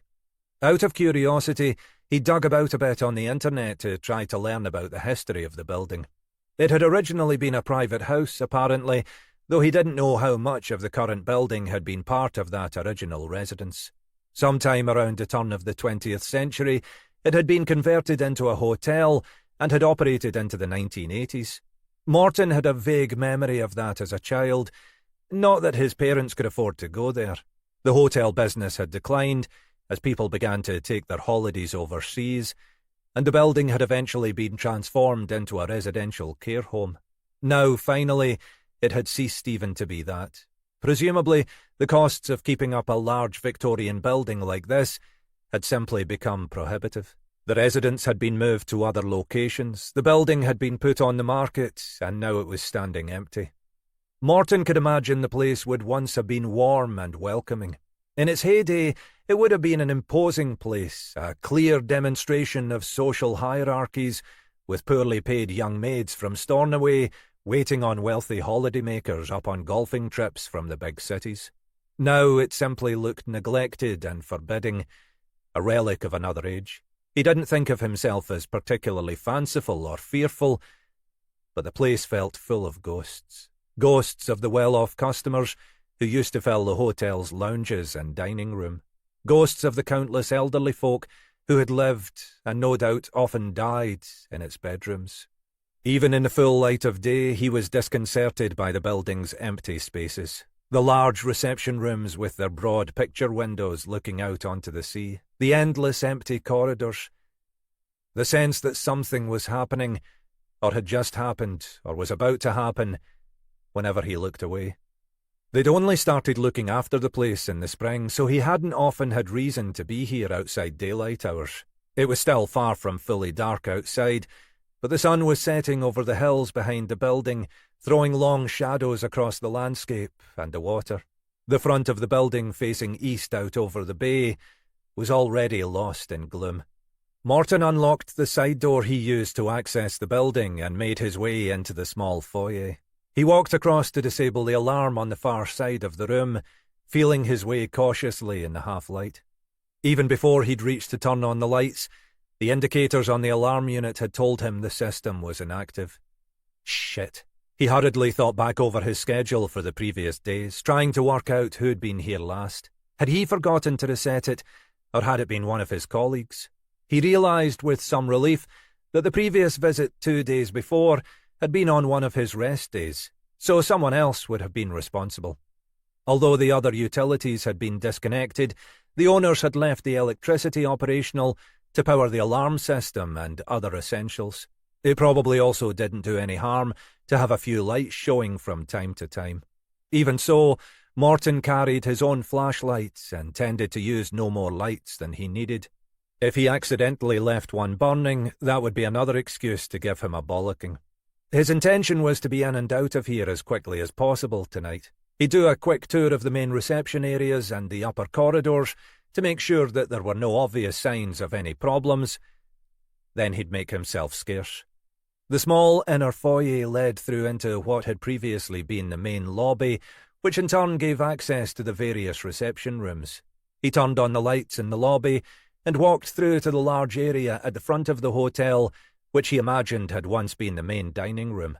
The broad picture windows stretched the full length of the hotel frontage, giving a spectacular view of the bay and the Firth. It wasn't difficult to envisage what this place would have been like in its prime. Rows of white starched tablecloths, silver cutlery, crystal glasses, well-off guests eating substantial dinners while watching the spread of evening across the water. Now it was just an empty space with worn carpets and peeling wallpaper. Morton walked over to the window. The setting sun threw the shadow of the building out across the grassed area at the front, down to the beach and the shoreline. Lights were coming on in some of the houses along the road below, and the sun was glinting gold in the windows of the houses on the far side of the Firth. The sky was still largely clear, darkening in the west to a bruised mauve, though clouds were gathering on the far horizon, where the firth opened into the North Sea. The last fine day for a while, according to the forecast. In other circumstances, Morton would have found the view striking. Standing here, in this abandoned space, he simply felt unease at the gathering dark. Better do what he had to do, and get the hell out. He turned, sensing again the illusion that something had been happening behind him, out of his sight, as he'd been staring out of the windows. But of course the place was as silent and undisturbed as ever. He scanned round the room to ensure there were no visible problems, no signs of leaks or breakages. Then he hurried through into the old kitchens and checked the areas leading to the rear doors. He completed his tour of the ground floor and climbed the wide stairway to the first floor. This was the part he disliked most. The upper floors were given over to what had been the hotel bedrooms. He had to patrol the long corridors, checking the status of each room. When he'd made his first visit some months before, he'd made a point of opening each bedroom door so that all he had to do subsequently was peer into each in passing and check there were no obvious problems. Nevertheless, it was a lengthy process, and something about the long, empty corridors increased his unease. Even more than downstairs, he felt other presences, as if each room were reoccupied as soon as he had passed. None of this was anything he'd ever admit to his wife or friends. He saw himself as a down-to-earth sort of bugger, not the sort who'd imagine ghosts and phantoms lurking behind every corner. But that was what this bloody place did to him. He completed his round of the first and second floors without incident. The rooms were as he'd left them, silent and unlit, no signs of any problems. Finally, he began the slow climb to the third floor. The building had a lift roomy enough to take wheelchairs and hospital beds when the building had been transformed into a care home, but that had been disconnected, and, in any case, Morton would have felt no inclination to trust himself to it. The stairs up to the third floor were narrower and steeper than those on the floors below. There were only a few small bedrooms up here, intended for the servants in the building's original form, and presumably later occupied by hotel staff. Even so, Morton had to give it a careful examination. It was up here that problems were most likely to arise. Leaks from the roof or wildlife damage. He stepped onto the landing and peered along the corridor, and stopped, holding his breath. There were 5 doors on the left-hand side. The 2 nearer doors were wide open as he'd left them, as were the 2 further doors. The third door, the door in the middle, was closed. He took a step forward, telling himself that for some reason the door must have been closed by whoever had carried out the patrol a couple of nights before. Morton had checked the log before he'd come out, as he always did, and there'd been no reports of any incidents or issues here, but maybe whoever was here had spotted something and thought it better to leave the door closed. What, though? As he stepped forward, Morton recalled the deactivated alarm downstairs. But if someone had broken in, why the hell would they wait till they got all the way up here before doing anything? Surely there would have been signs of an intruder elsewhere. He fumbled in his pocket for the bunch of keys that included the skeleton key for the rooms. As he pressed the key into the lock, he realised, stupidly, that his hand was trembling. It took him a moment to get the door open and press down the light switch, and then he stood, staring blankly at what he saw. He had no doubt what it was, even in that first moment. The room was otherwise empty, the furniture long removed. In the centre, spread out before the window, was a naked human body. A young female. Surrounding the body, as if in preparation for a funeral, there were 6 candle holders, each containing an unlit white candle. Between the candles, there were 4 vases of red roses. Morton had taken all this in even before he had realised. Then, his breath caught in his lungs, he turned, sure somehow that whoever had prepared this scene would be standing behind him. But the corridor was empty. Scarcely aware of what he was doing, he stumbled down the narrow stairway, almost losing his footing as he scrambled to get out of the place. Afterwards, he had no recollection of making his way down the final 2 staircases and out into the lobby. He was aware of nothing until he'd reached the chill of the evening air and was standing, only just able to recover his breath, his back pressed against the comforting solidity of his van, fumbling for his mobile phone. As he dialed 999, he looked up and realised that the sky had already clouded over and that the first drops of rain were beginning to fall. Chapter 18. For the first time in weeks, Helena Grant made it home in time to enjoy a half-decent evening. It wasn't generally like that these days. They were all overworked, but at times it felt as if she never stopped. As funding and resources were squeezed, the mantras were about getting more for less and improving efficiency. As far as Grant could see, that just meant that everyone worked longer hours without any more reward or recognition. They were also exploring partnership working with other agencies, which resulted in yet more unproductive meetings. The admin and paperwork got pushed outside normal work hours, so she ended up staying late to complete it, or, worse still, bringing it home so she could labour away into the night. Mostly she didn't mind too much. It wasn't exactly disrupting her active social life. She had no one to come home to, and not much else to do once she got here. But occasionally, as tonight, she just felt weary of the whole thing. She wanted to stop and take a breath. So this evening she'd made a point of leaving, well, not on time, but at least not absurdly late. She'd exchanged the smart suit she'd worn for the press conference for jeans and a t-shirt, and cooked herself a half-decent supper rather than the frozen meal for one that was her usual exhausted fallback, and poured herself a glass of a not-bad Rioja. Life, for once, was okay. On an evening like this, she remembered why she'd moved into this place. For the first few months after Rory had died, she'd stayed put in the smart Edwardian villa they'd bought together, wanting to retain that connection. But as the weeks went by, she realised that the memories were more painful than comforting. There was too much of Rory in the place, too much of a sense that at any moment he might reappear, come jogging down the stairs or out of the kitchen the way he used to, and when that didn't happen, too much of a space where he used to be. So she'd sold the villa in Inverness and bought herself a terraced house up here in North Keswick, with ever-changing views out over the Firth. It was convenient for work, low maintenance and essentially anonymous, but that was what she needed. For the moment it was perfect, and it had left her with a few quid in the bank. On nights like this, she could sit on the small balcony at the front of the house, sipping her glass of wine, watching as the twilight thickened over the water, thoughts of work temporarily suspended. She'd stayed out here even after the sky had clouded over, and the first heavy drops of rain had begun to fall.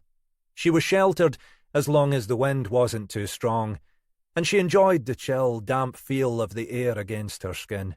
She was by background a natural West Coast Scot. A few days of sun and warmth left her feeling uneasy, as if something wasn't quite right. She was considering a second glass of wine when the phone call came, a sergeant from the contact centre. "Thought you'd want to know straight away," he said. "Looks like you've another one." It took her a moment to realise what he meant. "Christ, you're kidding!" "Don't imagine you'd forgive me if I was. We had a call out about half an hour ago. Body found up the other side of Rosemarkie. Officers just got up there and checked it out, and it sounds like another one." They hadn't formally released any details of the first two bodies, even internally, but she didn't fool herself that word wouldn't have got around. "Go on. Roses and candles. Shit. Where was this? You're not going to believe this. Trust me, I'll believe almost anything. You know the old retirement home up between Rosemarkie and Cromarty? Used to be a big hotel." She didn't know that area well, but she recalled the large building set in its own grounds, just visible from the road, on the hills overlooking the Firth. "Vaguely. In there, in one of the bedrooms on the top floor, would you believe? Laid out naked with the flowers and candles around her. Some security guy found her." "Her?" "Youngish woman, apparently. That's all I know." "That's plenty, thanks. How's it been left?"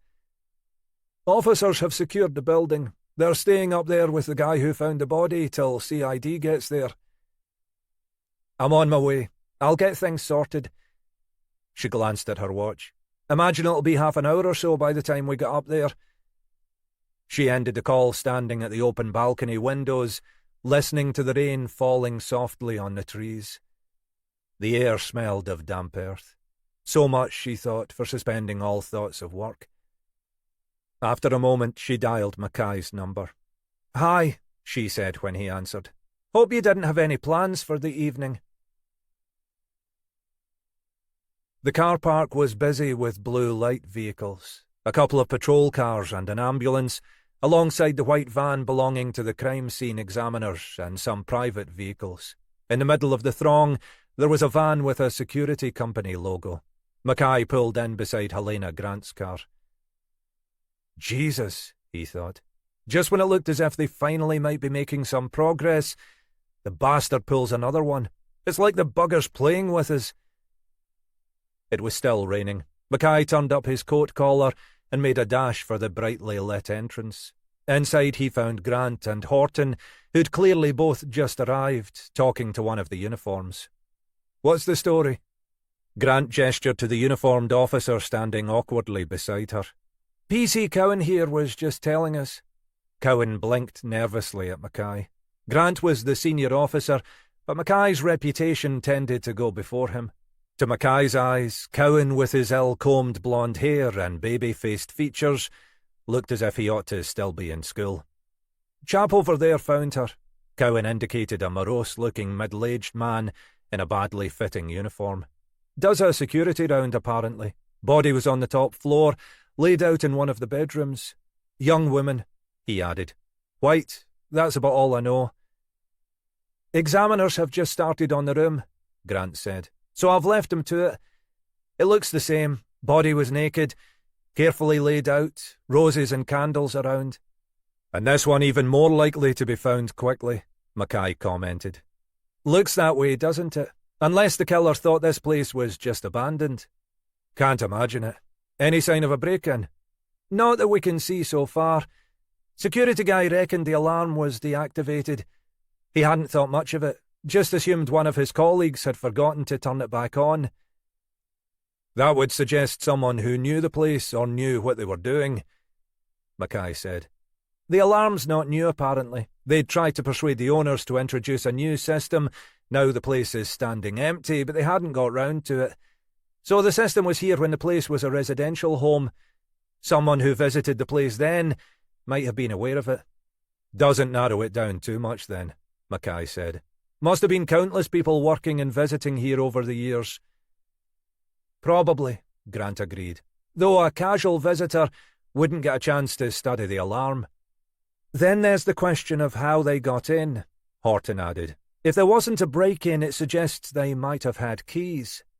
"Again, the locks haven't been changed since the place became unoccupied," Grant said. "So there could be countless people with access to the keys."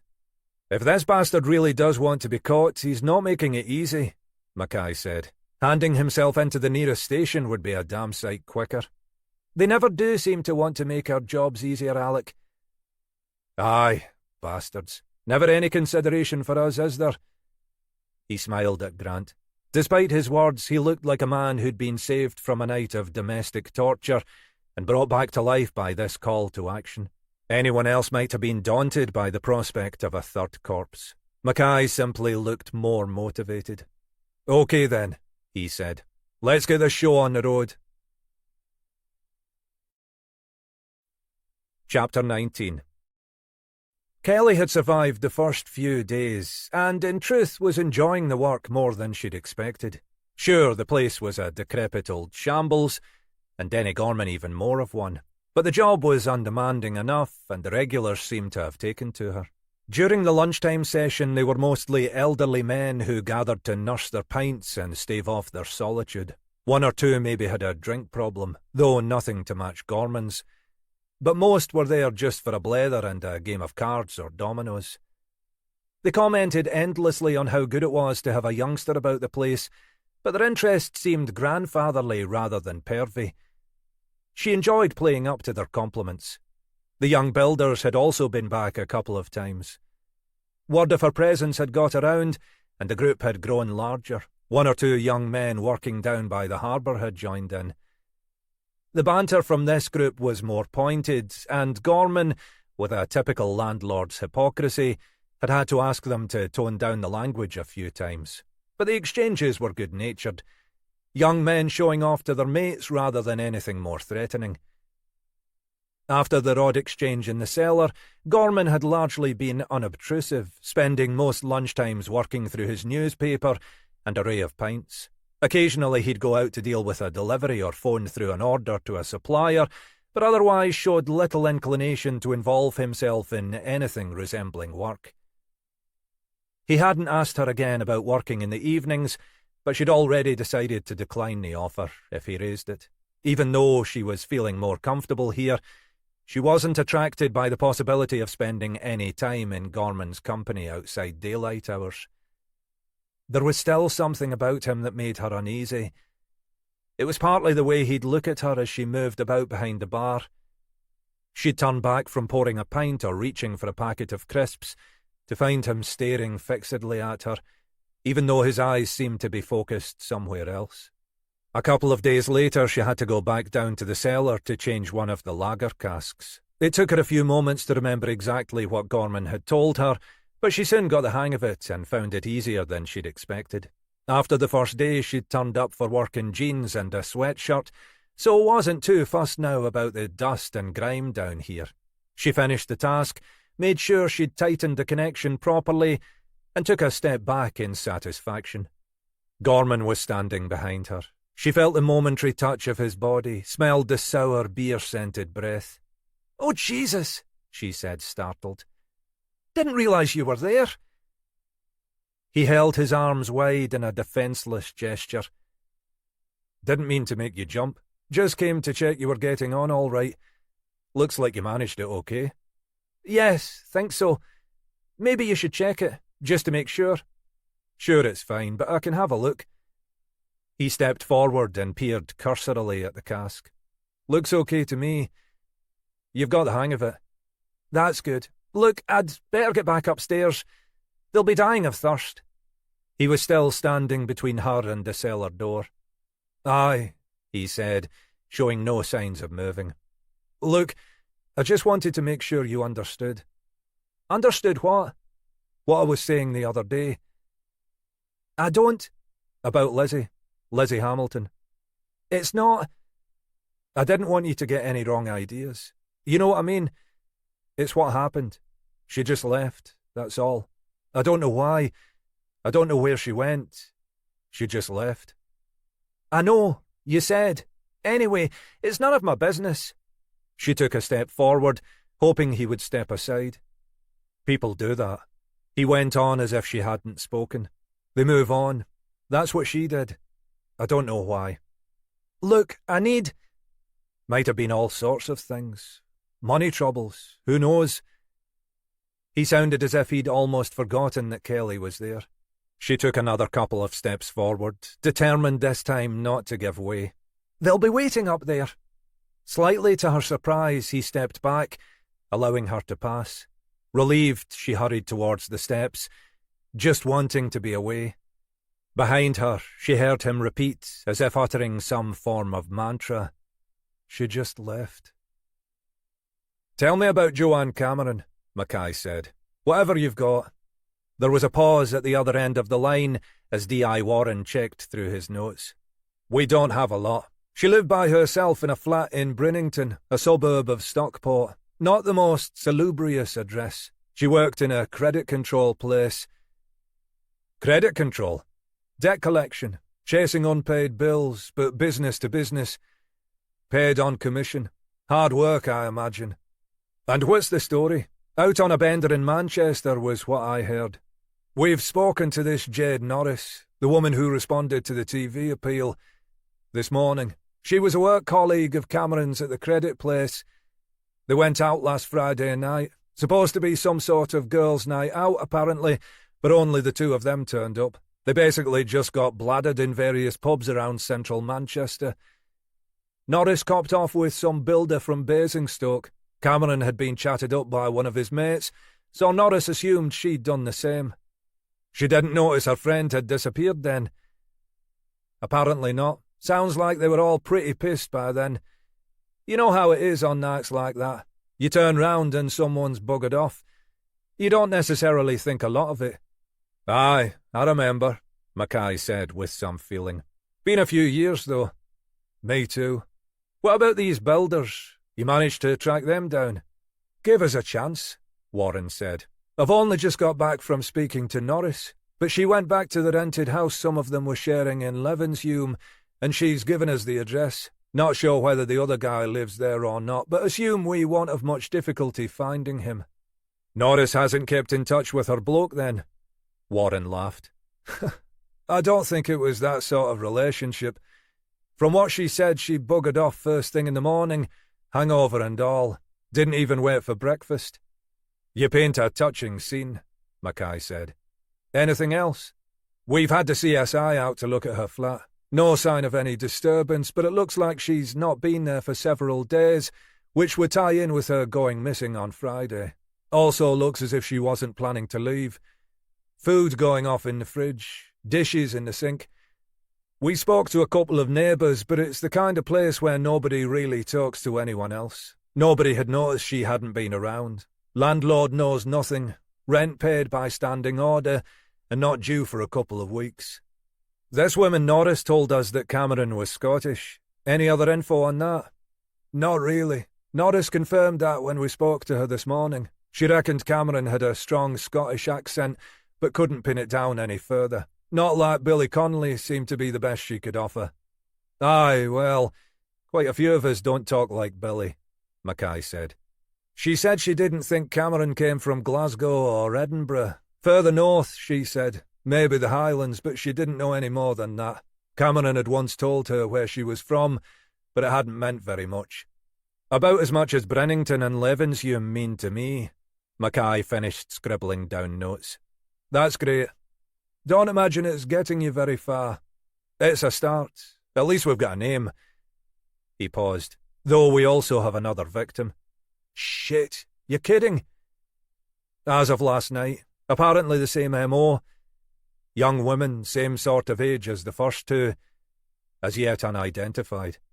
This really is one step forward, 2 steps back, isn't it? That's the way it's feeling. But any step forward is welcome. We'll get on to the builders this afternoon. I'll keep you posted. Mackay ended the call and sat for a moment staring blankly ahead of him. For the moment, they were keeping the third murder under wraps, but they'd have to announce it to the media very shortly. Then the shit would really start to fly. That, he thought, was when Helena Grant would start to earn her keep. How are they doing? Mackay said to Horton. She'd just reappeared from the MIR where she'd been debriefing the team on the latest developments. You know, plugging on. All we can do. What's the word from Jock Henderson and his pals on our third lady? MO the same as the first two. Chloroform burns around the mouth. Death by asphyxiation. Though obviously we'll have to wait on the post-mortem to confirm the details. Victim a white female aged probably late 20s. No particular distinguishing features other than a couple of minor scars and one off-the-shelf tattoo. We're doing the usual fingerprints and DNA stuff, but nothing back yet. Fingers crossed she proves less difficult to ID than Joanne Cameron. He filled her in on the conversation with D.I. Warren. We need to find out more about Cameron. I'll see if we can get access to her bank details and phone records. That might give us something, even if it's only some of her former addresses. Her mate reckoned she'd said she was from the Highlands, but the mate was very fucking vague about any geography north of Preston. Even if she was right, Highlands doesn't narrow it down much. No, but if there is a pattern here, then maybe it's not coincidence she was brought back up here, alive or dead. Maybe she was a local girl. There'll be a few Camerons up here, though, I imagine. Aye, too right. We could maybe try the academies, though. See if any of them have a record of a Joanne Cameron of the right sort of age. We'll have to be discreet. We don't want word leaking out that she's our victim before we've announced it formally. And I'd like to find any next of kin before we do that. Catch-22, Horton said. If we announced the name of the victim, we'd find out if there was any next of kin soon enough. Aye, but what a fucking way to find out your daughter or sister's been killed. It might come to that, but let's try anything else first. You know your trouble, Alec? She smiled. You're just a soft touch. Aye, he said. So I've been told. Now fuck off and make some fucking phone calls. Chapter 20. Despite his earlier concerns, the afternoon proved much more fruitful than Mackay had feared. The first sign of progress was a mid-afternoon call from Warren in Manchester. We've tracked down the builders, he said. Easier than we expected. Checked out the address that Norris had given us. The two we wanted were at work, but one of the mates was there. Off sick with the flu, he claimed, but it looked to me like the flu you get after 10 pints the night before. He told us where his mates were working, and we tracked them down there. Always good to catch them at work, Mackay observed. Makes them keener to tell you the truth, so you bugger off before the boss loses his rag. Too right. And I got the feeling that neither of them was exactly flavour of the month already.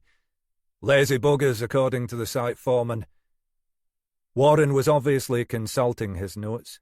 Guy called Dave Bennett was the guy Norris was lucky enough to cop off with. Weaselly little toe rag. Couldn't tell us much except to confirm what Norris had told us. Norris and Cameron had turned up at the pub together, already the worse for wear. Bennett spent the evening with his tongue in Norris's ear, and his mate Pete Graham spent the evening trying to get to first base with Cameron, without much luck apparently. So what's Graham's version of events? That around 11ish Norris announced she was heading home, wanted to get the last train from Piccadilly. He tried to persuade her to stay longer, but no luck. Any particular reason for her deciding to leave? Some fallout with this guy Graham?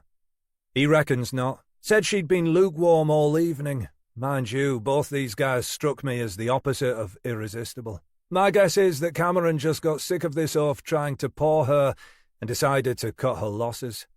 She didn't bother to say goodbye to her mate. Norris was otherwise engaged, and I'm guessing Cameron was feeling pissed off at the end of a miserable evening. She left her supposed mate to it and buggered off. Sounds plausible enough. Graham didn't try to follow her. Reckons not, and that sounds plausible too. It was pissing down. He stayed in the pub with various other mates who were still hanging about at the bar.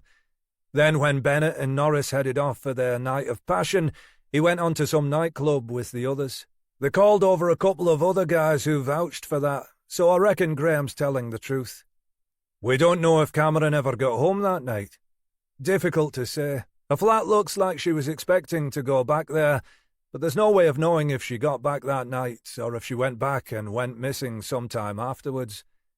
The first might be more likely, but there's no way to be sure. Neighbours have no recollection of her coming back. Like I said, it's not that sort of place.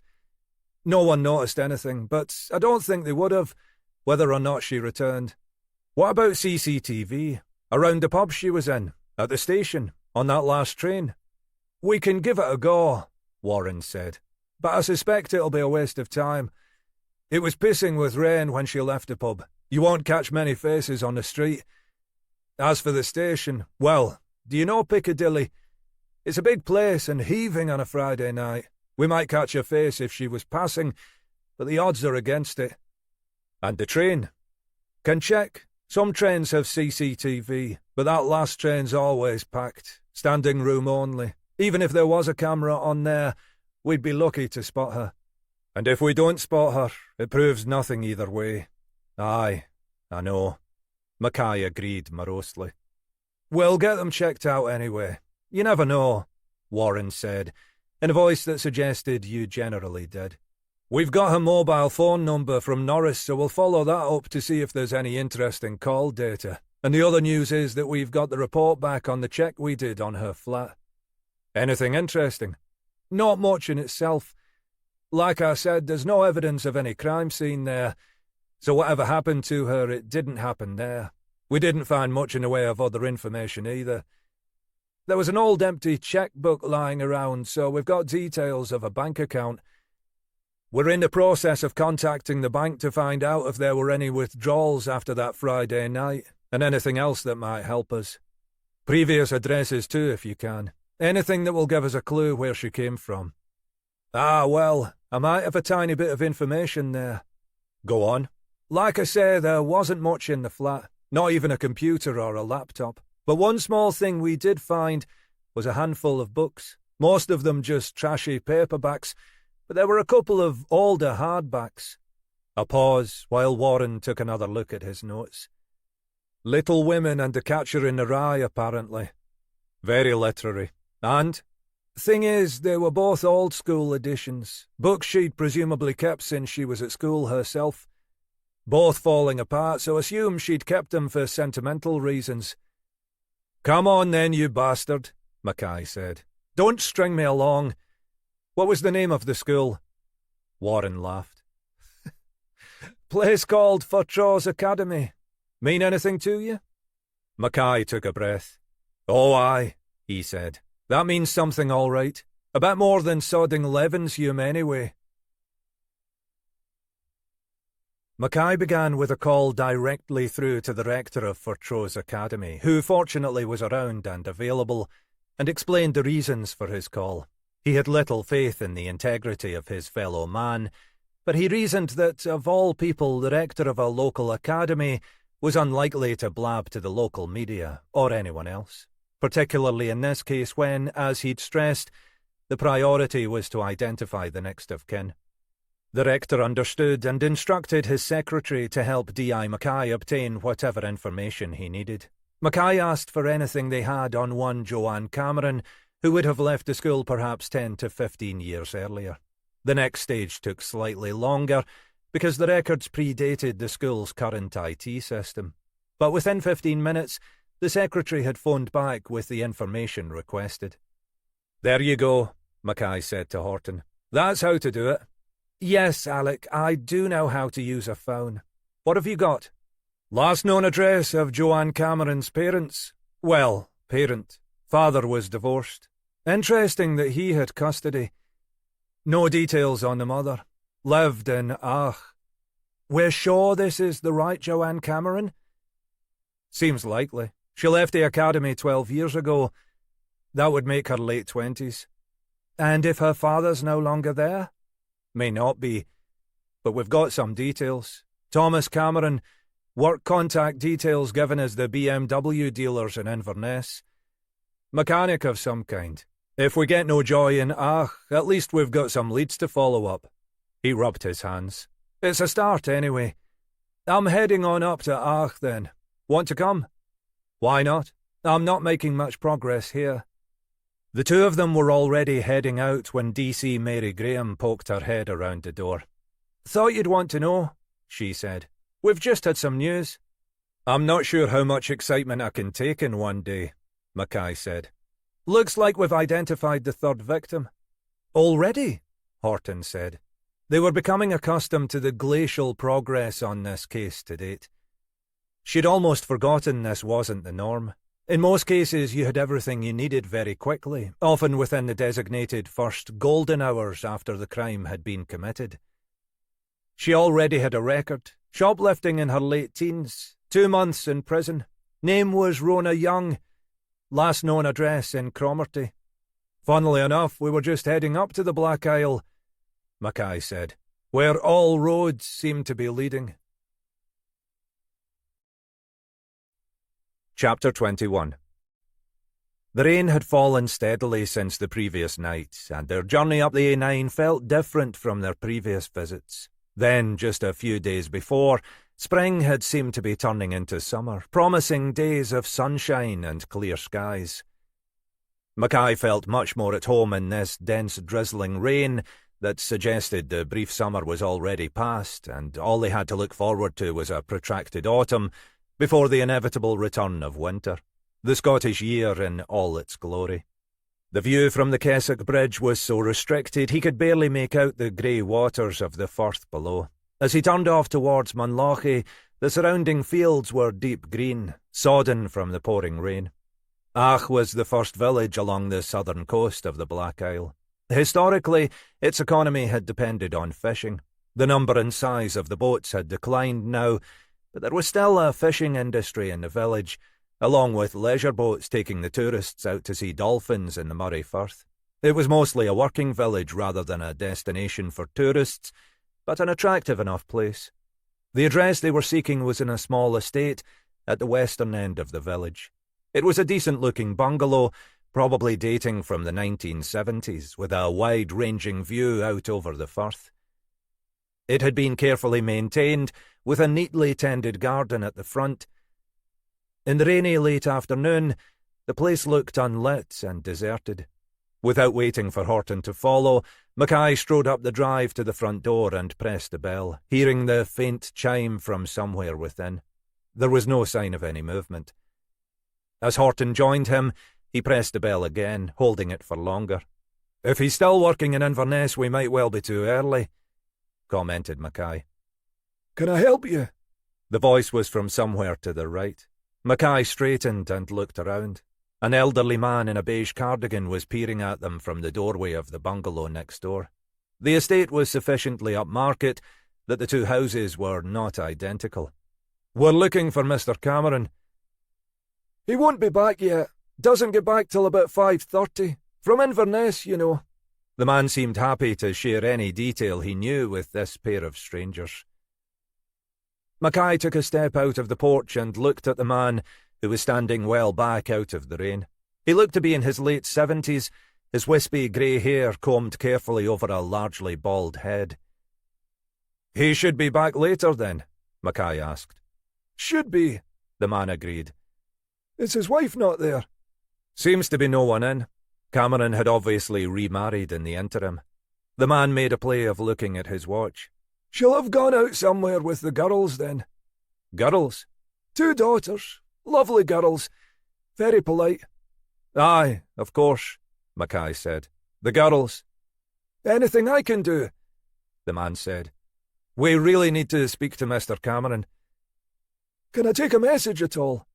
"Thank you, but we'll call back later." "Shall I tell him you were here?" Mackay shook his head. "There's really no need. It's not urgent." "Ah, no. Well, I like to help if I can." Mackay was already leading Horton back down the drive towards the car. The man was still gazing after them as they pulled away back down towards the main road. "Nosy neighbour," Mackay said. "He was just lonely. I'm assuming we're heading to Cromarty, by the way." "We might as well. Let's see if we have any more luck tracking down Rona Young's family. By the time we've done that, we should be right to catch our friend on his return from work." On a fine day, the drive to Cromarty could be an inspirational trip through sunlit woodlands and golden fields. Today it offered little more than a haze of grey. On the far side of Rosemarkie, they saw the police tape still blocking the tree-lined driveway down to the residential home where Rona Young's body had been discovered. The examiners were still there, along with a couple of Mackay's own team, working their way through the large building in the hope of finding some further leads. Cromarty had always struck Mackay as an odd place, even by the standards of the Black Isle. It was picturesque, full of multicoloured houses and narrow, inviting streets that afforded a tantalising glimpse of private gardens and courtyards.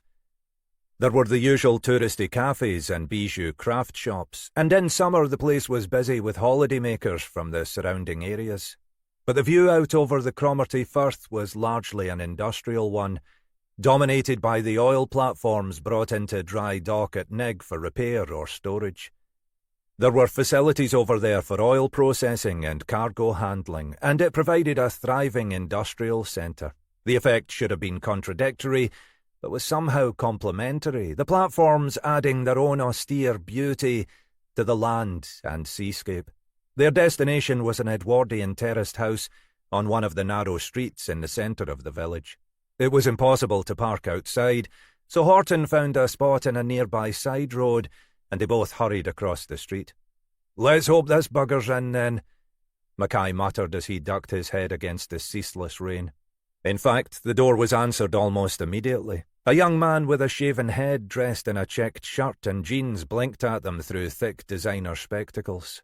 The sort of arty type the place attracted, Mackay thought. But this man was too young to have a daughter in her late 20s. "We're looking for a Mr. Young." "Not me, I'm afraid," he frowned, thinking. "He used to live here, but that was years ago. I'm afraid I can't really.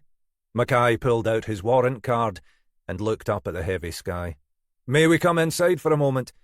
Easier to talk out of the rain. Of course, though as I say... Mackay brushed past him. I don't want to make a mess. Are we best in the kitchen? Probably. Brewster. My name, I mean. Good to meet you, Mr. Brewster. Through here. Mackay, keen to get out of the wet, had already made his way into the kitchen and was warming himself by a radiator. The room was decorated with pictures of musicians. They were presumably musicians, since they were depicted playing an array of instruments. But the faces meant nothing to Mackay. How can I help you? Brewster asked. We're trying to track down Mr. Young. We have this as the last address on our files. I don't suppose you have any information that might help us locate him. Brewster was looking confused. I think you're probably too late for that. I assumed... Mackay caught Horton's eye. What do you mean? Well... Brewster stopped. I mean, I thought you'd have known. Mackay sighed. I think you're going to have to start from the beginning. My colleague and I really have no idea what you're talking about, which I suspect may be our failing. He looked at Horton, who shrugged her agreement. I just assumed that the police were a perfectly coordinated machine. Aye, it's an impression we like to give. Well, I bought this place about 5 years ago. It was a real bargain, and I wasn't sure why at first. Then I got talking to some of the locals and found out the backstory. Go on. Archie Young. He was the previous owner. Well, you know that. Apparently, he killed himself here. Brewster pointed towards the kitchen door. In the sitting room. Overdose. Nothing gory. He spoke as if that made all the difference. Mackay frowned. And you thought we should have known about that? No, of course not. Not that in itself. But it was after his arrest that he committed suicide. He taught at one of the local primary schools. He was arrested for downloading child pornography. Images of child abuse, Horton corrected softly. We don't treat it as pornography. Well, he was arrested. From what I understand, the investigation was still continuing, but then... He killed himself, Mackay said, which I suppose may or may not have been an admission of guilt. When would this have been? You bought the place 5 years ago. It had been standing empty for a year or so before that, so probably 6, 7 years ago. Mackay was wondering who deserved a bollocking for this. There should have been a flag on Rona Young's file. Someone should have made a connection between father and daughter.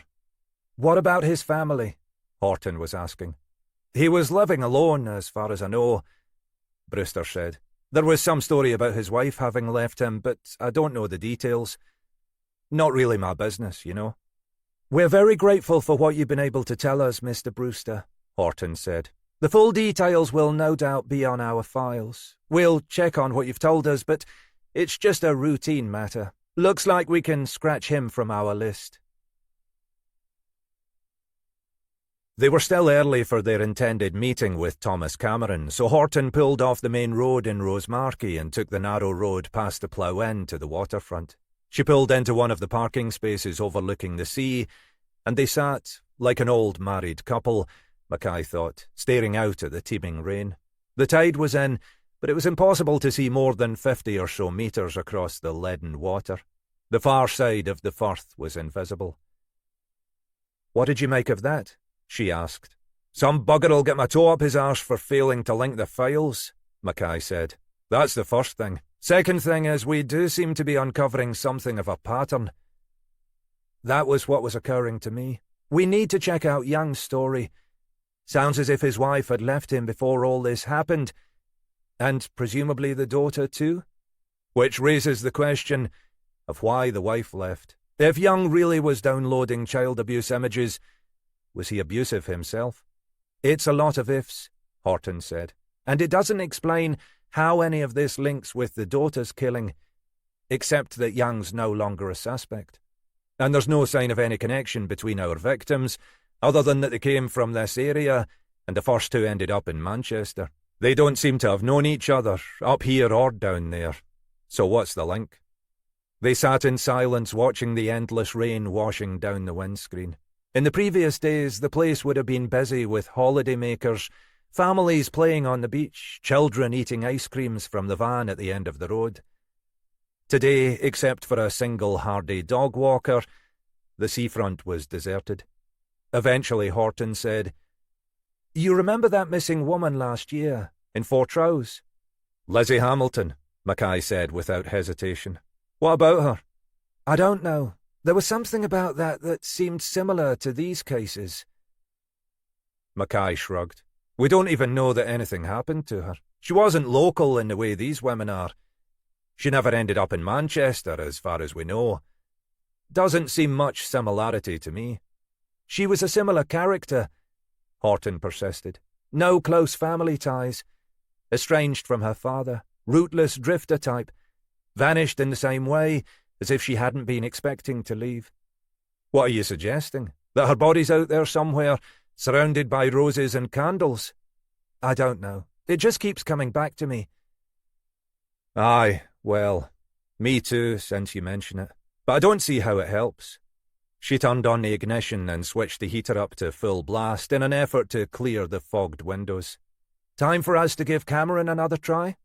"Why not? But do us a favour. Let's check there's a car in the drive before we stop. I don't want to find myself having another conversation with that bloody neighbour."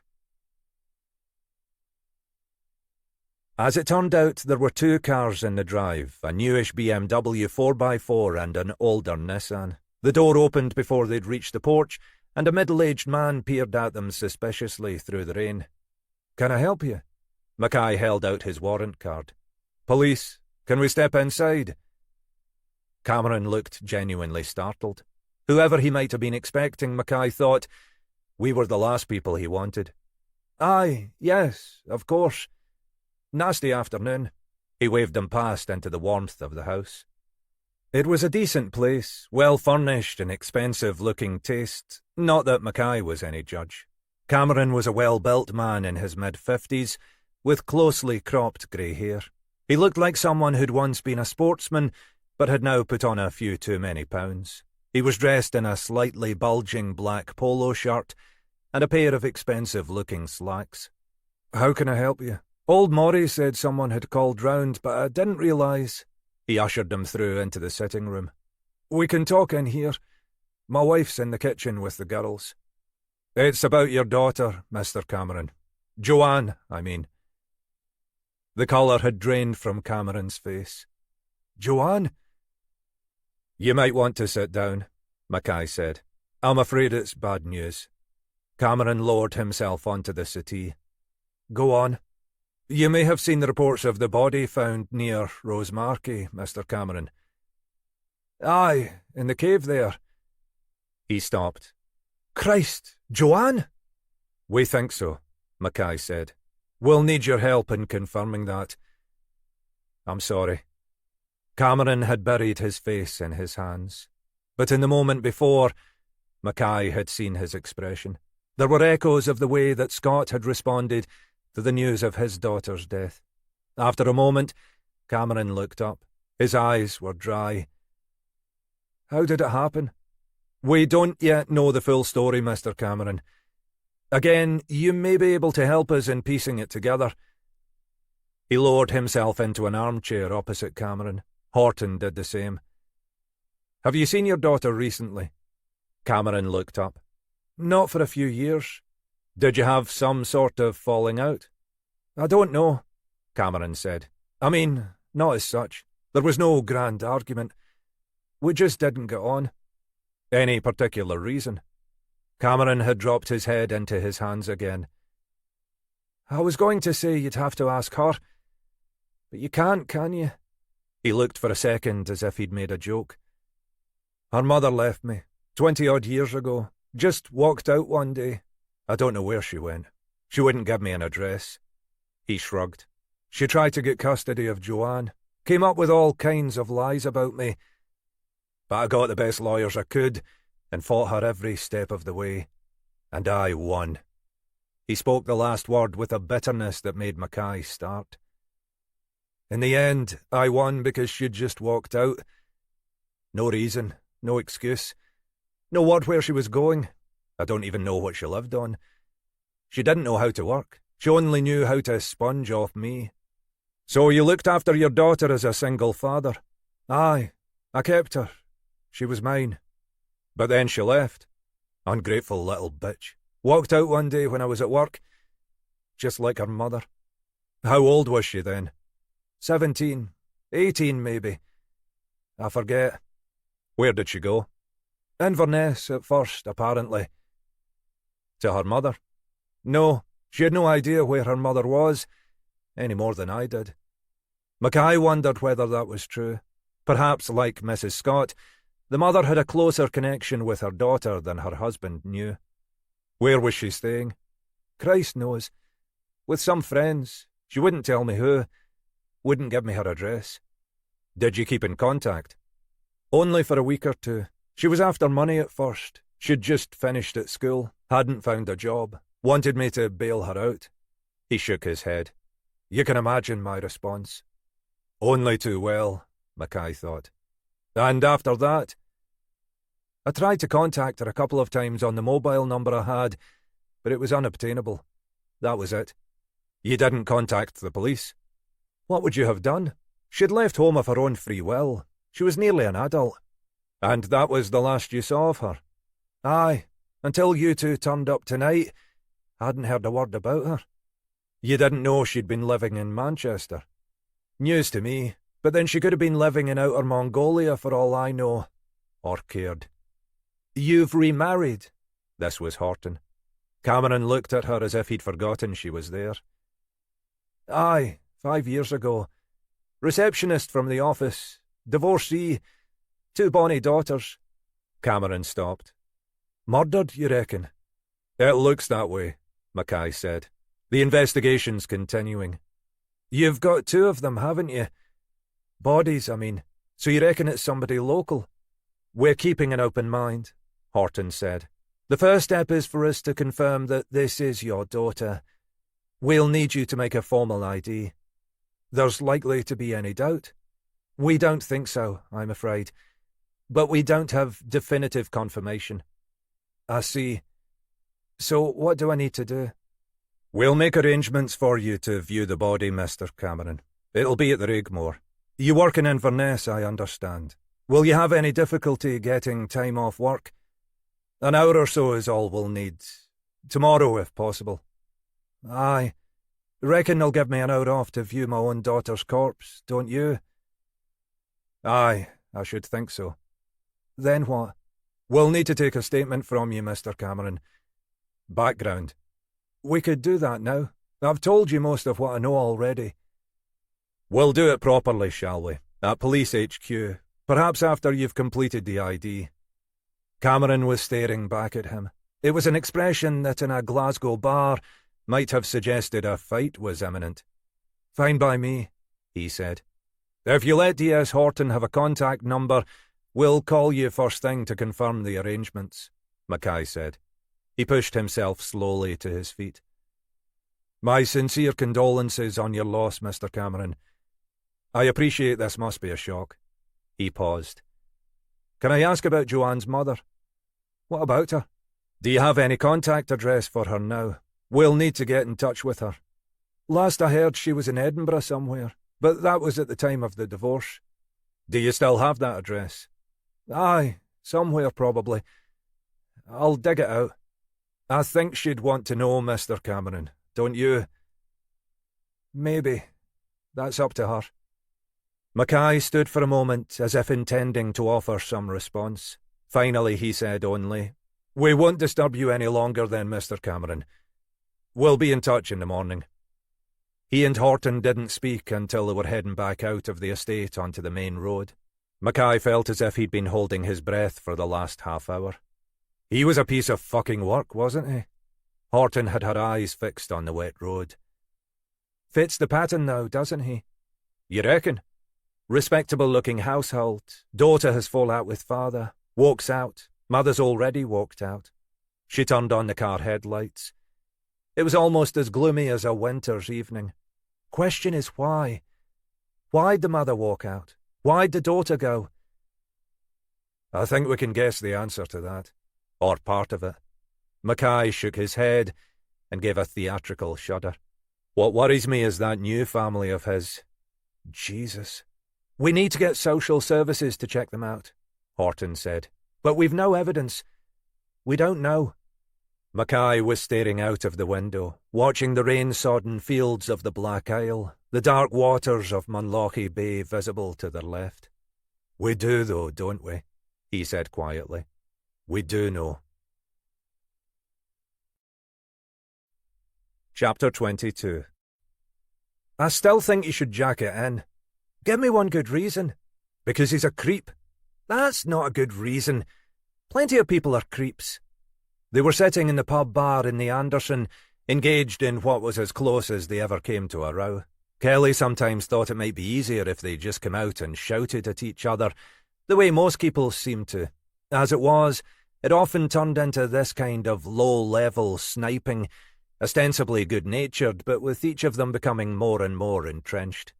Jim Anderson, the American owner, was engaged in some activity behind the bar, no doubt trying to ignore the whispered exchanges in the far corner. He tolerated them ordering 2 Cokes rather than one of his specialist beers, given that they wouldn't actually be old enough to order alcohol in his native Philadelphia. Greg's dad was a regular here, and was one of the few people who ever chose a Captain Beefheart track on the bar's typically idiosyncratic jukebox. "You kids okay?" Jim called, mainly just to remind them he was still present. Kelly waved back. "We're fine. Just having an argument about creepy pub landlords. Present company definitely not included." "Well, that's a relief.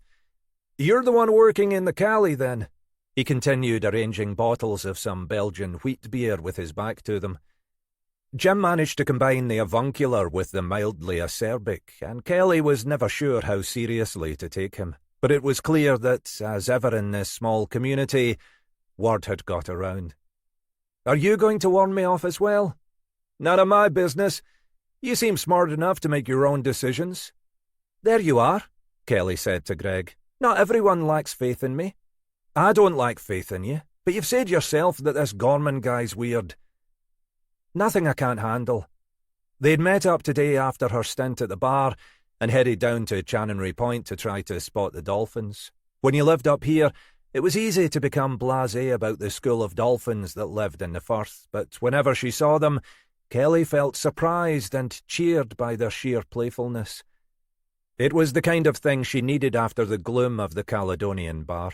In the event, the rain hadn't lessened, and so they'd done little more than have a quick scurry along the beach, enjoying the driving rain on their skin and the blast of damp air from the Firth. They'd ended up sitting in the car, munching sandwiches from the co-op, patiently watching for any signs of the elusive dolphins. On their way back, they'd come into the Anderson, mainly seeking shelter and warmth. Its deliberately ramshackle charm was a world away from the seedy gloom of the Caledonian. "That's what they all say," Greg observed. "Right up to the point when the mad axe murderer strikes. I've seen the films." "If you say so." She contemplated the remains of her Coke. "It's strange, though, the way he keeps insisting she just left, like he's protesting a bit too much." "You think her body's interred just below the cask of Duckers in the cellar?" "No, of course not. I just get the sense that there's something he wants to say, something he wants to talk about. That he dismembered her body and left it in the lockers at Inverness Station. It's not funny." She knew he was joking only to cover his own anxieties. The police were being cagey about the bodies that had been found, but everyone was getting jittery. She'd heard there'd been police around the previous night outside Rosemarkie, blue lights up on the driveway to the old retirement home. Nobody knew what the story there was, probably just another break-in, but the lurid rumours were circulating already. Her own parents, normally paragons of good sense on such matters, were getting anxious about her being out and about on her own. For her own part, she wasn't worried in daylight hours, but she had no inclination to be out after dark without Greg. "Don't try and make yourself his confidant. That's all. He'll get the wrong idea." "I'm not going to give him any opportunity to get any ideas at all, wrong or right." "If you say so," he said. "Shall we push the boat out and have another Coke?" The bar was starting to fill up with the dog walkers who used their dogs as an excuse for an early evening pint. Given the rain, this evening's walk was likely to have been even more token than usual. "Yeah, why not?" she said. "You only live once." Mackay arrived home around 7:30. He and Horton had finished off at the office on the return from the Black Isle. He'd worked through a trail of pointless emails, while Horton had trawled through the records, trying to find information on Archie Young. The basic file hadn't been hard to find. As Brewster had said, Young had been a primary school teacher, and at the time of his arrest, acting head teacher at one of the Isle schools. It was unclear why suspicion had initially fallen on Young, although some form of anonymous accusation had been sent to the school's parent council. Young's details had then been identified as part of a wider national investigation. Young had been arrested and his computer and laptop seized. The investigation into Young had come to a halt following his suicide. Strictly speaking, particularly given Young's profession, Horton would have expected the inquiry to continue. If illegal material had been discovered on Young's systems, a key question would have been whether his proclivities had been confined to the downloaded material or whether he'd acted on them in his day-to-day dealings with children. But that question, and indeed the initial question of whether any illegal materials had been present on the computers, had not been pursued. Horton's impression was that the investigation had been discreetly allowed to lapse. She didn't necessarily draw any sinister inferences from that. Most likely it simply wouldn't have been a priority once Young was out of the picture. She could imagine that it might have been easier for all parties for the story simply to be airbrushed from history. Frustratingly, there was nothing in the file about Young's wife or daughter. He was described in the notes as single, with no indication whether he might be divorced or separated. The next of kin was shown as Young's father, the address a retirement home in Inverness. Horton had followed that up, but the father had died several years earlier and the home had no other information. There was no mention of a daughter. This at least explained why no one had made the link between Archie and Rona Young. No doubt if the investigation had proceeded, this background would have been uncovered. As it was, they were left with an unhelpful dead end. As with Cameron, the question was why and in what circumstances Young's wife had left him. Mackay agreed there was little more they could do that night. He'd initially been surprised he had no recollection of the Young case, but he could see now that it had barely surfaced long enough to reach the attention of anyone but the immediate investigating officers, even locally. "We can do more digging tomorrow," he told Horton. The investigating officer, then a DI, was still around and had now apparently reached the dizzying heights of superintendent in Edinburgh. "You can make him squirm by asking him why the fuck he let the case drop," Mackay pointed out helpfully. He'd phoned ahead to let Chrissy know that, at least by his own standards, he was expecting to be home early. She'd greeted the news with limited enthusiasm, but said she'd have a cottage pie waiting. When he turned up only 30 or so minutes later than scheduled, she was in the kitchen checking the oven. As he entered, she made a visible point of checking her watch before pouring herself another glass of wine. "Sorry," he said. "You know how it is." "Aye," she said. "I should do after all these years, shouldn't I?" As so often, he felt as if she was spoiling for a fight. But tonight he determined to let it wash over him. He hadn't the energy or inclination for another slanging match. "How's the pie?" "Just waiting for it to brown." "Peas?" "Why not?" He pulled down a wine glass and poured himself a decent measure, wondering how much Chrissy had had before his return. This bottle was a third empty, but he suspected there might be another in the bin. "How's it going?" she said. "We're getting somewhere, but slowly." "There's a third body then," she said. They'd made the announcement late afternoon. Grant and the powers that be had decided they couldn't keep the news under wraps much longer. Otherwise, someone, the security guy who'd found the body, one of the paramedics who'd been on site, would leak it, deliberately or inadvertently. Then the media would be onto them for withholding information which might have an impact on public safety. Like the media cared a bugger for public safety. In the end, Comms had issued a bald press release sufficiently late in the day that the media wouldn't have time to do much digging before the early evening news broadcasts. What did they say? Just said a body had been discovered near Rosemarkie, that you were treating it as an unlawful killing. There was a bit of speculation as to whether it might be linked to the other cases, but they didn't make a lot of that. She left the peas to boil and sat down next to him. They will, though, Mackay commented dourly. You wait for tomorrow's tabloids. They sat in silence until Chrissy rose to check the oven. Shall we eat in here? Might as well. Mackay rose to fetch the plates and cutlery, setting 2 places opposite each other at the kitchen table. Chrissy carried out the steaming pie, and he watched while she doled out ladlefuls for each of them. Nice pie, he said. Ach, it's tatties and mince, isn't it? Not that there's anything wrong with that. There was more silence while Mackay topped up their wine glasses. After a moment, she said, We can't go on like this, Alec. Dancing round each other, walking on eggshells, not daring to say anything for fear of saying the wrong thing. Both of us spoiling for a fight all the time, but doing our damnedest to avoid it because we know we'll say things we'll both regret. Is that how you see it? That's how we both see it, Alec. You just won't say it out loud. He had no response to that. He wasn't even sure she was right, not exactly. But there was enough truth for him not to want to engage with it, which, he supposed, proved her point. What do you suggest? What I've suggested before. Counselling. Couples counselling. You said we should give it a go. He felt the familiar tightening in his chest. He'd almost forgotten he'd agreed to her suggestion, that he'd actually said, God help him, that it was all they'd got left. Aye, if you say so. You said so, she insisted. So I've done it. He looked up, a forkful of pie halfway to his mouth. You've done what? I've made an appointment for us. Tomorrow. Jesus, Chrissy, you know how busy I am. I can't just go swanning off. 6:30, she said. He does early evening sessions. Even so, I can't. Do you want to make this work or not?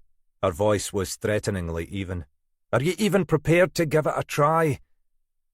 For God's sake, Chrissy, that's not the point. It's exactly the point, Alec. It's this or nothing. He slumped back in his chair, knowing he was defeated. Aye, okay. We'll give it a go. Who is this guy? Don't tell me you found him in the Yellow Pages. I spoke to the GP. He recommended him. Does a lot of couples counselling work, but also has a specialism in working with troubled young people. Doctor thought he might also be able to give us some insights into, well, you know. Aye, Mackay said wearily. Anything's possible, I suppose. Give it a go, Alec. A real go, I mean. Not just lip service. I will. Look, I want this to work as much as you do. I don't want us rubbing along in pained silence, always blaming each other to salve our own guilt. He took her hand, conscious that he couldn't recall the last time he'd done that. She looked back at him. Last chance saloon and all that. But yes, let's give it a shot. Chapter 23. Mackay was in the office by 7:30 the next morning, but Helena Grant was already waiting for him. Shit, fan, she said succinctly, and tossed the Daily Record onto his desk. You seen this? The headline was Black Isle Killer. Mackay didn't bother to read the story. It was bound to come.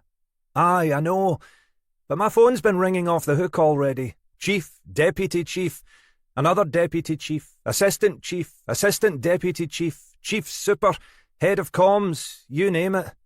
You talk to them so I don't have to, Mackay pointed out. Be thankful for small mercies. We need a breakthrough, though. Something, anything. Ach, it's like wading through treacle. We're building up a picture of these women's lives, but it's slow going. There's a definite pattern emerging. He outlined the ideas that he and Horton had discussed after their interviews the previous day. You think this guy Cameron might be a suspect? It's conceivable. He's the most likely candidate so far. Scott might have had a motive, but I can't see him coping physically with what was involved in these killings. Young's obviously out of the picture. Cameron's fit and able enough. There was clearly no love lost between him and his daughter, whatever the reasons. He drives a powerful-looking 4x4, so he wouldn't have had any difficulty getting the second body out to the shoreline. But why would he kill the other two? It's possible to come up with a scenario in which he might have killed his own daughter. Maybe she turned up out of the blue. Maybe threatened to expose him, if he is an abuser. Maybe threatened to tell his new wife, assuming that she hasn't already guessed. Something along those lines. And he decides the best thing to do is to silence her. I can buy that, probably. But why the other two? Because he's off his head? You said he seemed odd. Aye, there was definitely something not right about him, especially the way he talked about his daughter, as if she was his property. He didn't seem able or willing to conceal that, even talking to us. But odd enough to kill two complete strangers? I don't know. If they really were strangers, Grant pointed out. We've found no evidence of any links so far. They seem to have lived fairly parallel lives, but there's no sign to date that they knew each other, or even had any common acquaintances. It's possible, though, surely. They all come from within a few miles of each other. Of course it's possible, and if Cameron were predatory, it's conceivable they might all have been victims. But that's just speculation at the moment. Cameron's got no kind of record, any more than his daughter did. So where next? We'll interview Cameron after he's ID'd his daughter, just to take a statement at this stage. We've no grounds to treat him as a suspect yet. We'll carry on plugging away at the backgrounds of the other two. We don't know where Rona Young was living. We'll ask GMP to keep tabs on the MISPR lists, in case she crops up there. We could do another request for info through the media. Let's hold that back for the moment, Grant said. We'll look a bunch of numpties if that's all we keep doing. People will think it's because we don't have a clue what to do otherwise. Aye, well, we don't really, do we? No, but don't let on. Christ knows where that would lead. The other question, Mackay mused, is why Manchester? Is it just a coincidence that that's where the first two victims were living, or does it have some significance? If it turns out Young was living there too, we'll have to assume it's part of the pattern. But why? God knows. It's one of the places you can fly to from Inverness. There aren't that many. London, Birmingham, Bristol, I think. Bloody Stornoway and Kirkwall. But yes, maybe. She pushed herself wearily to her feet. OK, we'll keep plugging away. I know you're doing your best. And my best is bloody good, Mackay said, as you well know. Aye, well, keep blowing your own trumpet, Alec, because no other bugger's going to blow it for you. She stopped at the door and turned back with a smile. And yes, it bloody well is. But we still need a miracle, as soon as you like. Thomas Cameron had confirmed that the body in the mortuary was indeed that of his daughter Joanne. His interest in the matter seemed almost non-existent. It was as if he'd been asked to confirm some detail in a report or an item of expenditure in a bill. Afterwards, Horton had driven him back to HQ so that she and Mackay could take a statement. Although it was no more than a witness statement at this stage, Mackay felt that both of them should be present in case anything more substantive should emerge. Given Cameron's taciturn demeanour, Horton wasn't hopeful. Mackay had set up the meeting as formally as possible in one of the interview rooms. "Can I ask you about your relationship with your daughter, Mr. Cameron?" he began. He could almost see Cameron tense. "I don't see how that's relevant." "It may not be," Mackay said. "At this stage, we're simply trying to build up as full a picture of your daughter as we can. We've very little information other than her address and occupation at the time of her death." "Then you're one up on me," Cameron said. "So it's helpful to gain some understanding of her background," Mackay persisted. "You said she continued to live with you after her mother left." "Aye, I told you all this yesterday. Her mother walked out. We had a bastard of a fight in the courts, and I won." Even now he sounded smug. Mackay had already noticed that Cameron seemed unwilling even to speak his ex-wife's name. Why didn't the court grant custody to Joanne's mother? Because she was a waste of space. She'd always been unreliable, had walked out a couple of times before. She was on antidepressants and Christ knows what else. She'd had a couple of suicide attempts. All while married to you. Horton tried not to make the question sound too pointed. Cameron laughed. Aye, I suppose. But she'd always been flaky. It wasn't hard for my lawyers to demonstrate she wasn't a fit mother. You said yesterday she levelled accusations at you, Mackay said. What kinds of accusations? Cameron shifted uncomfortably on the hard plastic chair. Christ, you name it. Did she claim you were abusive? Among other things. Towards her or your daughter? Cameron leaned across the table, jabbing a finger angrily towards Mackay. What the fuck is this? What's this got to do with Joanne's death? I don't know, Mr. Cameron, Mackay said patiently. I'm just trying to establish some background. There's nothing to establish, Cameron said. She just threw all kind of mud in the hope something would stick. Like I say, the court found in my favour, so you can draw your own conclusions. And why did your wife leave you in the first place? Like I say, she was a flake. Mad as a box of frogs. I didn't realise it till it was too late. And your daughter, she walked out as well. She was as mad as her mother, in her own way. Two of a kind. Always had been. When Joanne was small, her mother used to take her off to have fucking fantasy tea parties at the beach, like two kids playing together. And it wasn't Joanne who took the fucking teddy bears and dolls. Joanne ended up like her mother. Hadn't a clue what she wanted to do with her life. Eating disorders, depression, you name it. But you weren't concerned when she left. Of course I was concerned, but there was nothing much I could do, was there? She was an adult. She could make her own decisions. You didn't try to find her. I thought she'd come crawling back eventually. Those first couple of weeks she kept calling and asking for money. I didn't think she'd be capable of looking after herself. You don't know where she went? I mean, in those initial weeks. She never told me. Just kept asking me to transfer money to her account.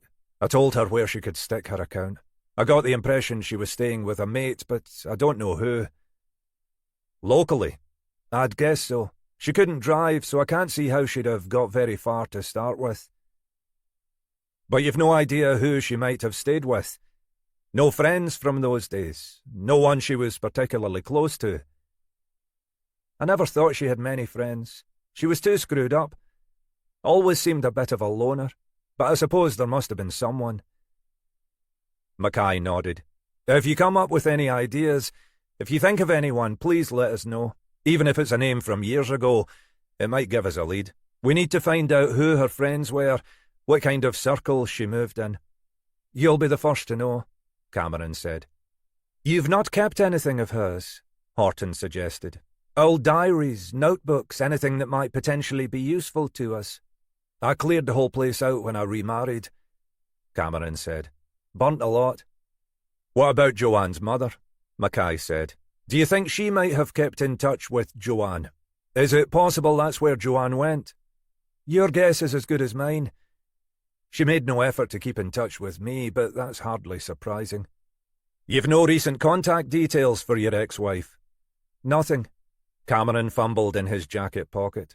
I've got the old address, I promised you, where she was living at the time of the divorce. Address in Edinburgh. She was staying with an old school friend who'd moved down there to work. But that's all I know. Thank you, Mackay said. That may be a useful start for us. Maybe, Cameron said. I know she's no longer there, and her friend's long gone too, but good luck. Anything else you can tell us about your daughter, Mr. Cameron? Anything that might give us some sort of lead? I don't think so. I've not seen her for 10 years or more. Can you think of any reason why anyone might want to kill her? Could be 1,000 reasons. She always struck me as the type who'd make a natural victim. You know what I mean? Not really, Mackay said. For us, a victim is just that. Aye, well, you never met her. Cameron seemed to have switched off. as if the interview was already over. "Anything else you want from me?" Mackay was tempted to string him along with further questions, but his sense was that they'd get no more out of Cameron for the moment. The man was an undoubted arsehole, and possibly an abusive one, but Mackay wasn't convinced there was anything more to him than that. They needed something more if they were going to take this any further. "No, that's fine for today, Mr. Cameron. We'll probably need to talk to you again as the investigation proceeds. I take it that won't be a problem." "Talk away," Cameron said. "Just don't expect me to have any new answers." Chapter 24. "What do you reckon?" Horton said once they'd offloaded Cameron. Josh Carlyle had offered to ferry him back to his place of work. Carlyle was something of a petrol head who'd welcome the chance to stroke the shiny new BMWs. "I reckon we're getting nowhere," Mackay said. "You don't think Cameron's our man?" "Well, he could be. He's our best fit so far." "We could try for a warrant. Check his house, his car." "On what basis? We've nothing. Just a clear dislike for his ex-wife and a lack of interest in his estranged daughter. If we went with those, we'd have 1,000 candidates." "He's an abuser." "We think he's an abuser. OK, we know he is, you and I, with our well-honed copper's intuition. But we've no evidence for it. We haven't even met his second wife or his stepdaughters. I can't see us getting a warrant without something more. And don't forget that, as far as the public's concerned, he'll be the bereaved father. If we harass him and find nothing, it won't look good." "So what then?" "I don't think we can do much more than keep a close eye on him. See what we can do to track down this ex-wife. Get something more that means we can bring him in again." They both sat in glum silence for a moment. Finally, Mackay said, "We've got to find the connection. What is it that links these 3 women?" "They're local. Looks like they were all abused. All left home at the first chance, 2 at least to Manchester." "So did they meet? Did they know each other? Did they have some common connection? How did the killer know all of them?" "Maybe it's not that personal," Horton said. "But the candles and roses suggest something personal. Something more than a set of random killings. Some sort of tribute? Commemoration?" "OK, so that suggests some connection. But we're a long way from finding out what it might be. There's no sign it's anything to do with what they were doing at the time of their deaths. We're still working through the list of names that Danny Reynolds gave us for Katie Scott, but not getting much joy. The few we've contacted barely remember her. Same with the other 2. They barely seem to have made a dent during their time on Earth." "Very poetic," Mackay observed dourly. "Christ, it's a depressing thought, isn't it? You're here and then you're gone, and no bugger even notices." "Maybe that's what our killer thought too," Horton said. "At least these 3 were provided with candles and flowers. Someone wanted them remembered." When she heard on the news that they'd found a 3rd body in the old retirement home up beyond Rosemarkie of all places, she'd almost been tempted to jack in the job. That was what Greg would have preferred, even if he couldn't bring himself to say it. It was what her parents would have preferred too, but she'd made a point of not discussing it with them. Kelly wasn't sure how seriously to take any of this. From the little that the police had said, it wasn't even clear the killings had taken place locally. The victims were all from the area originally, but the first 2 at least had been living in England. It didn't necessarily mean the so-called Black Isle killer was really lurking behind the next corner. In any case, something brought her back to the Caledonian bar the next day, and the day after. She told herself she was simply being responsible. You didn't walk out on a job without good reason, even if your boss was Denny Gorman. And the money was always useful. Anything she could scrape together before uni was bound to be a help. But, on top of all that, there was her own curiosity. She couldn't seriously see Gorman as any kind of killer. He seemed far too ineffectual for that. But there was something in the way he talked about Lizzie Hamilton. Something that left her uneasy and intrigued. So the next lunchtime found her back in the Cali bar, serving well-spaced pints to the usual crowd of elderly men. fending off the unserious advances of the building boys. They were a sweet bunch, most of them, scarcely out of school, keen to impress each other, about as suave and sophisticated as their bricks, but good-natured and lively. Every day they hit the bar like a whirlwind at around 12:30, and 45 minutes later they were gone, leaving only a haze of beer fumes and sweat. Gorman himself continued to be well-behaved, perched in his usual spot at the bar, dressed in one of his limited array of heavy metal T-shirts, his sparse greasy hair flopping over his badly shaven face. He was drinking more than ever, increasingly alternating his chain of pints with shots of whiskey. The drinking seemed only to make him more morose, but he showed no obvious signs of drunkenness. Occasionally he'd offer some comment about the practical running of the bar, but mostly he sat in silence, flicking through his newspaper. She didn't even have the sense that he was watching her the way he had before. It was as if he had something else on his mind. The first hour or so went pretty much as usual. At around 1:45, Gorman looked up from his newspaper. "You in a rush today, Kelly?" The truth was she was in no hurry at all. Greg was working up with his dad carrying out some running repairs on holiday chalets and wouldn't be free till after 6. She'd no plans for the afternoon, other than reading some Anne Bronte. On the other hand, she'd no idea what lay behind Gorman's query. "Not desperately. Why?" "Been doing a stocktake. Just wondered if you could help me finish it off." He waved his glass of whiskey vaguely in her direction. "You can probably count better than I can. I'm likely to see double." It was the kind of joke he often made, as if by acknowledging his alcoholism, he could somehow negate it. "What do you need doing?" "I've done all the stock in here and the storeroom. Just need to do a check on what's in the cellar. Shouldn't take you more than half an hour. I'll pay you for the whole extra hour, obviously." Obviously, she thought. No one could accuse Gorman of being tight with money, though that was possibly because he had no conception of its value. She still couldn't see how this business wasn't going to go down the tubes sooner rather than later. There was no obvious way of extracting herself from this without seeming rude. "I suppose," she said. "Though I need to be away by 3 at the latest. I've arranged to meet Greg, my boyfriend."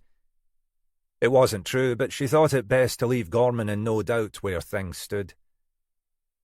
He regarded her for a moment, as if unsure what to make of her last comment. "That's grand. Like I say, half an hour max." The task was as easy as he'd suggested. Most of the bar stock was kept in the small storeroom by the bar. Apart from the casks and kegs, the stock in the cellar was mostly boxes of the more obscure spirits that only needed replacing occasionally, plus various oddities Gorman had presumably bought for experimental purposes. He'd given her a flashlight and notebook and asked her to jot down whatever she could find down there. She'd been tempted to include sections headed junk and spiders. 20 minutes later, she was pretty much done. She took one last look around the darker corners of the cellar to check she hadn't missed anything, and turned to leave. Gorman was standing in the doorway, his bulky frame blocking the light from the stair. "Just finished," she said brightly. "Here's the list." Gorman remained motionless, saying nothing. She held out the notebook. "Wasn't a lot, but I think I've got everything down." "She just left," Gorman said quietly. "You need to understand that." She hesitated, conscious that Gorman was showing no signs of moving out of her way. "You said it's none of my business anyway." "She just left," Gorman repeated. "I don't know why." "Why does anyone do anything?" Kelly was aware how inane her words sounded. She looked pointedly at her watch. "I should be off." "I just want you to know that. I don't know why she left. It was nothing to do with me." "Like I say," she risked another few steps. Gorman had still not moved. She could smell the beer and whiskey on the breath. "You're all the same, aren't you?" Gorman said. "I don't know what—" "All the same. You come here, dressed like that." He gestured in her direction as if to illustrate his point.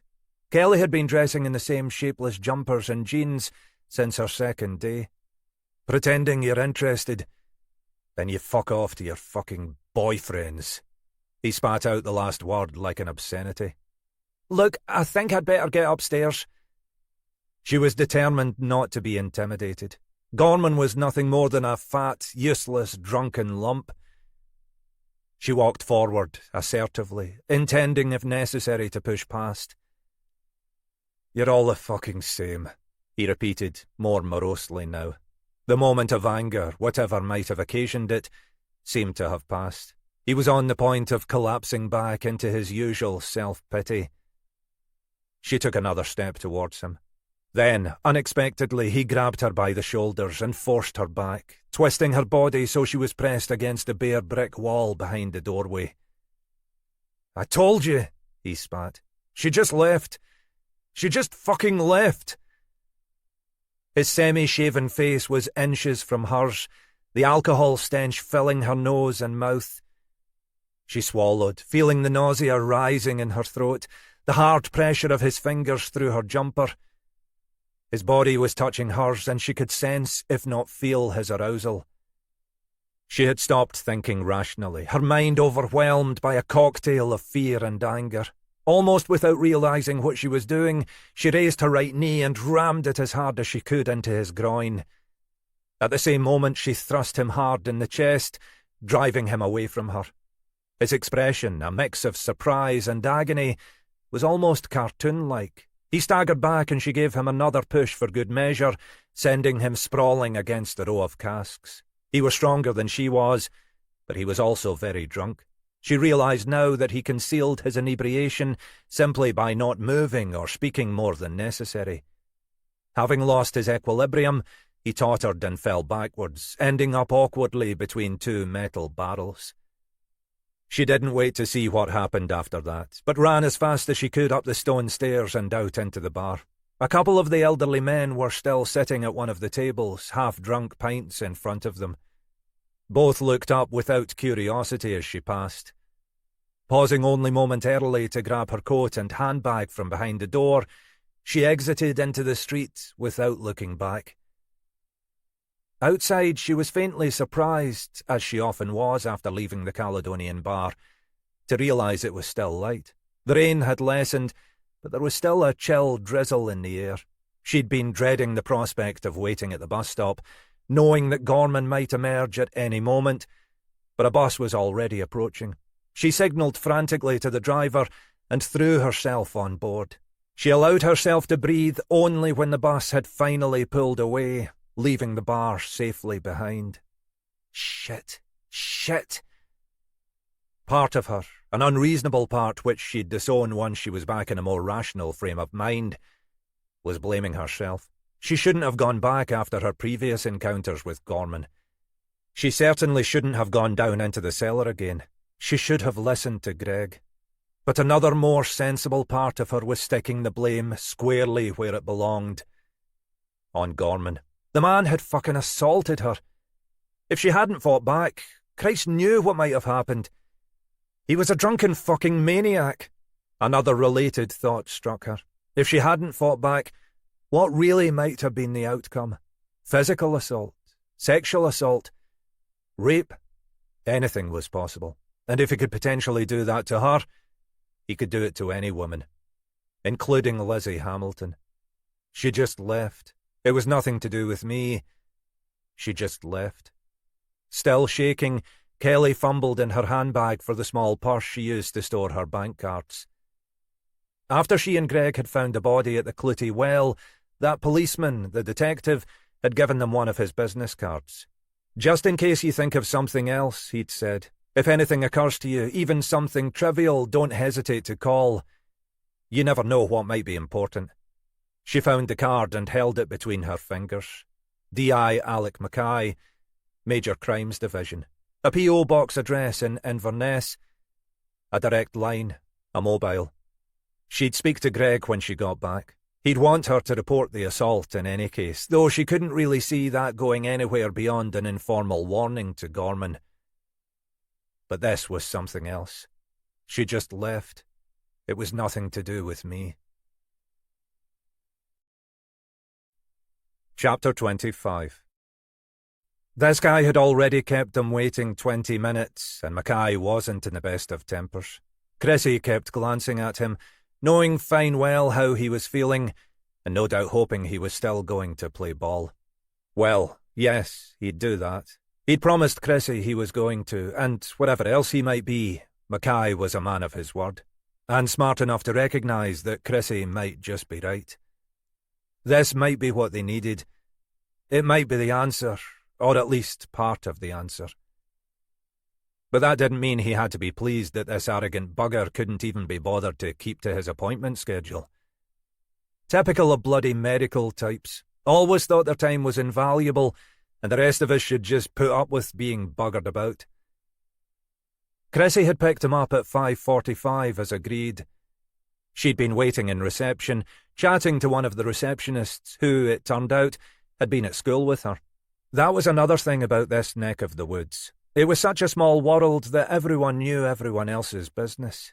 Even if Chrissy had said nothing, and he knew her well enough to accept she hadn't, it wouldn't take long for word to get around. Well, just let anyone try to take the piss. The office was part of a medical centre just outside the main drag. Mackay had a vague memory of being here before to deal with some attempted break-in.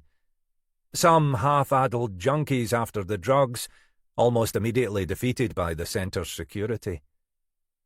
"What's his name again?" Mackay asked, as they sat in the otherwise empty waiting room, watching the clock edge its way towards 6:20. "Jack Robinson," she said. "Dr. Jack Robinson, I think." "What sort of name's that?" Mackay asked. "Sounds like a sodding stage name. How quickly can I cure your neuroses? Before you can say Jack Robinson. For Christ's sake." "It's probably just his name," Chrissy said. "He can't help that." "He can help calling himself Jack," Mackay pointed out. "John would do just fine."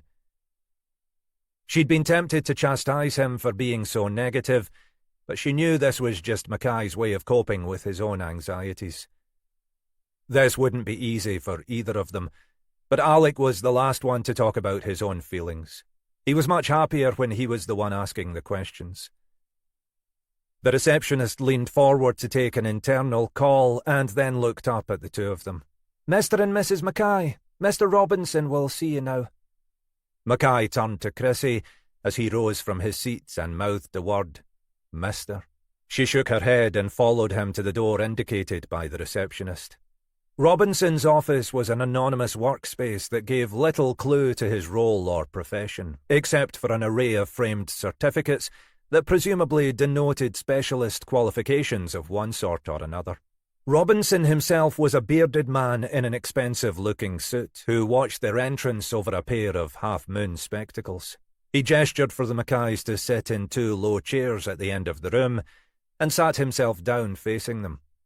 "I'm sorry I can't offer you coffee," he said. "I used to have a machine in here, but it got banned. Some health and safety thing." He gave the impression that this was part of a standard chatty spiel intended to relax his clients. Mackay was watching Robinson closely. "I've a feeling we've met before," he said, "but can't place where." Robinson shrugged.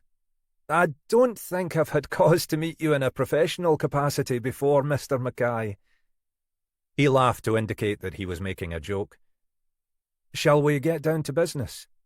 It was an interesting choice of word, Mackay thought, given that Robinson was charging them £75 for the session. He wasn't sure what to make of Robinson. The man carried a slightly theatrical air. His greying hair and beard were carefully styled to suggest a bohemian style. The pattern of his mauve shirt and matching tie calibrated to be tasteful but noticeable under the bland suit. The cultivated effect was of a mildly eccentric academic, apparently off the wall but no doubt brilliant and highly successful in his field. But to Mackay's eyes, he also looked fit, a man who worked out. There were traces of a local accent, although it was almost lost beneath an upmarket lowlands bar he'd acquired somewhere along the way. "I don't ask for any information about clients in advance, as I like to hear you describe your situation in your own words. My first question is, quite simply, what's brought you along to see me today?" Mackay glanced at Chrissy, resisting the temptation to offer some facetious response along the lines of, "Because my wife told me to." It was clear she had no intention of breaking the silence, so after a moment he said, "I suppose because we've been struggling at home." He looked over at Chrissy again and went on, "I don't know whether Chrissy would describe it in the same terms." "We'll find out in a moment," Robinson said smoothly. "How would you describe it?" "That we're both tense all the time. That when we're together we're walking on eggshells. That we both want to blame each other." "Blame each other for what?" Mackay hesitated, hoping Chrissy would intervene. She would know how uncomfortable he found this, but he guessed she wanted to hear him articulate his feelings for himself. He couldn't blame her for that. "For our daughter, Lizzie. For her death." Robinson was motionless. "How did she die?" "The official verdict at the inquest was an accident," Mackay said tonelessly. "She slipped and fell onto the line at Tooting Broadway tube station. Rush hour, a crowded platform. She was hit by a train. Died instantly." Mackay intoned the facts with the air of someone reading a shopping list. Robinson moved his gaze slowly from Mackay to Chrissy. "But you think it wasn't an accident?" "Who knows?" Mackay said. "She'd always suffered from, well, mental health problems. Depression, anxiety attacks. She'd seen the GP about them several times, and he'd recommended various specialist help, but we never knew how seriously to take it. It seemed to come and go. I suppose I thought it was probably part of adolescence and she'd grow out of it." Robinson nodded. "And what did you think, Mrs. Mackay?" Chrissy seemed surprised by the direct question. "Something similar, I suppose, if I'm honest. I probably took it a bit more seriously than Alec did, but that's because I saw more of her." She stopped, conscious of what she was saying. "I don't mean that as a criticism. Alec was working full-time, I wasn't. And you know what mothers are like. We worry about the slightest thing. If Lizzie had a cold, I convinced myself it was meningitis. But we did what we could for her. Alec's right. We took her to the GP. She did some counselling. Some of it seemed to help, but it was difficult to be sure." "What was she doing in London?" Robinson asked. "University," Mackay said. "That was one of the things. We tried to persuade her to go somewhere closer to home, but she was adamant she wanted to go to London, as if she wanted to get as far away from us as possible." "A lot of children see university as a way of flying the nest," Robinson said. "They don't necessarily want a safety net. It's not unusual." "I can see that. It's what we told ourselves. But in retrospect, we should have been more aware of the dangers to her." "In retrospect," Robinson echoed. "I do a lot of work with troubled teenagers, adolescents. It's always easy to decide what was right for them in retrospect. It's almost impossible to know in advance. At that age, their brains are going through huge changes. A lot of the difficulties they face, depression, anxieties, intrusive thoughts, have as much to do with those physical, neurological changes as they have to do with environmental or other factors. And for that reason, many of them do literally grow out of it. But of course, some don't. It's often very difficult, if not impossible, to work out which fall into the latter category." "Even so," Mackay said, "if you're a parent, it's difficult not to blame yourself if you get that judgment wrong." "And you think that this is what lies behind your current problems?" Robinson asked. "That you're blaming yourselves and each other for Lizzie's death?" Mackay found himself feeling irrationally resentful at the way this man had appropriated Lizzie's name. He'd never met her. He didn't know how warm and lively and joyous she'd been on her good days, or how blank and morose she'd been when the depression had hit. "That's part of it, anyway." "And the other part?" Robinson prompted. Mackay hadn't really known what he meant. "I don't know," he said. "I guess, we've been together a long time. I devote more time to work than I should. We've allowed ourselves to drift apart. He stopped, his brain pursuing its own thoughts. Maybe we've treated Lizzie's death, as an excuse. A reason not to engage with each other. What's your view, Mrs. Mackay? Robinson asked. Maybe Alec's right. I don't know. I don't know what to think about Lizzie's death. The inquest said it was an accident. It was a crowded platform. Easy to lose your footing. I think in those circumstances they go for the most neutral verdict to spare everyone's feelings. So we'll never know. But it's easy to wake up in the night torturing yourself. If only we hadn't let her go to London. If only we'd made more effort to get serious treatment for her. And it's easier to blame each other than to blame ourselves. She stopped. But, aye, maybe Alec's right, and we're just using that as an excuse. It's something more tangible, more specific, than just admitting that we've fallen out of love. This time she stopped more suddenly, as if she'd said something unexpected, something she hadn't realised she was thinking. Do you think that might be the case? Robinson asked. That you've fallen out of love? There was a long silence. Chrissy was staring at the ground. Mackay had stretched back in his seat and was staring with apparent fascination at one of the framed certificates on the wall. Finally, Chrissy said, I don't know. Sometimes it feels as if we've nothing in common except that we happen to live in the same house. As for love, well, it feels like a distant memory, something that happened to someone else. How do you feel, Mr. Mackay? Mackay tore his gaze away from the certificate. Similar, I suppose. But I don't know whether that's because we've let what happened to Lizzie, come between us, or whether really it's because there's nothing for it to come between. Robinson jotted something down on the pad he'd kept balanced on the chair arm. As far as Mackay could recall, it was the first note the man had made. Well then, Robinson said, there's plenty for us to work on there. Really? Mackay asked sceptically. He supposed that at £75 per session, Robinson wasn't going to give up on them easily. Yes, really. Robinson leaned forward in his seat. I can't tell you whether you're still in love. In the end, only you can decide that. But I can help you get some perspective. See what really matters. Gain some understanding of the factors that are influencing the way you see things.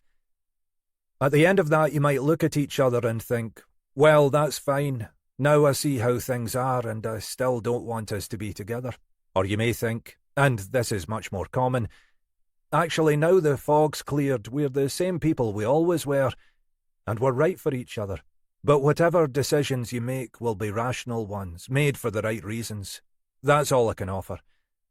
The question is whether you both want to continue. It sounded like a prepared spiel, and at least to Mackay's ears, even Robinson didn't seem to deliver it with much conviction. But what else did they have? At least it would be a chance, finally, to get things properly out in the open. I'm up for it, Chrissy said.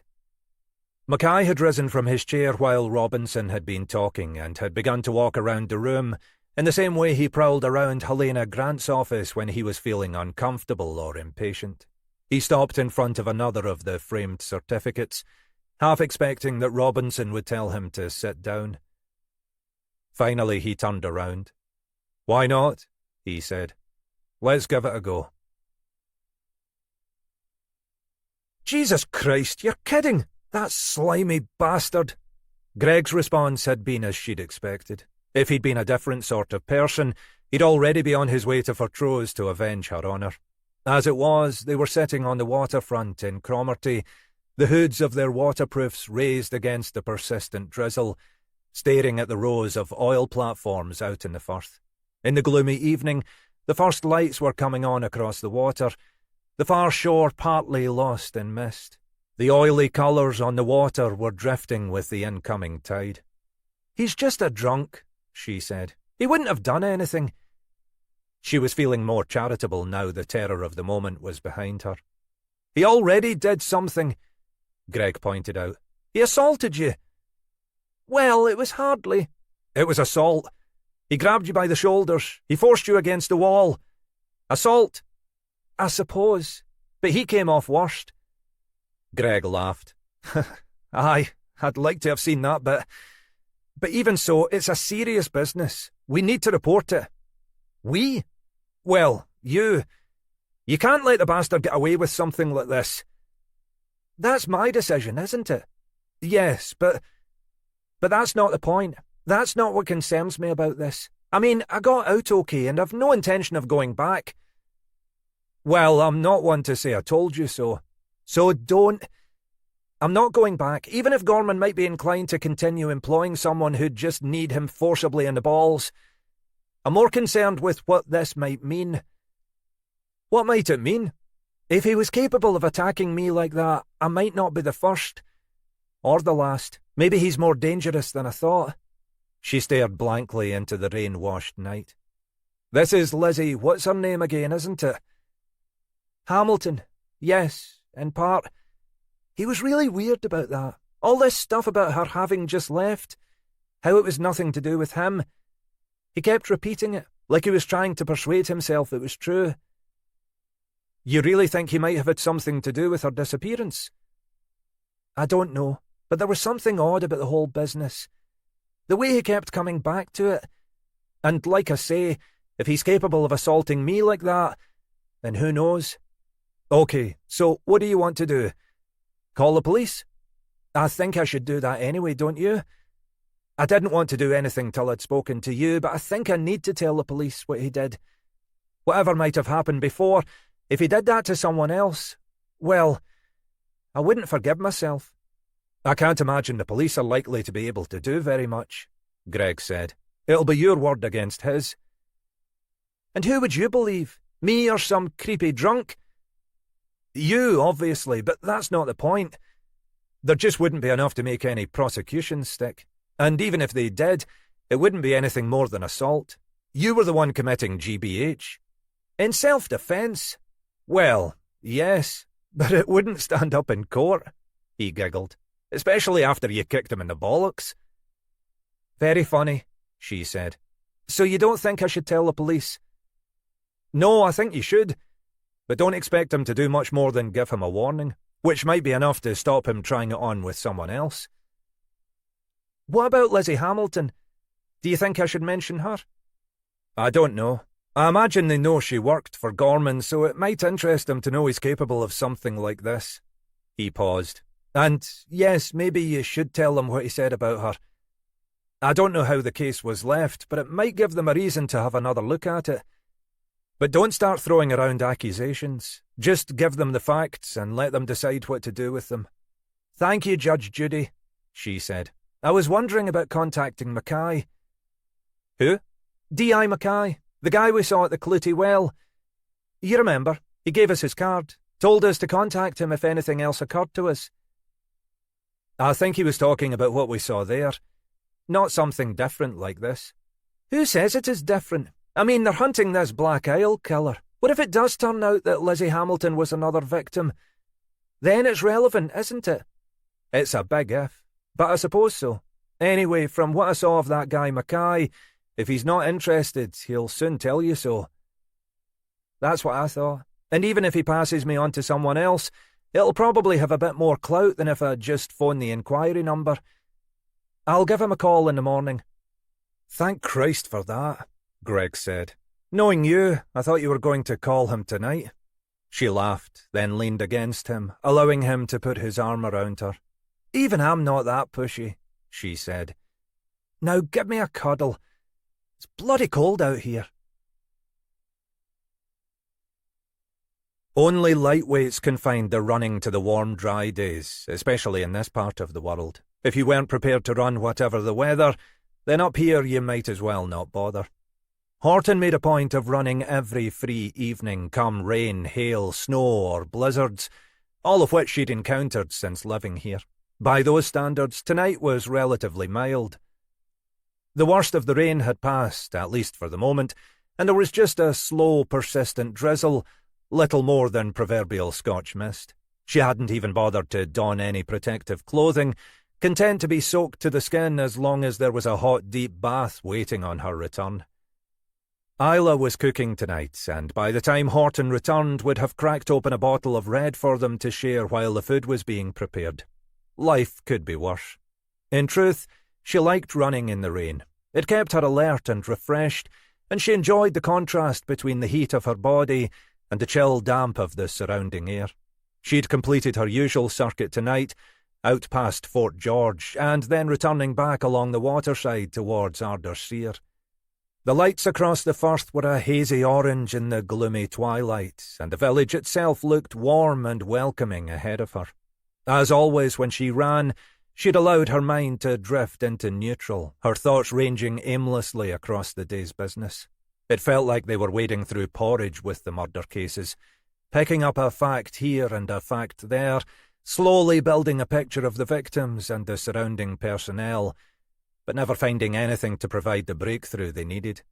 As Mackay had said, the answer was likely to lie in whatever linked the three victims, and that would itself lie somewhere in their respective pasts. All they could do was keep digging away and hope that eventually something would emerge. The other question, she thought, as her mind ranged aimlessly around the few facts they had established, was whether there was any significance in where the bodies had been found. The Clootie Well, Caird's Cave, the old care home. Those locations had not been selected accidentally. In the latter two cases in particular, the killer had gone to some lengths to place the bodies there. The question was why.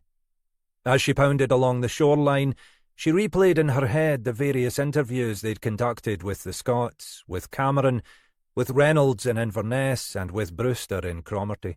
Something, some point was nagging away at her, but she couldn't pin down what it was. She was almost home before she realised. It was only a tiny point, but it had intrigued her. The McNeils had mentioned their elder daughter, Emma, who had died of leukemia. Horton hadn't quite put two and two together previously, but she'd registered from the transcript of Mackay's interview with Scott that, at some point in Katie Scott's childhood, her relationship with her father had changed. Scott had hinted that the change was associated with Emma's death, a tough time for all of us, but had then suggested that the real cause had been nothing more than Katie hitting adolescence. Emma, he'd said, had gone the same way at the same age. It was surely possible, though, that the impact of Emma's death on Katie had been more than simply emotional.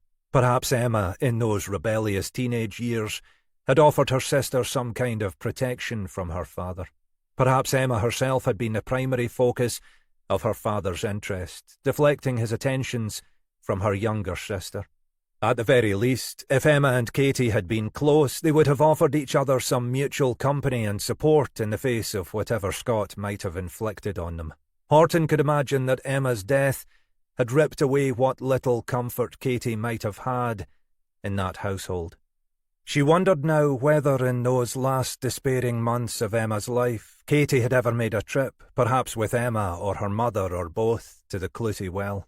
Whether they had tied one of those sad votive offerings of clothing to the branches around the stream, or left some childhood toy of Emma's to rot slowly in the damp Highland air. A last desperate throw of the dice, hoping for some miracle that would never happen. It was all too possible. It would have been a clandestine visit. God-bothering Scott would never have tolerated that kind of pagan ritual. But Horton could envisage it happening, and she could imagine that that final visit, perhaps accompanied by her mother and sister, would have gained a special significance for Katie. The last chance she'd had to preserve the only thing that made her life tolerable. A chance that, in her heart, she must have known was non-existent. Horton paused on the edge of the village, allowing her thoughts to run on. It was nothing but aimless speculation, but she knew that sometimes this kind of random musing, coupled with the pounding energy of her running, led her to insights she could never achieve through more rational deduction. Had the killer selected the Clootie Well because it had some particular significance in Katie's life? If so, how did that tie into the other victims, the other locations? Joanne Cameron's body had been found in Caird's Cave along the beach from Rosemarkie, found, as it happened, by a father and son who'd gone there to play pirates. Another passing comment snagging in Horton's mind. Cameron had said that Joanne and his ex-wife had been two of a kind. He talked about them having fantasy tea parties at the beach, implying that his ex-wife had brought the teddy bears. The Camerons had been living in Fortrose. If you were visiting the beach from there, where would you go but Rosemarkie? If you were a young child, what would be more exciting than a cave? Had Caird's Cave been selected because it had some particular significance for Joanne? One of the last places she remembered being happy and secure before her mother had left her in the hands of an abusive father. If that was the case, what was the significance of the former residential care home for their third victim, Rona Young? Horton was motionless now, oblivious to the chill evening air, feeling the rain dripping from her dark hair, soaking through her t-shirt and tracksuit leggings. Her brain, barely consciously, was ferreting for the nugget of fact that she knew was there. Something on Archie Young's scanty file. There had been a father, living in a retirement home in Inverness. Was it possible that at some point he had been in the home near Rosemarkie? It was a long shot, but perhaps Rona Young's grandfather had played a similar role in her life as that played by Emma Scott for her sister. Perhaps the grandfather had been the one source of comfort, perhaps even of protection, after Young's wife had left. Perhaps she recalled visiting him in the care home, knowing that he was being moved further from her. Perhaps Archie Young had deliberately moved his father, so it was less easy for the granddaughter to visit. Perhaps he had been afraid of what the girl might say. Horton shook her head, suddenly aware of how cold and damp she had become. None of this was anything more than the most tentative, unevidenced speculation. Just her mind taking an idea for a walk. But that was the way her mind sometimes worked, and she knew better than to disregard the outcomes. No doubt she had many of the details wrong, but the killer had chosen those locations for a reason. They had some significance to the killer, and, most likely, to the victims also.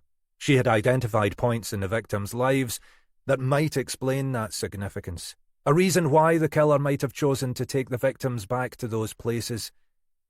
Back to a point in their lives before the worst had happened. The detail, she thought, wasn't the point. The point was that even if she was only half right, the killer must have had access to those details about the victims' past lives. Not just the broad truths about their abusive upbringings, but those specific moments in their lives, the knowledge of what had really mattered to them. The killer was someone who, in some way and at some point, had been inside the victims' heads. Deep inside. Chapter 26. Mackay was back in the office by 7:30 the next morning. His mind was still churning through the events of the previous evening, just as it had been for most of the night. The session with Robinson had continued along the same lines. Robinson had continued to ask short but piercing questions, and Mackay and Chrissy had continued to open up, finding themselves expressing views they hadn't known they held, or referring to events that they hadn't realised had been significant. At least that was Mackay's own feeling. Afterwards, they'd both seemed reluctant to discuss what had happened, as if they were each still coming to terms with what had been revealed. And what was that exactly? In cold light of morning, it was difficult for Mackay to be sure. At the time, he felt as if he'd opened himself up completely, revealed aspects of his personality or thoughts that were unknown even to him, let alone to Chrissy. But thinking back now, it was difficult to identify anything of substance, he had said. Similarly, although he'd had the impression Chrissy was speaking with accustomed openness and honesty, he couldn't actually recall any real detail of what she'd talked about. Perhaps the whole thing was just a sophisticated conjuring trick. He had no doubt that Robinson was very skilled at what he did. It was just that now he was no longer sure quite what that might be. Maybe no more than smoke and mirrors. And where had it left the two of them? Mackay wasn't sure. By the end of the session, it had felt as if they'd stripped everything bare, removed whatever illusions had been constraining or sustaining them. As if they'd demolished a stage set and were now ready to start creating a new reality. That feeling hadn't lasted any longer than it took them to walk back to the car, heads bowed against the ceaseless drizzle. By the time they'd arrived home, Mackay had been sure only that there were no longer any certainties, that he couldn't take for granted that his marriage would continue, That Chrissy would always be part of his life. He no longer knew if that was what she wanted, but then he no longer knew if it was what he wanted either. Equally, he didn't feel that anything was finished. If they were going to make it work, to make anything work, they would have to start from scratch. The question was whether they had the will and energy to do that. Chrissy had given him no clues to her own feelings, but he suspected she was feeling much the same. Neither of them showed any inclination to discuss the session afterwards. They'd collected a carry-out curry on the way home and eaten it in silence while some implausible crime drama played out on TV. Then they'd gone to bed, exchanging nothing but the most functional of conversation. This morning Mackay had left the house before Chrissy had been awake, telling himself he had work to do. That much at least was undeniable. Progress on the case remained slow and painstaking, and, despite Helena Grant's best efforts to fend them off, the powers that be were getting restless. The latest was apparently a barrage of unanswerable questions from one of the local MSPs. There would be more to come. Mackay booted up his PC and began to work through his list of emails from the previous afternoon, trying to identify those that needed an immediate answer. Just before 8, Horton arrived, and they spent 15 minutes catching up on what the team had fed back at the end of the previous day. In truth, there was precious little content. More telephone interviews with people who'd known or might have known Katie Scott or Joanne Cameron, most of them going nowhere.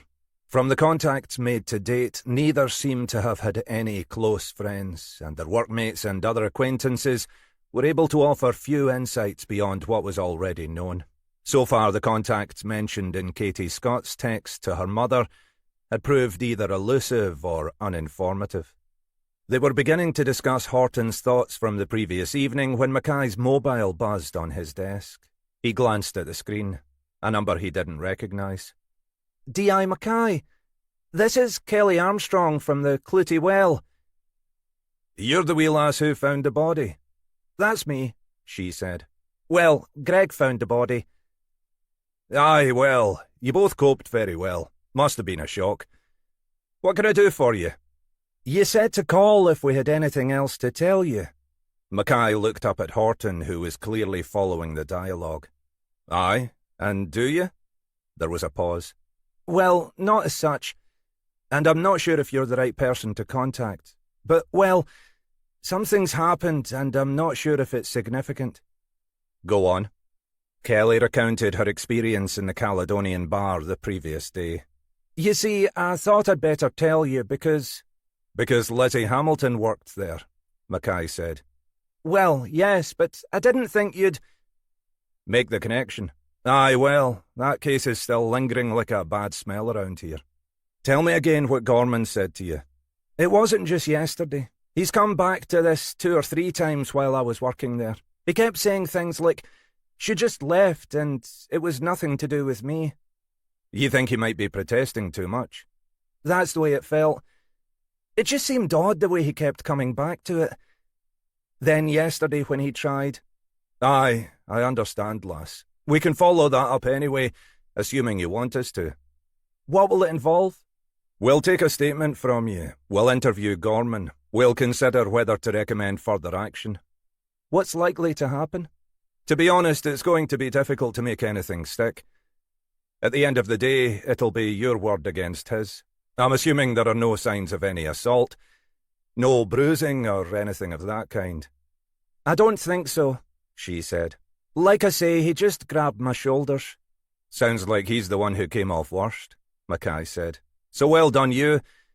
But he'll probably just claim it was all a misunderstanding. They hadn't meant to harm or scare you. Blah, blah, blah. So what should I do? Up to you. If you make it formal, we can probably give him a caution which will at least sit on his record. At the very least, we can go up there and read him the Riot Act. It all reduces the chances he'll do it again to some other woman. In that case, I'll do it. Not for me to offer a view, Mackay said, but that's the right answer. Anything we can do to discourage people like him, the better. The question, though, is whether he's anything more than a slimy sex pest. It sounds as if there might have been some history to his relationship with Hamilton we didn't uncover at the time. I'd assumed he had the hots for her, but there was no evidence of anything beyond that. From what you're saying, we need to have another word with him on that front as well." "You don't think I'm wasting your time, then?" "Christ, no," Mackay said with feeling. "There may be nothing in it, but if there is, well, we'd want to know. If you can come in and give us a statement, we'll get things moving." They made the necessary arrangements, Kelly saying she'd come into town with Greg later that morning. Mackay ended the call and looked at Horton, who'd been following the gist of the conversation. "What do you reckon?" he said. "Well, it'll be good to tell that slimy bastard to keep his hands off the bar staff," she said. "He gave me the creeps when I met him last year. As for the rest, I don't know. He's a lech, all right, but I'd have said he wasn't anything more than that. Apart from anything else, he'd be too pissed to do much about it most of the time." She paused. "But if I overheard correctly, it does sound like there's something there, that he knows something about Hamilton, maybe, which he didn't bother to share with us." "Aye, that's the way it felt to me," Mackay said. "Well, if he does know something, he'll share it this time, right enough."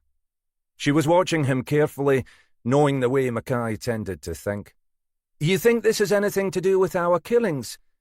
Lizzie Hamilton, I mean." "Christ knows. I can't see how it would." He stopped, staring into space, as if his subconscious was making connections his brain hadn't yet recognized.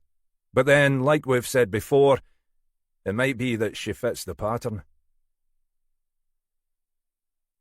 Kelly had been to Divisional HQ with Greg hanging protectively by her side and given a characteristically clear and succinct statement. Mackay felt as if for days he'd been hearing nothing but accounts of abuse, dysfunctional families, rootless drifters, loveless lives. It was refreshing to see two young people who so obviously cared for each other. Cynically, he wondered how long that was likely to last. "Time for us to go and have a word with Gorman," he said. He was conscious that interviewing Gorman wouldn't necessarily be high on Helena Grant's priority list. A couple of uniforms could have gone up there to deal with the accusation of assault. The Lizzie Hamilton case was, in theory, still open and on Mackay's books, but Grant would take some persuading that they should be paying much attention to it just at the moment. The solution, as ever, would be to seek her forgiveness afterwards rather than her permission in advance. The weather hadn't much improved, and Mackay had the sense that the dreich downpour was set in for the rest of the summer. He didn't envy those with holiday homes to let or hotel rooms to fill. As they drove over the Keswick Bridge, a bleak band of heavier rain swept in from the firth, forcing Horton to turn on her headlights. It was a mid-afternoon in early summer, but it felt as if the nights were already drawing in. Horton pulled up on the double yellows outside the Caledonian Bar and stuck the official police sign under the windscreen. Not that there was much likelihood of a ticket on a day like this. Inside the bar was as deserted as ever. The lunchtime rush, such as it ever was over, and the elderly regulars had disappeared in pursuit of their afternoon naps. Gorman was at his familiar place at the bar, a half-empty pint and a whiskey chaser next to him. He glanced up in surprise at their entrance. Mackay held out his warrant card.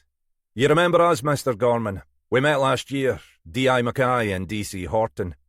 Gorman blinked blearily at them. "Aye, I remember. What of it?" "We'd just like another word, Mr. Gorman, about a couple of issues." Mackay sat himself at one of the pub tables and kicked out a chair, gesturing Gorman to join him. Horton took the third seat and pulled out her notebook. Gorman gazed at them for a moment and then slid unsteadily off his bar stool. Clutching a drink in each hand, he stumbled over and sat down at the table. "Quiet afternoon?" Mackay peered round the empty room, as if expecting to spot a hidden customer. "Aye, well, it's the weather, isn't it?" "I imagine so. Do you have a Kelly Armstrong working here?" "Not anymore." "Why's that?" "She left." Mackay exchanged a glance with Horton. "She just left." "Any particular reason?" "You'd have to ask her. She didn't turn in today." "Is that right, Mr. Gorman? The thing is, as it happens, we have asked her, and she tells us the reason she hasn't turned in today is because you assaulted her yesterday." Gorman half rose from his seat. "What's that bloody bitch been—" Mackay waved Gorman back into his seat. Calm down, Mr. Gorman. I'm not sure you're safe on your feet. At the moment, we just want to ask you a few questions. What's your version of what happened yesterday? The lengthy pause suggested that Gorman hadn't given much thought to his version of events. Christ, I don't know. Lass was down in the cellar doing a stock take. I mean, for Christ's sake, I'd offered her some fucking overtime. And what happened? It was just one of those things. A misunderstanding, I suppose. A misunderstanding? I was just going to talk to her. You know, discuss a few things. Advice on the finer points of stock-taking technique? No, I mean... Before we continue with the next chapter, allow yourself this short intermission to rest your mind and enjoy a calming melody. This story is shared freely with love. Thank you for tuning in.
It was just to have a chat, you know? Not really, Mr. Gorman, Mackay said wearily. Kelly Armstrong strikes me as a fairly clued-up young woman. I'm not sure how she'd mistake having a chat for an assault. It was just one of those things. What sort of things, Mr. Gorman? What did you actually do? Gorman took a large swallow of his whiskey. I suppose I sort of grabbed her, you know, to get her attention. You don't think a simple "excuse me" might have been sufficient? Gorman seemed drunkenly impervious to Mackay's irony. Well, she was working. I wasn't sure she'd heard. So you grabbed her. How did you grab her, Mr. Gorman? Well, just by the shoulders. It was nothing. And then what did you do, Mr. Gorman? To get her attention, I mean. I was a bit... you know... He gestured towards his whiskey glass. I probably wasn't thinking straight. I held her against the wall, I suppose. He trailed off. So you grabbed her and you pushed her against the wall, in the cellar, because you wanted to have a chat. Is this your standard conversational technique, Mr. Gorman? You must be a wow at parties. Look, I didn't mean... What was this chat about, Mr. Gorman? What did you want to talk to Kelly Armstrong about exactly? Gorman looked as if he wanted, more than anything else in the world, to go over to the bar and top up his glass. Mackay had the sense that, deprived of any more alcohol, the man might confess to literally anything.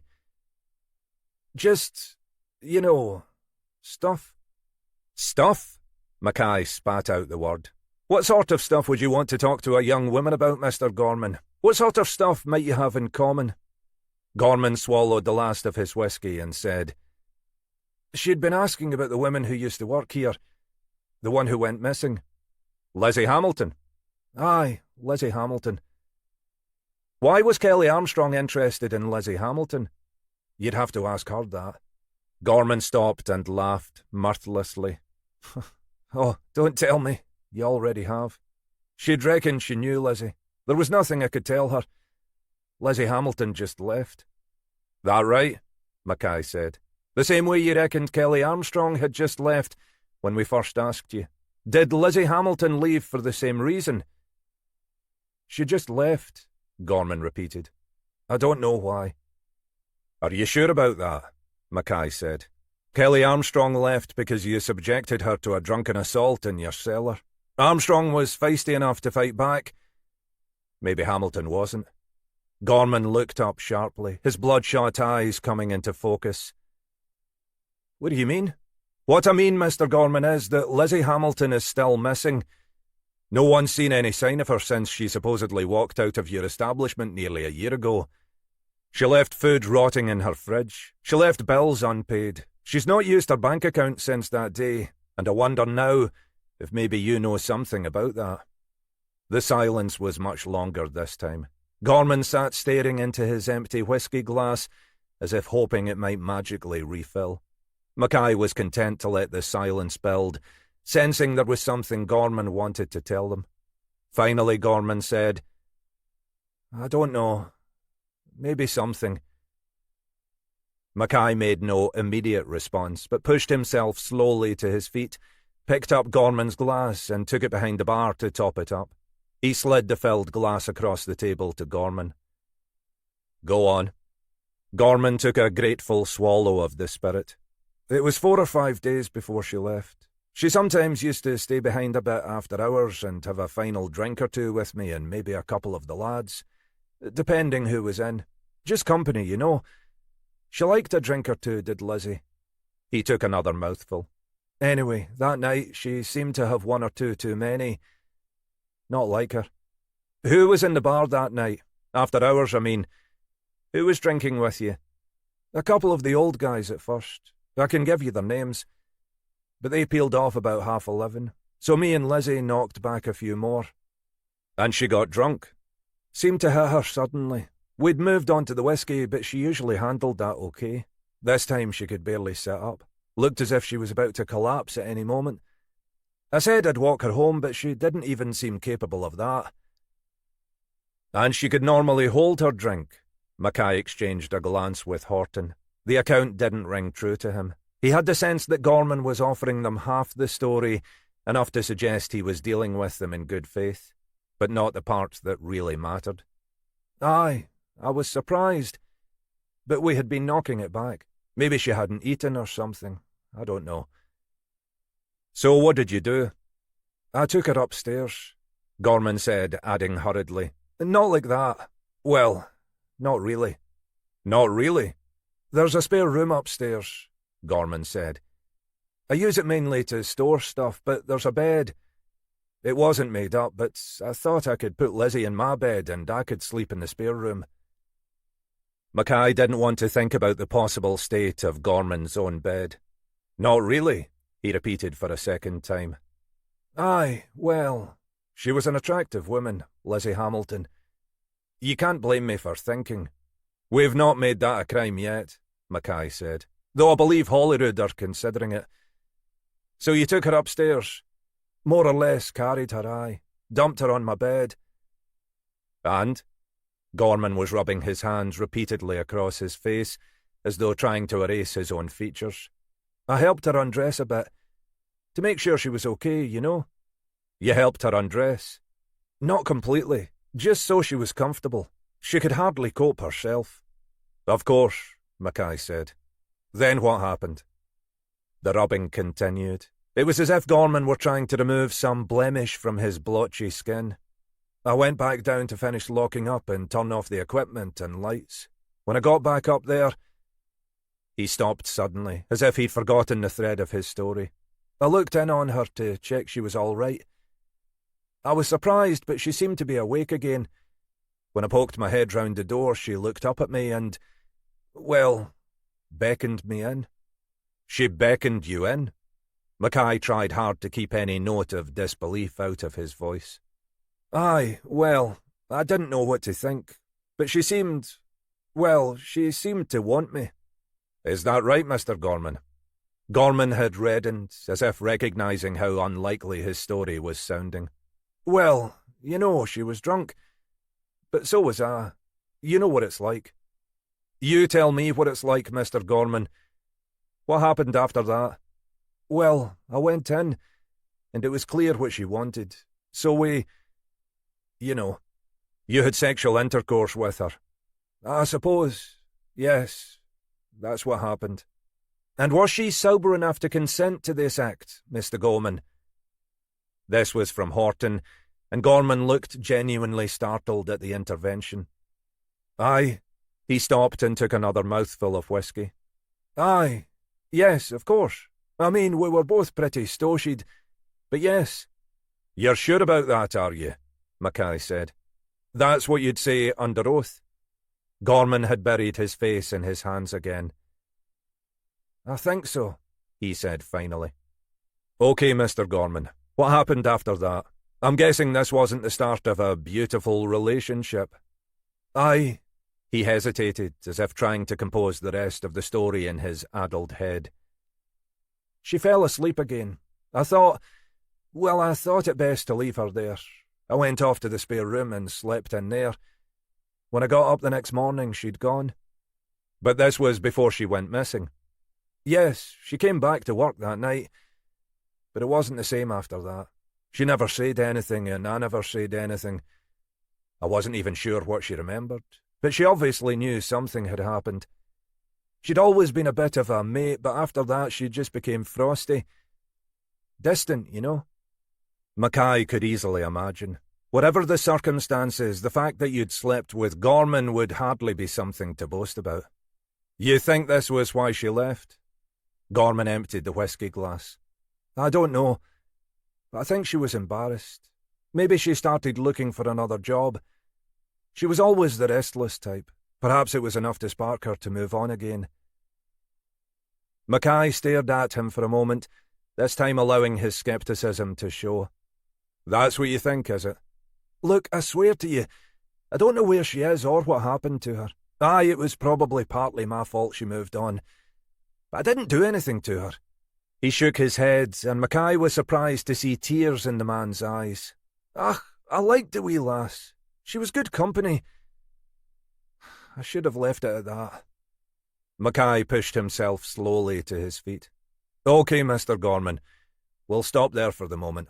We'll let you know whether Kelly Armstrong wishes to press charges about what happened yesterday. I didn't mean to. It seems you never do mean to, do you, Mr. Gorman? Just a series of unfortunate misunderstandings. He gestured towards the empty whiskey glass. Maybe take more water with it if you don't want people to misunderstand you quite so often. And whatever Kelly Armstrong decides to do, you make sure no one else has any grounds to complain, eh? You're in the last chance saloon, pal. Mackay looked around him at the gloomy interior of the bar. In every fucking sense. Outside, the rain was falling as steadily as ever. Mackay said nothing until he and Horton were heading back towards the A9. What do you reckon? I think he's lying through his teeth about what happened with Hamilton, Horton said. But I don't think he's our killer. Mackay stretched out his feet, his eyes fixed on the rain-soaked road ahead of them. Go on.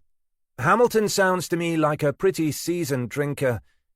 Do you reckon she'd have allowed herself to get unexpectedly pissed and end up in Gorman's bed? Stranger things have happened, Mackay said. Or so I'm told. Not many. I reckon Gorman spiked her drink. I reckon what happened there was rape. Not that we're ever likely to be able to prove it. That was pretty much my thinking, Mackay conceded. I wondered about searching the bloody place, but even Gorman's not dumb enough to have hung on to anything incriminating. Why do you think he was prepared to tell us the story?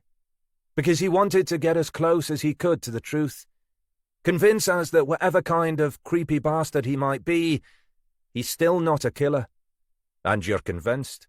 Oddly, yes. I mean, I suppose I could imagine him killing Lizzie Hamilton accidentally, if she'd fought back when he assaulted her, maybe. But I can't see him having the gumption or the ability to cover it up. You know, find a way of disposing of the body, keep up the pretense for months on end. He's not that smart or that resilient. But what he told us does potentially put him in the frame, Mackay said. If Hamilton really is dead, like you say, he could have just been more violent than he intended. If she was drugged, it might not have taken much. Maybe not. But my instinct is what he told us today was something close to the truth. Edited, maybe, to leave out the most incriminating part, but I think he wanted to get it off his chest. He blames himself for her leaving. I reckon if we pushed him on it, we might get him to admit to spiking the drink. But I don't think he killed her. He's not smart enough for that kind of double bluff. Aye, I suspect you're right. And I definitely can't see him being responsible for the other killings. Can you imagine him manhandling a body down to Caird's Cave or up to the Clutty Well? I don't think he'd be capable of manhandling his own body to those places, Horton said. From what Kelly Armstrong said, today's intake of alcohol was pretty typical. So where does that leave us? I'm not sure. There's just something about the Lizzie Hamilton case that keeps nagging at me. You don't think you maybe took it a bit too personally? It wasn't a subject that Horton had felt able to raise previously, but she knew more than most about Mackay's background. Mackay looked across at her. For a moment she thought she might have said too much, but then he allowed himself a rueful smile. That the word on the street? She was approaching the busy junction with the A9 and made no response while she manoeuvred the car back onto the main road, slipping neatly behind two articulated lorries, pulling over into the outside lane before the spray from their wheels could obscure the windscreen. I wouldn't go that far, she said finally. But, yeah, I've heard one or two people say that. It wouldn't have been surprising. Ah, no, you're right. It struck a chord right enough. Young woman, away from home. There was something, poignant about that bungalow of hers. It was so fucking impersonal. He paused, staring blankly out of the car window. I wanted to bring her home, but there wasn't even a home to bring her to. He stopped, his eyes fixed on nothing. Then he blinked with the air of someone returning to consciousness and turned back towards Horton. Fuck, I've just realised. What? She glanced back at him, baffled by his sudden change in mood. It's been nagging at me all day. Something my eyes had spotted but my brain hadn't processed. Jack fucking Robinson. Is this some kind of nervous breakdown you're having? Who the hell's Jack Robinson? They were heading back over the Keswick Bridge, the Murray Firth a haze of mist and scattered lights, the industrial landscape of the city stretched out in front of them. It looked like a winter's afternoon. Jack Robinson, Mackay said, is Lizzie Hamilton's father. Chapter 27. I met him last year. Went to talk to him as part of the Hamilton investigation. You've lost me, Alec. I'm not sure why this is important. They were back in the office. Helena Grant had joined them for a catch-up, and Mackay was still berating himself for not recognising Jack Robinson. Probably it isn't, he acknowledged. But I've had this feeling right from the start. Grant looked over at Horton, who was assiduously tapping away at her keyboard, her bobbed hair concealing her face. Go on, Alec. We'll indulge you. I don't know. Something about Lizzie Hamilton and these killings. Something about the pattern. He was chewing hard on a piece of gum, as if the answer might lie there. So, what about her father?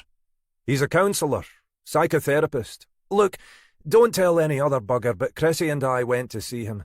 Couples therapy. He shrugged, his face reddening. We thought it might help. Jesus, Alec, Grant said. That's the first time I've seen you embarrassed. It's nothing to be ashamed of. Aye, well, he said.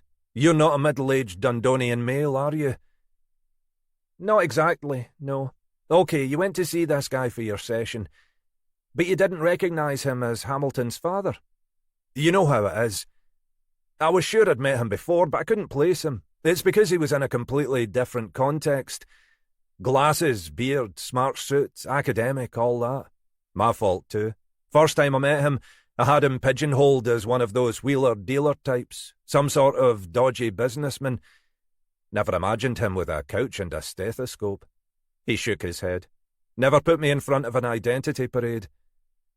Actually, Horton said from behind her computer, you weren't far wrong. What about? The wheeler-dealer stuff. Just found his website. Counselling, psychotherapy, all that malarkey. But he also seems to have a thriving publishing and events business. Self-help books, personal development courses. She looked up, her expression suddenly changed. Offices here and in Manchester. Mackay let out a low whistle. Well, there's a coincidence. And that may be all it is, Grant pointed out. Manchester's a big city. Aye, there is that. But we have a few coincidences now. We've a man whose own daughter has gone missing, who works with disturbed young people, who's in a position to dig into their innermost thoughts. The sort of man who, as Ginny says, would be aware of the important places in their young lives. A man who does a lot of travelling between here and Manchester. You reckon this guy would be up to disposing of the bodies in that way? Grant said. He's fit enough, Mackay said. When I first met him, I had him down for a gym bunny. It's all circumstantial, Grant said. Completely circumstantial. But he's the first candidate we've found who appears to fit the bill, Mackay said. I do not doubt that, Alec, but that's all the more reason not to jump in with both feet. We've nothing of substance here, nothing more than your gut feel. Could we find out whether our 3 victims were clients of his? Horton asked. That would be one coincidence too many. I don't know how feasible that is, Mackay said. All his work is private practice stuff, as far as I'm aware. Cressy got his name as a suggestion from our GP, but it wasn't a referral as such. I don't necessarily think the GP would have a record, and if Robinson is our man, I don't imagine he'll hand us a helpfully incriminating database. Worth a shot, though, Grant said. He may do NHS work, and it's possible that one of our victims was referred there by her GP. Assuming we can track down who their GPs were at the time, Mackay added. I suppose the Scotts and Camerons might have had family GPs, but the daughters could well have chosen to go elsewhere once they left home. But aye, definitely worth a shot. Horton was still flicking through the website. What's with the name stuff anyway? She said.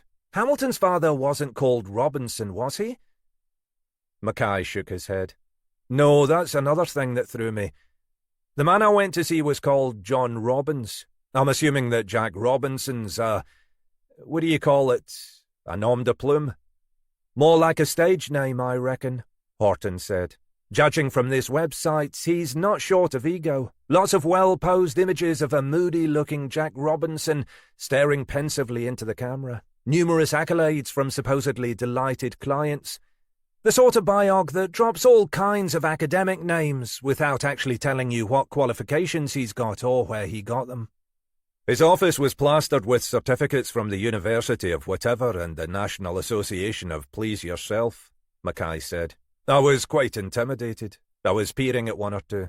As far as I can recall, they were all in the name of Jack Robinson, but most of them probably weren't worth the paper they were printed on. But we've still got nothing on him, Grant emphasised. You don't reckon we've enough for a warrant? Christ, Alec, what do you think? This guy's bound to be an upstanding pillar of the community. No one's going to grant us a search warrant on the grounds that he sometimes visits Manchester. Aye, I know. And even if they did, he'd be too smart to leave anything incriminating about, Mackay agreed. I suppose we might find traces of DNA in whatever vehicle was used to move the bodies. Assuming we can track down the vehicle that was used, we can check what vehicles are registered to him, and we can use the ANPR network to track the movement of those vehicles around the relevant times. But at best, that'll only provide more circumstantial evidence. Grant shook her head. I've every faith in your gut, Alec, but I can't justify any more direct investigation till we've something more. If you say so, Mackay said gloomily. All we can do is keep chipping away at the detail, try to find out if the victims did have any contact with Robinson or Robbins or whatever the hell he calls himself. Do some more digging into Robbins himself. I suppose we can get access to his mobile phone records. As long as you follow RIPA like a good boy, Grant said, and assuming you can get his number. Jesus, Mackay said. And in the meantime, if he is our man, he could be off and doing it again. We can try to keep an eye on him, Grant offered. The ANPR network could help us there, particularly if he heads south. But it's still going to be difficult to justify too much resource without stronger grounds. Catch fucking 22, Mackay said succinctly. Grant pushed herself to her feet. That's the way it is, Alec. You know that as well as I do. And Alec... Aye, he said wearily. Don't get too hung up on Robbins, will you? Like I say, I'm happy to trust your instincts, up to a point. But I know, and you know, how easy it is to fixate on a suspect because they're the only one you've got in the frame. Keep an open mind, eh? Aye, and you also think I'm fixating on Robbins because of my supposed obsession with the Lizzie Hamilton case. I didn't say that. It's what you think. And you probably also think I'm fixating on Robbins because I'm uncomfortable with some semi-qualified shrink sticking his nose into my innermost thoughts. That's not... Well, you'd be right about that one, Mackay said. I'll tell you this much. Whatever Robbins might or might not have done, there's no fucking way I'm letting him anywhere near my fucking head again. Mackay called it a day around 6, early by his standards. Normally, when he was engaged on a major investigation, he found that the adrenaline was enough to keep him going, even when they seemed to be getting nowhere. Tonight, he just felt weary of the whole thing. He'd been depressed by the meeting with Gorman, that creepy fucking slimeball. Like Horton, he didn't have much doubt that Gorman had drugged and raped Lizzie Hamilton, but it was hard to see how they'd ever have enough evidence to mount a prosecution, even supposing Hamilton ever reappeared, alive or dead. There wasn't really even much point in pursuing Kelly Armstrong's complaint. They might be able to give Gorman a caution, which at least would sit on his record, but otherwise it would go nowhere. On top of that, there were all those poor lasses who'd spent their young lives being abused, drifting from place to place, rootless and abandoned. Mourned in the end, it seemed, by no one except their killer. It was at times like this that Mackay felt most impotent. People joined the force for numerous reasons, not all of them wholly honourable. Mackay couldn't even remember what had prompted him to apply in the first place. Probably not much more than the lack of other opportunities in the early 1990s recession. Most people he'd known at uni had ended up in boring if lucrative office jobs in insurance or banking. A few more socially committed types had ended up in local or national government, one or two even contributing to the seemingly inexhaustible supply of Scottish politicians. The odd loudmouth had ended up in the media. None of that had appealed to Mackay, even if that type of employer would have given him house room. So he'd ended up here, chasing the bad guys, though these days the chase was largely one of paperwork and bureaucracy. He'd never seen it as a moral calling, but there was some satisfaction when it went right, when you managed to do your bit to make the world a safer or cleaner place. But all too often the whole thing felt like a waste of time. You lifted up the stone, but could do bugger all about the lowlife squirming away beneath. What you did too often was walk away, shrug your shoulders, and put it behind you until the next time. You couldn't let it get to you. That way lay madness, or worse still, noble corruption. Doing the wrong thing for the right reasons. As for the killings themselves, Christ knew what to think. Mackay's instincts told him Lizzie Hamilton had some part in the story, but there were no real grounds for believing that, except her life had echoed those of the other victims. They had nothing on Robbins except that he loosely fitted the likely profile of their killer. No doubt the same could be said of dozens of men across the city.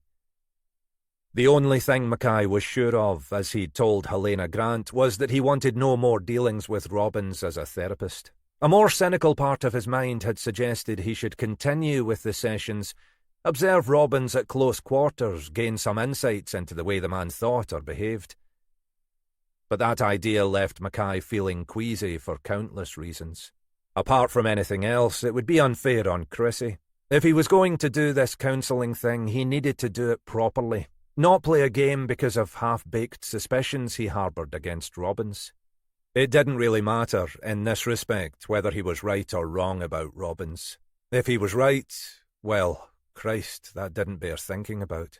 But even if he was wrong, he'd never be able to look at Robbins dispassionately. He'd wonder about Robinson's relationship with his daughter. He'd wonder to what extent Lizzie Hamilton really did fit the pattern of the other victims. And of course, he'd wonder about his own motives. He knew his colleagues, some of them at any rate, thought he'd allowed himself to become too obsessed by the Hamilton case. Maybe they were right. He'd never denied that he'd been affected by the physical and other similarities between Hamilton and his own daughter. Mackay was smart enough to recognise that he might be wanting to accuse Robbins of his daughter's death as an alternative to blaming himself for allowing his own Lizzie to die. It was cheap psychology, probably exactly the kind of psychology that Robbins traded in, but that didn't necessarily make it wrong. The hallway felt colder than usual when he entered the house, and for a moment he wondered whether Chrissy might not be there. But she was in her usual place in the sitting room, slumped in front of the TV, a half-empty glass of wine on the floor. The TV was showing some afternoon game show, but the sound was off, brightly coloured figures swirling across the screen like virtual goldfish. "You're early," she observed. "I suppose," he said. "A bit. But then you went out early." "Aye, we've a lot on. You know." "Aye," she said. "I know." He sat himself down opposite her. "We should have a talk about last night. The session." "Is there any point?" "I thought." "What did you think? You were barely there, wandering round the room, looking at anything but me, never answering a straight question." Was that how it had been? It wasn't the way Mackay had remembered it. He remembered being painfully honest, much more honest than he'd wanted to be. But maybe it seemed not honest enough. That's not fair. Isn't it? That's the way it felt to me. That it was all just a fucking game to you. Something to placate the little woman.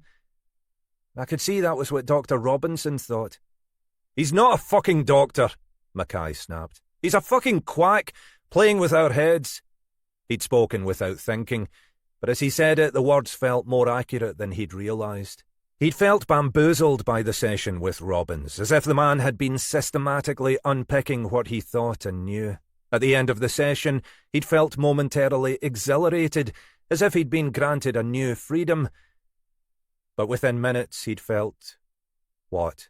As if whatever had sustained him and Chrissy all these years had been stripped away, leaving nothing for them to cling on to. "That's just bloody typical of you," Chrissy said now. "As soon as someone gets too close, as soon as they delve too deeply into that thick head of yours, you want nothing to do with them. He's a professional, for Christ's sake. This is what he does." "What he does is destroy people," Mackay said. "Creates a dependency. He's like a bloody dealer." Was this right, he wondered? Was that what Robbins had done with those young women? Played on their vulnerability, taken advantage of them, taken young people who were already at the bottom and dragged them lower still?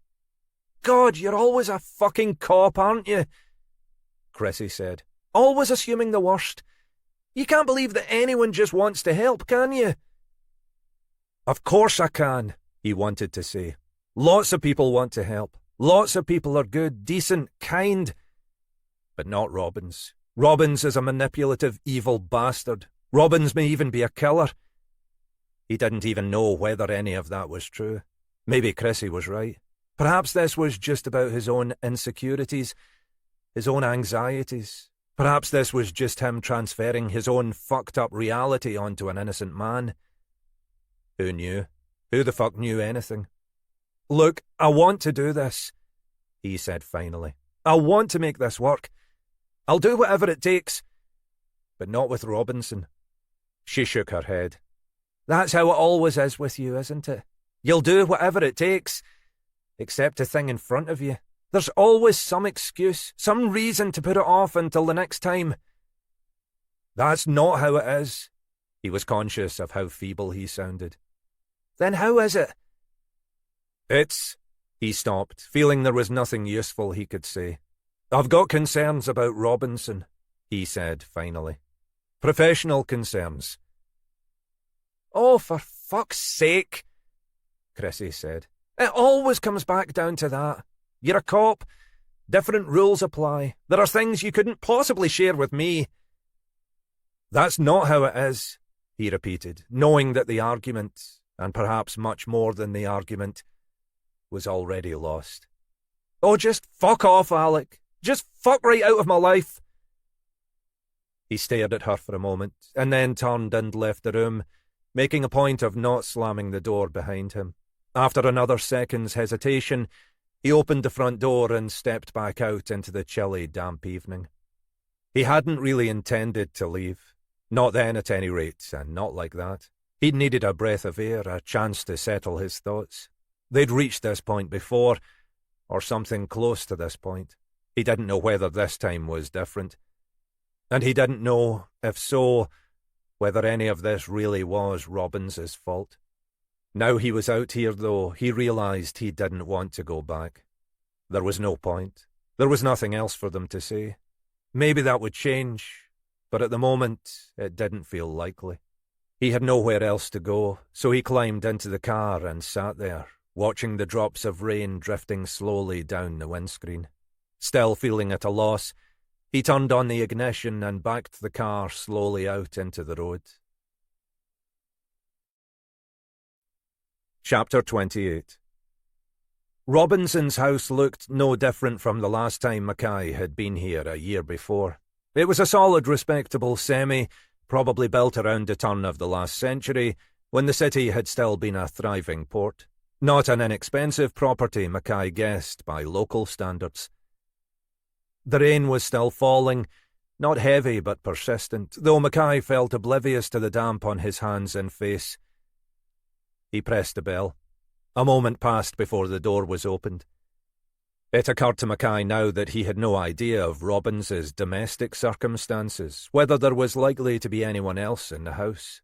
It didn't matter, he reminded himself. He was here on official business. In the event, it was Robbins himself who answered the door. Mackay caught the momentary look of surprise in the man's eyes before his face rearranged itself into the familiar professional mask. "Mr. Mackay, I'm sorry, but I don't do consultations without an appointment.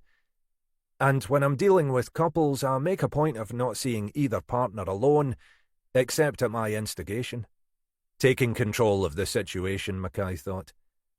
They must teach you that at therapy school. Mackay held out his warrant card. "Actually, I'm here on official business, Mr. Robinson." Robbins looked at the card, then back up at Mackay's face. "Ah, I was right then." "Were you?" "Yesterday, when you said you thought we'd met before. I thought so too, but I couldn't place you. Then it came to me. You were here last year. About Elizabeth." Well remembered. Mackay wondered when it was that Robbins had made the connection. Had it been during the session itself? Had he been aware of Mackay's identity and occupation while leading the two of them through that process of self-questioning? "Are you able to spare me a few minutes, Mr. He stopped. "Should I call you Robbins or Robinson?" Robbins laughed, seemingly untroubled by the question. "You can call me Jack if that doesn't feel too informal. The Robinson stuff is just a professional thing, more of a brand than a surname." He gestured for Mackay to enter the hallway. "You'd better come in. Miserable night. Do you always conduct your business at this time of day?" "If we want to catch people at home," Mackay said, "then yes, sometimes." "I can see what you meant about the strain on your marriage." Robbins turned to lead the way into the living room. "It goes with the territory." The living room was neat and well furnished, but had an unmistakably masculine air. The only pictures on the walls were more professional certificates and some photographs of Robbins himself with local celebrities. A former MSP, a couple of past members of the Cali team, various others whom Mackay couldn't place. There were some neatly ordered shelves of CDs and DVDs, but no sign of any books. Robbins gestured for Mackay to take a seat. "Can I get you a coffee? You look like you could do with warming up." "I won't keep you any longer than I need to, Mr. Robbins. It's about your daughter." "Don't tell me you've found her. I'm not sure my bank account could stand it." The tone suggested a joke, but Robbins's face indicated otherwise. "I'm afraid not. In fact, the news may not be good." Robbins lowered himself onto the sofa opposite Mackay. "Go on." "You'll no doubt be aware we're currently investigating a series of apparent murders. The bodies found on the Black Isle." "You're not saying—" Mackay held up a hand. No, Mr. Robbins. I'm sorry, I didn't mean to imply. We've identified the 3 bodies. Your daughter is definitely not among them. Robbins was staring at him, his expression impossible to interpret. Well, I suppose that's something. He sounded scarcely grateful. Mackay knew he shouldn't be doing this. Helena Grant might sympathise, though Mackay was conscious he'd stretched her sympathies to the limit on too many occasions. But she'd want this case done by the book. It would be her arse on the line if things went wrong. He didn't really even know what it was he was doing. Hoping to stir up the waters a little? Hoping to provoke Robbins into saying or doing something that might give them a lead or at least an excuse to investigate him more directly? Robbins didn't strike him as easily provoked. In truth, Mackay's decision to visit Robbins had been simply a spur-of-the-moment impulse, driven by the impetus of his departure after the argument with Chrissy. He didn't want to think too deeply about his possible motives for coming here, of all places. It was as if Robbins could read his growing discomfort. So, what does this have to do with my daughter? Mackay took a breath, already feeling on the back foot. In the light of the recent deaths, we've taken the opportunity to revisit and review some of our other outstanding cases. We have a concern that your daughter might also be a victim. Do you have any reason for that concern? Other than that she's missing, I mean. None of this was sounding remotely convincing, even to Mackay. Only that she fits a pattern. A pattern? The scepticism was unconcealed. All the victims to date were young women of approximately your daughter's age. All were living alone, apparently with few, if any, close friends or acquaintances. All were, well, estranged from their parents or immediate families. All were local. There was a lengthy silence. With respect, Robbins said finally, that doesn't sound much. I imagine those circumstances made the victims convenient targets for the killer. It doesn't mean that was why they were killed. But it does mean we have a reason to consider your daughter's case again, Mackay pointed out, along with any other relatively recent disappearances. And I wish you well with that, Robbins said. My own view, for what it's worth, is that she's most likely alive and well, and sponging off some other poor sod. God knows where. You sound bitter, Mr. Robbins. Do I? Robbins's face was as expressionless as ever. You know how it is with daughters, Mr. Mackay. Well, yes, of course you know better than anyone. When Elizabeth was young, I thought she was perfect. He stopped, and for the first time since Mackay had arrived, he smiled. The apple of my eye. Mackay felt a faint, chill finger run down his spine. The apple of my eye. The same phrase that Scott had used to describe his daughter.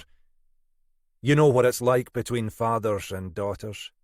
He had a strong suspicion of what it had been like between Scott and his daughter. Had it been the same with Robbins?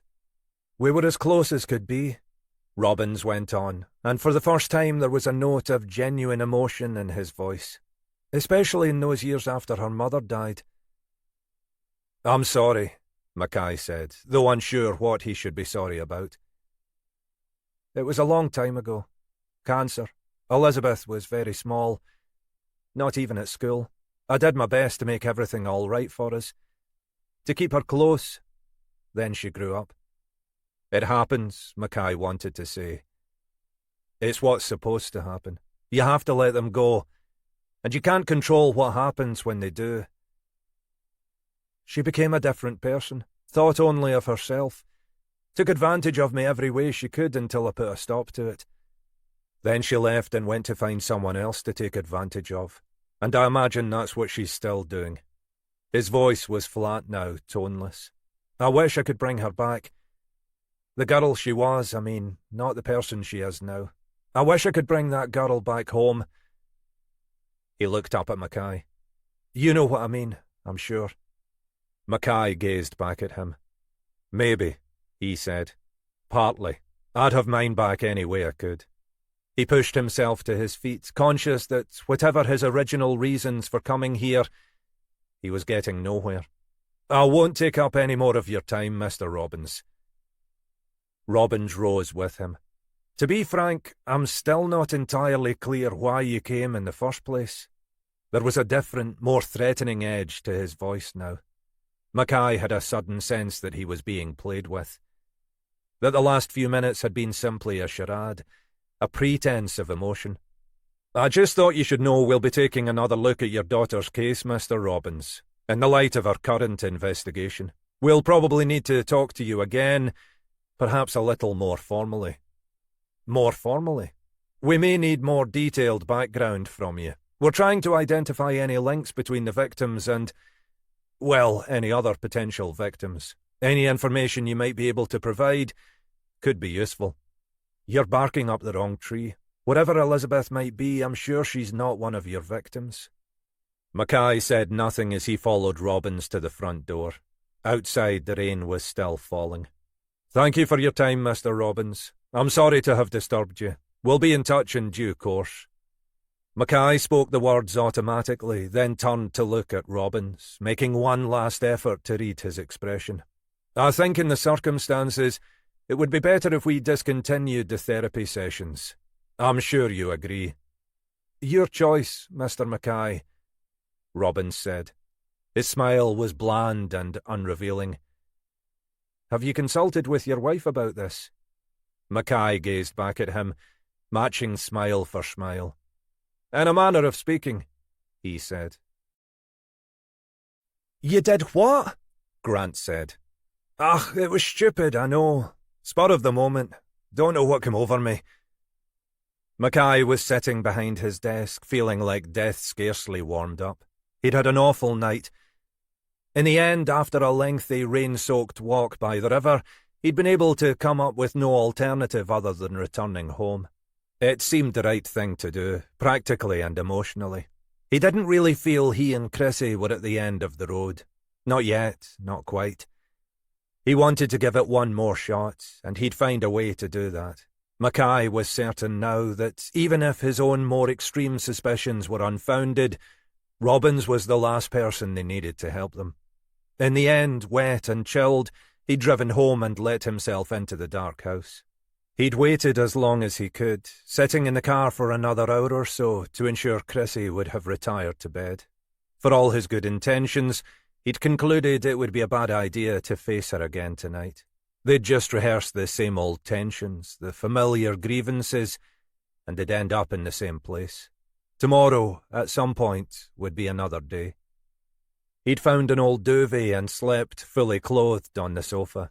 He knew he'd managed to get some sleep because he'd woken, after what had seemed like only minutes, to see the first steely light of day around the sitting-room curtains. Feeling barely rested, he'd thrown himself into a hot shower, found a sufficient change of clothes in the clean laundry, and left the house before Chrissy had stirred. It seemed finally to have stopped raining, but the early morning skies remained leaden and lowering.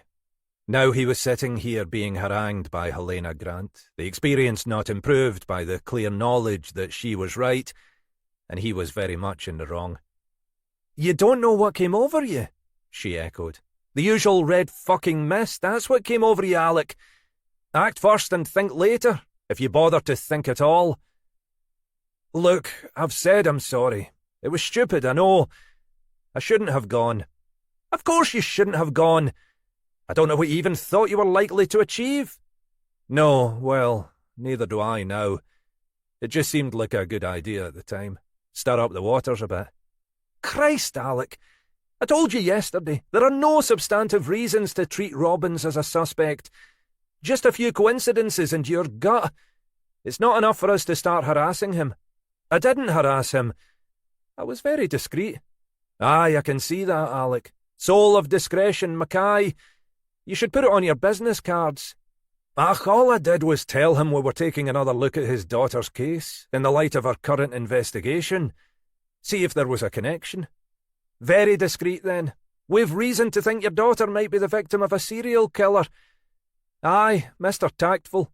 She paused. "Apart from anything else, if there is anything in your suspicions, all you've done is tip him off that we're interested in him." Mackay shrugged. "On the other hand, if that were to make him think twice about finding another victim, I'd call that a result, at least for the moment." "Christ, Mackay, you're incorrigible." Aye, I suppose you're right. Seriously, you still reckon he could be our man? It feels even more likely to me after yesterday, Mackay said. He's a manipulative bastard. Whether he's manipulative enough to do this, well, Christ knows. He was enjoying playing with my head, and there was something in the way he talked about his daughter. It was like Scott. How she'd been the apple of his fucking eye until she went off the rails. He paused, thinking. He said he wished he could bring home his old daughter, the daughter he'd lost. That's what our killer's done, Grant pointed out. Brought these girls home, and interred them in places they loved when they were small, if Jenny's guess is right. Before they went off the rails. Before they lost their innocence, he stopped again. Or before they realised how much innocence they'd already lost. Jesus Christ. The question is, Alec, do you think that Robbins is worth investing our time and resource in? Seriously? I think so. You're right. It's no more than gut feel, but there's something there. I'm sure of it. Aye, I think it's worth giving him a good hard look. OK, we'll start with the ANPR network and whatever we can get on his phones, like we agreed. If that throws up anything that looks remotely suspicious, I'm willing to give it a more serious shot. But we carry on with everything else for the minute. She leaned forward and stared into Mackay's eyes, not allowing him to look away. But you better be bloody certain this isn't just about pursuing your own personal obsessions or vendettas, Alec. Trust me, Helena, it's not that. I'm not saying I'm right. I could easily be wrong. But we need to look at him. OK, and one other condition, Alec. Aye, boss. You don't do any fucking thing on this, and not one fucking word to Robbins, without checking with me first, right? Chapter 29. Shit. He stumbled on a small step leading down into the rear yards, and for a moment lost balance, the world swirling uncontrollably about him.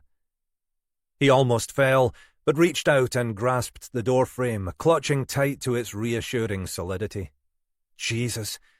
He ought to be able to do this stuff in his sleep, and here he was, barely able to stand up. He had to get a grip.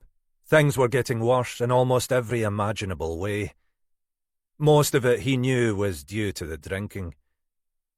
He'd always knocked it back. That ran in the family, and his father had been worse than he was. Much worse, or so it had felt back then. He could remember his father getting in after a heavy session in one of his blind rages, beating the living shite out of the whole family, wife and kids. Eventually, Denny Gorman had learned how to cope with that. When to make himself scarce. How to avoid provoking the old man. And, in due course, getting to the point where the old man didn't dare to raise a finger against him. If his father had made old bones, if he'd ever reached the point where he'd been dependent on his children, Gorman would have made him suffer. He'd have made the old man's life a fucking misery. But of course it never reached that point. The old man had just caved in one day. A massive coronary, the doctor had said. Only a matter of time till that or something else did for him, given his lifestyle. They'd found him lying stone dead on the kitchen floor. Hallelujah. And now Denny was heading the same way. Like his da, only a matter of fucking time. He had to knock it on the head. He knew he'd never stop drinking entirely. Christ, look at that aeronautical pig. But he ought to be able to cut back. He'd allowed it to creep up, day by day, over the past year or so. He knew fine well why, and who could fucking blame him. But he had to do something about it. Things were getting out of control. That Armstrong lassie, for example. He'd not intended to harm her. Of course she was an attractive wee girl, and he'd always had a weakness for a youngster like that. But he knew how to control those urges by now, or he thought he did. He just wanted her to know that he was all right, that he wasn't the kind of man she might think, that he'd not harmed Lizzie Hamilton either, or at least not in the way the wee lass might believe. But he'd fucked that up too. He'd been too rough, too out of control, and he'd freaked the girl out. She hadn't needed to call the fucking police, but he couldn't really blame her for that. Now he was on their radar too, and they'd be thinking that worst of him as well. He'd be lucky not to end up with something on his record. It was Hamilton he really blamed for all this. Aye, he'd always been a drinker, but not like he was now. She'd egged him onto it, kept up with him glass for glass when she wanted, as well as giving him plenty of reasons to drown his sorrows. She liked him best when he'd had a few, she reckoned.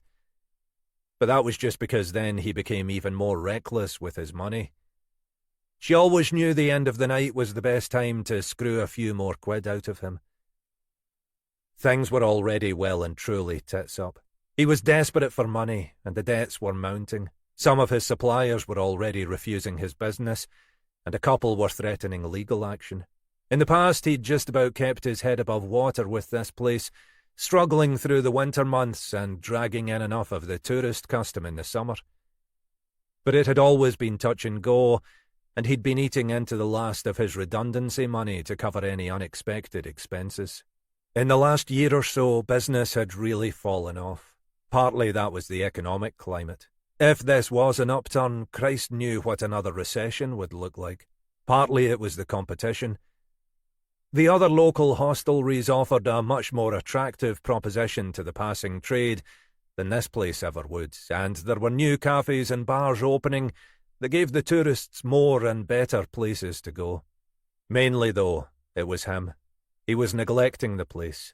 He was a bloody miserable host. The Armstrong girl had attracted a bit of extra custom at lunchtime, but he'd buggered that up. In the evenings, apart from a handful of regulars, the place was largely dead, and there wasn't much sign the tourist season would change that, especially if this sodding rain continued. And Lizzie Hamilton had chipped away at what little savings he had left, that small cushion he'd been intending to stash away. There was always something she wanted or needed, and she always gave him the impression he was on a promise if he just kept paying up. It took him a long while to realise the promise would never be fulfilled. That was why, in the end, he wasn't sorry about what had happened. The bitch had owed him one, in every sense, and he wasn't going to feel guilty for having finally taken what he'd been owed. It was no more than she'd deserved. He was standing in the yard at the back of the bar, slightly baffled now that he was out here. That was happening more and more, another product of the drinking. He'd find himself confused, forgetting how to carry out tasks that had once been second nature. The rain had slowed for the moment to a fine drizzle. The yard was a gloomy place at the best of times, hemmed in by buildings on all sides, cluttered with old casks and other discarded paraphernalia. On an afternoon like this, it was mainly lost in shadow. He'd intended to turn on the external lights before coming out, but of course he'd forgotten. He was gazing round the debris of the yard, trying to recall what had brought him out here, when his nose caught the odd, acrid scent. It took something for him to discern any kind of smell, accustomed as he was to the fug of his own rarely washed body. But this was something striking, unpleasant. He turned, wondering where it was coming from, and then he glimpsed, or thought he had, some brief movement from the corner of his eye. Something in the shadows. "Who's that?" he said, taking a stumbling half-step forward. The stones were damp underfoot, slimy from years of neglect, and he felt his feet slipping under him. He reached for some purchase, but found nothing and toppled headlong towards the grey slabs. As he fell, he saw someone or something moving towards him, but he was already disorientated and couldn't make out what he was seeing. Something familiar was his last half-thought, or something unexpected. Then his skull hit the solid stone, and he was lying prone and motionless as the slow rain continued to fall. "I may have something." Horton was leaning on the door of the office, watching Mackay, who looked lost in his own thoughts. She'd never thought of him as a pensive man, and she could imagine he'd be chafing to take some action, make something happen. Anything would be welcome. "Well, don't get your hopes too high just yet, but something interesting on Robbins." He sat up straighter, all attention. "Go on." "We've been trawling through the ANPR data, hoping for some sighting of Robbins's car between here and Manchester, around the relevant dates. Not much luck with that. We picked up a couple of sightings, but only on the A9 up at this end, and so they don't prove he went further south. From the movements, looks like just local trips. When you said you had something, I was maybe expecting some good news, you know? Just setting the scene, she said. So we got nowhere with that. But then we found something slightly more interesting. A sighting of his car on the A9 north of Inverness on the night before his daughter went missing. That is, the night before she first failed to show up at Gorman's place for work. So, he could have been going anywhere. He could, but he wasn't. This is where it gets interesting. The camera on the A9 is one of the permanent ones, but at the time there were also a couple of temporary ones on the A832 across to Arch and Fortrose, checking car tax and insurance at the start of the tourist season, presumably. He was picked up by both of those, so must have been heading to Fortrose or beyond. Mackay had found himself a new piece of gum and was chewing hard. So he was in the area the night his daughter went missing. We don't know for certain when she disappeared, but she wasn't seen locally after that night. Christ. And there's more. Think before you speak, Jenny. You really don't want me to have reason to kiss you, do you? Jesus, no, she said. But I'll tell you anyway. I started thinking about him travelling to Manchester.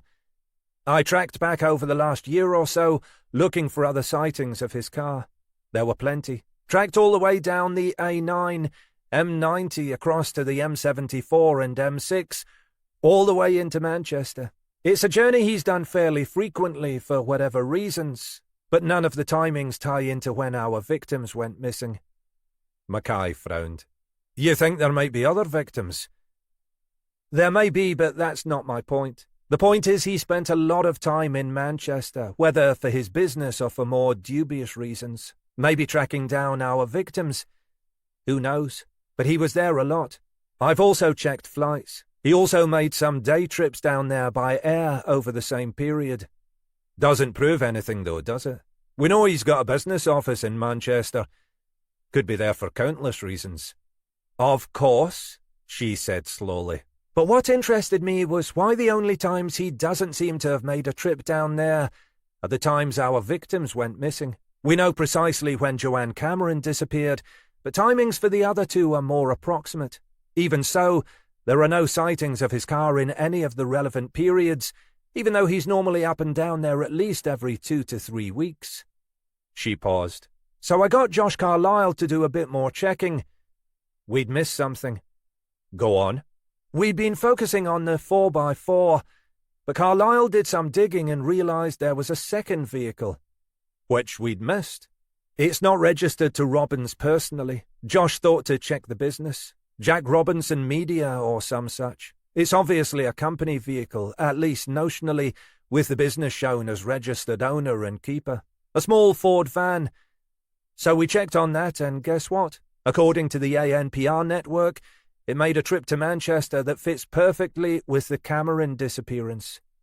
Jesus, Mackay said. Anybody ever told you you're a fucking genius, Horton? Many people, but never you, she said. And, in fairness, I think it's Josh you should be thanking. So what about the other dates? Same deal. Return trips to Manchester in both cases in the relevant periods around the disappearances. Even more interesting, we can find no other trace of the van being used outside the city centre, except on those 3 dates. Mackay was on his feet, which at the very least means Robbins has some interesting questions to answer. Let's go and talk to Helena. Any sign of anything suspicious was what she said. I think we've got that with knobs on. He was grinning widely. Jesus, Jenny, seriously, bloody well done. Really bloody well done. Like I say, Josh did all the hard work, she protested. Mackay was already heading off down the corridor. That's all well and good, he said over his shoulder. But there's no way on God's earth I'm going to kiss him. Chapter 30. No sign of his car, Mackay said. Bugger. Slightly to his surprise, he'd had no difficulty persuading Helena Grant to take this seriously. He'd realised, as he outlined the ANPR evidence to her, that he really had begun to lose perspective on the case. He'd somehow half expected Grant to dismiss his arguments, tell him yet again he was obsessing over Robbins.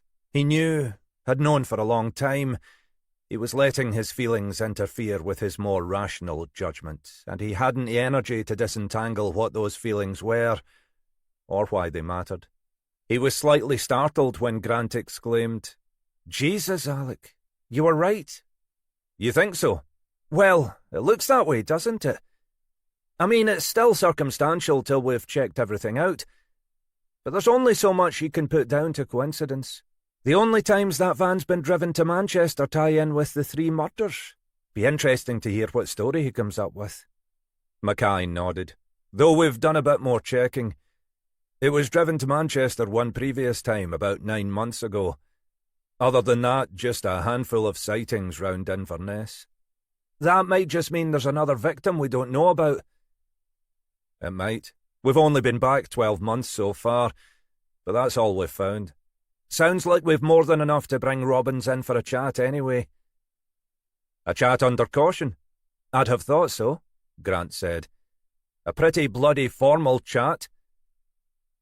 So here they were, standing outside Robbins's house, with a couple of uniforms in a squad car for backup, about to issue the invitation.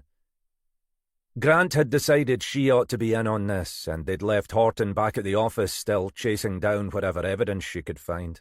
Mackay might have resented any other senior officer muscling in, but he knew Grant well enough to recognise she was more concerned with being there if anything went wrong than with snatching a piece of any glory. For the moment, all of that looked academic. The gravelled drive was empty, and the house looked unoccupied. As they approached the front door, heads bowed against the incessant rain, Mackay looked up at the blank windows. It was late afternoon, but the rain-soaked sky made it feel like evening.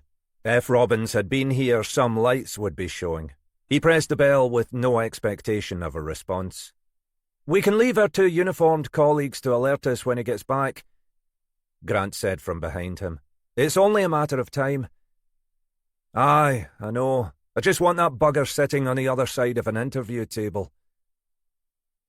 Grant had unfurled a pocket umbrella. Ducking under it, she strode along the front of the house, peering in at the windows.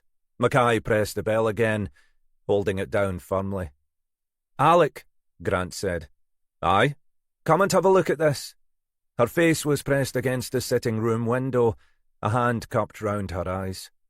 "What is it?" "Have a look." Mackay reluctantly released the bell and stepped over to join her. "Christ, see what you mean." It was difficult to make out the interior, but it was clear the place had been left in a mess. A table had been overturned, and papers and books were scattered across the carpet. Beyond them, a flat-screen computer monitor lay face down on the floor. "Some sort of struggle," Grant said. "You're the senior officer," Mackay said. "But I reckon this justifies us entering the house, don't you?"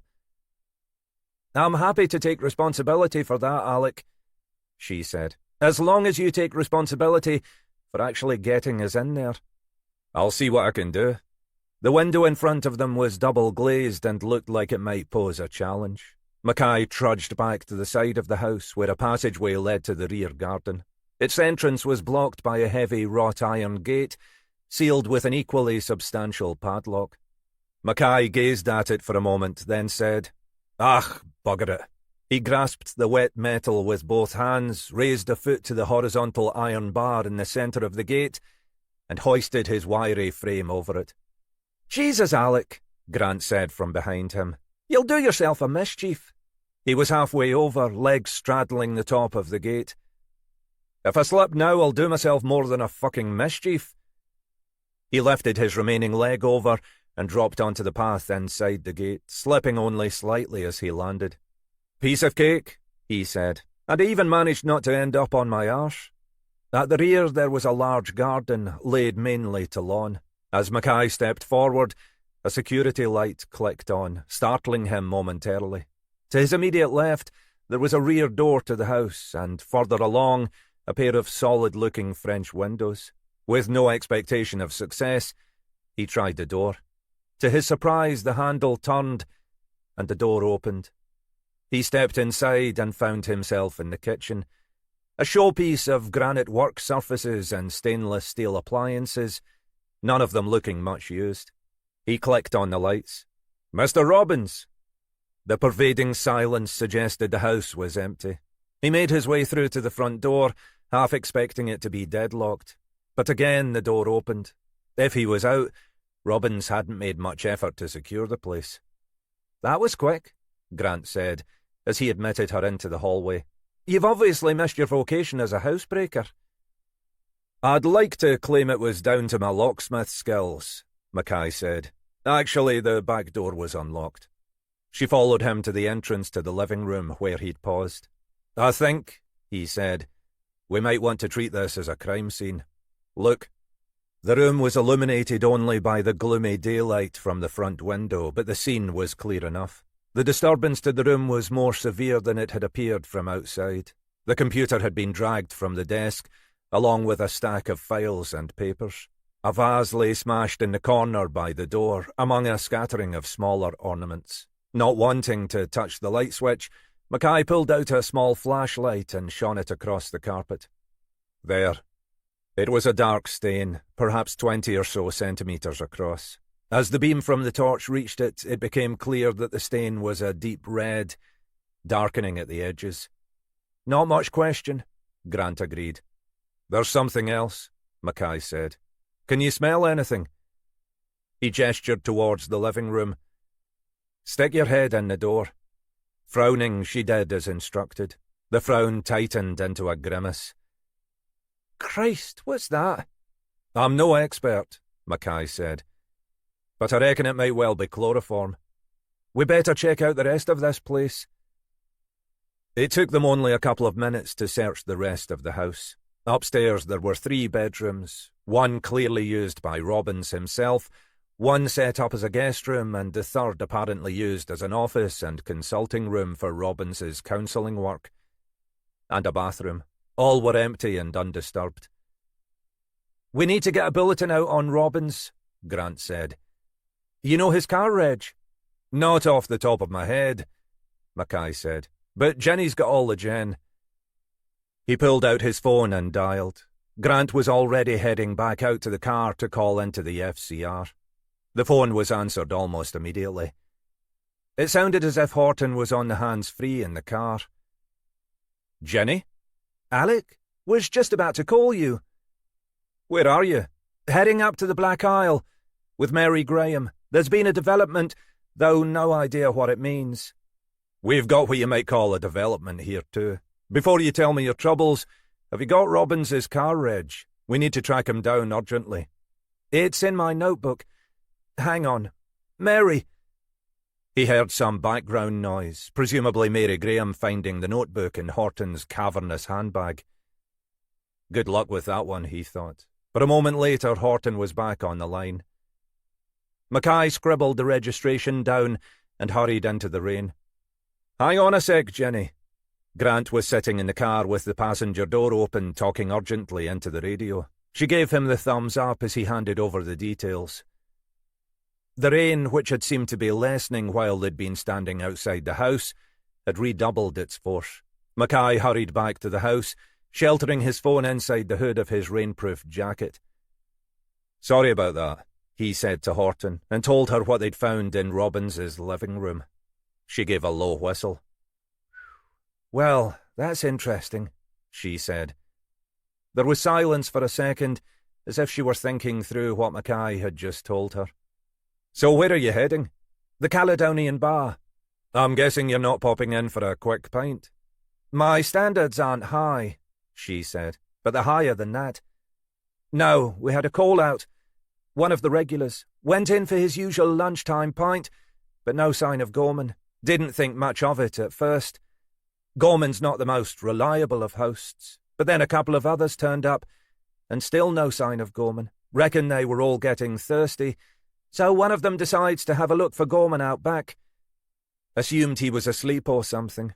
Checks out Gorman's bedroom, but no sign. Gorman's not the type to go out for a day trip, so they check in case he's had an accident in the cellar or something, but they don't find anything till they go into the yard out back. She paused and he heard her swear. Bloody lorries!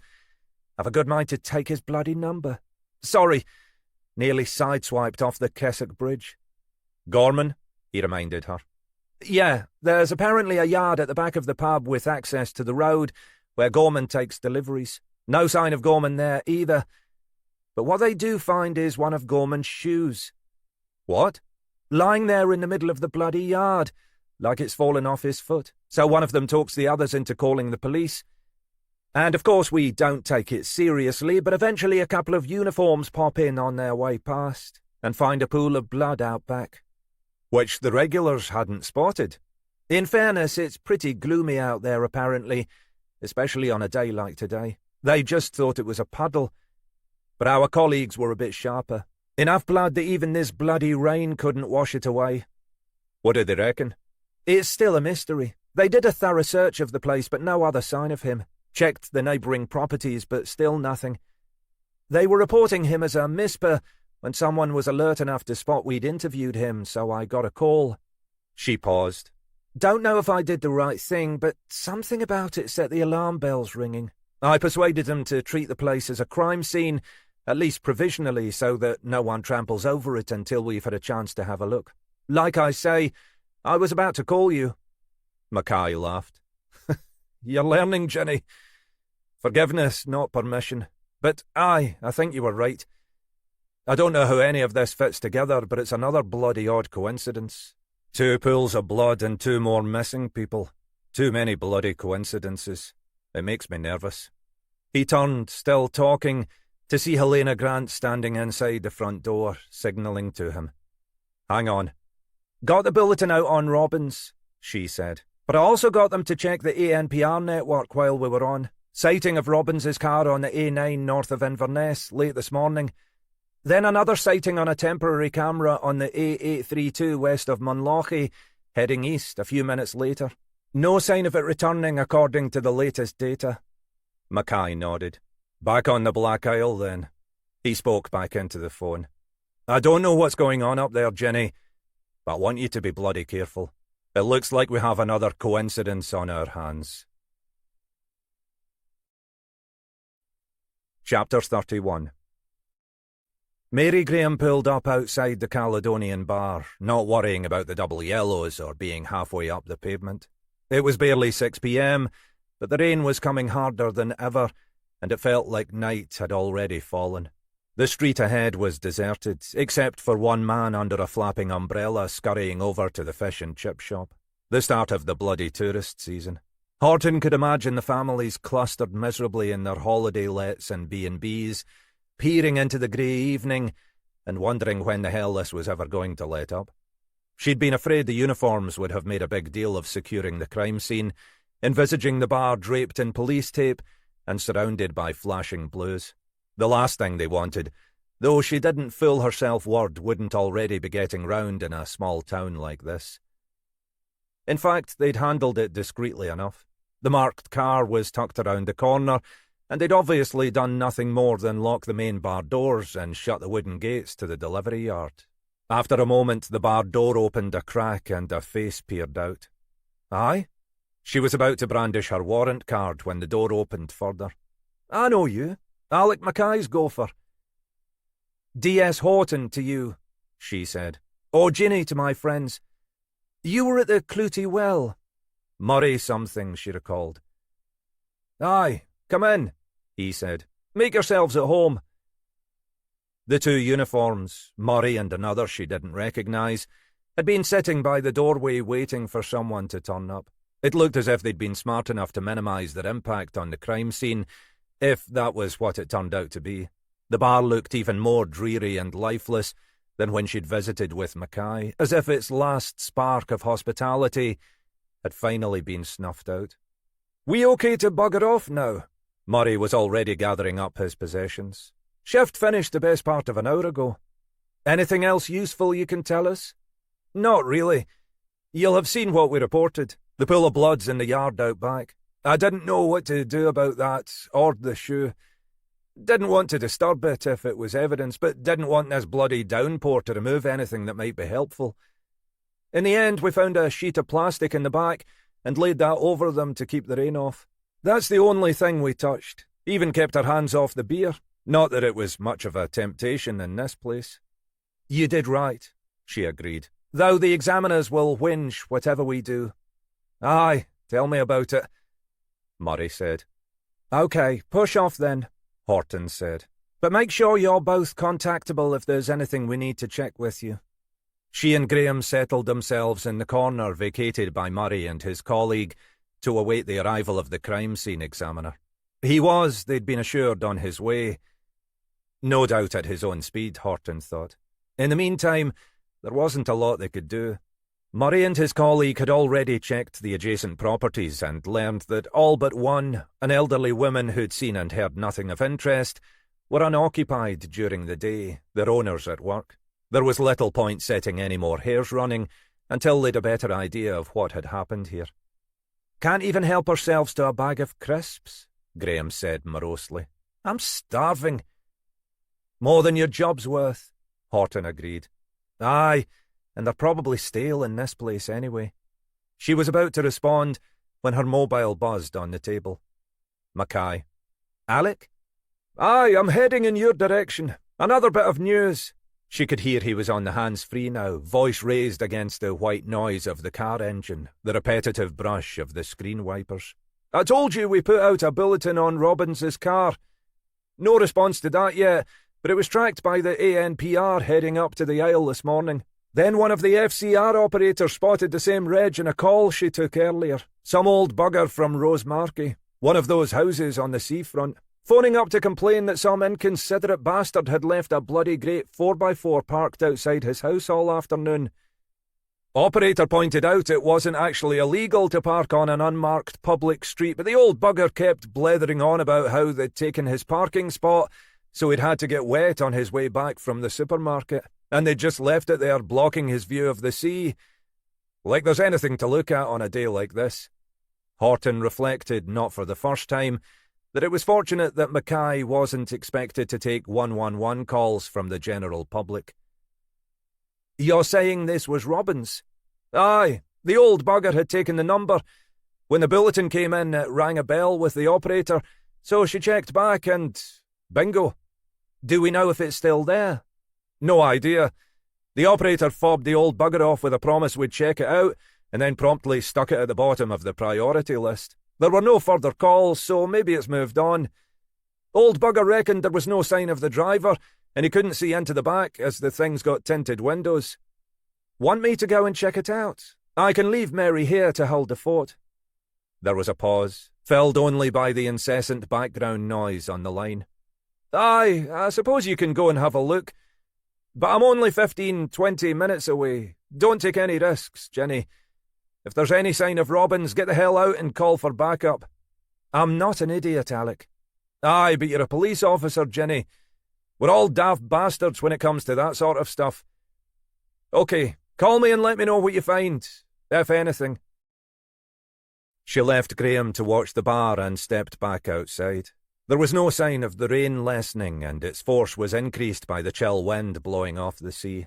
The street was deserted, except for the occasional passing car, and the lights of the bars and restaurants along the road looked welcoming, but forlorn.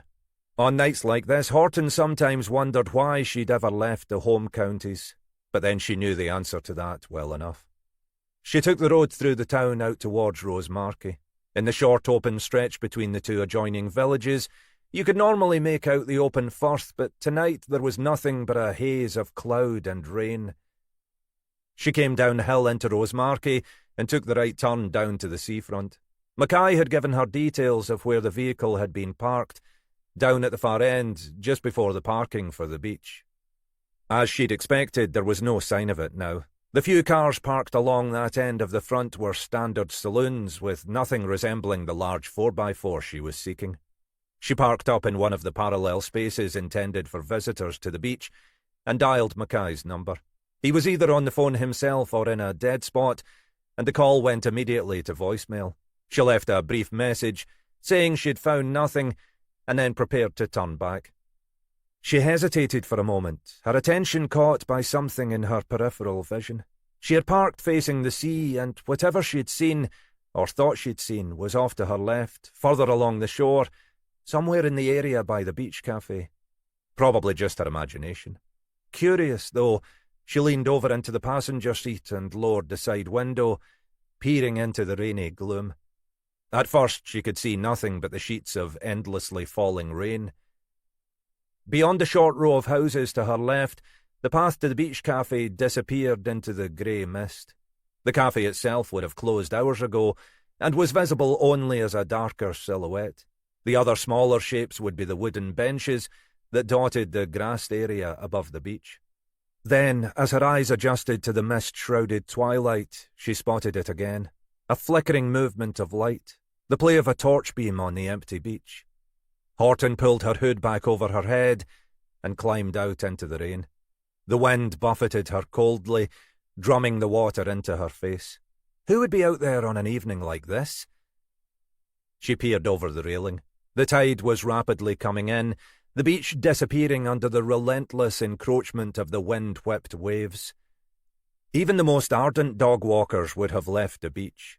She'd taken Mackay's warning to heart and had no intention of advancing further if she saw any signs of robins. She glanced back along the empty seafront, confident that she could outrun him if he should appear ahead of her. She took another few steps forward and stopped. A figure had appeared along the shore, rising white and ghost-like above the beach. It took Horton a breathless moment to realise that the figure was making its way up the steps from the sand to the grassy bank in front of the cafe. The flashlight flickered in the figure's hand, scattering a diffused glow through the rain.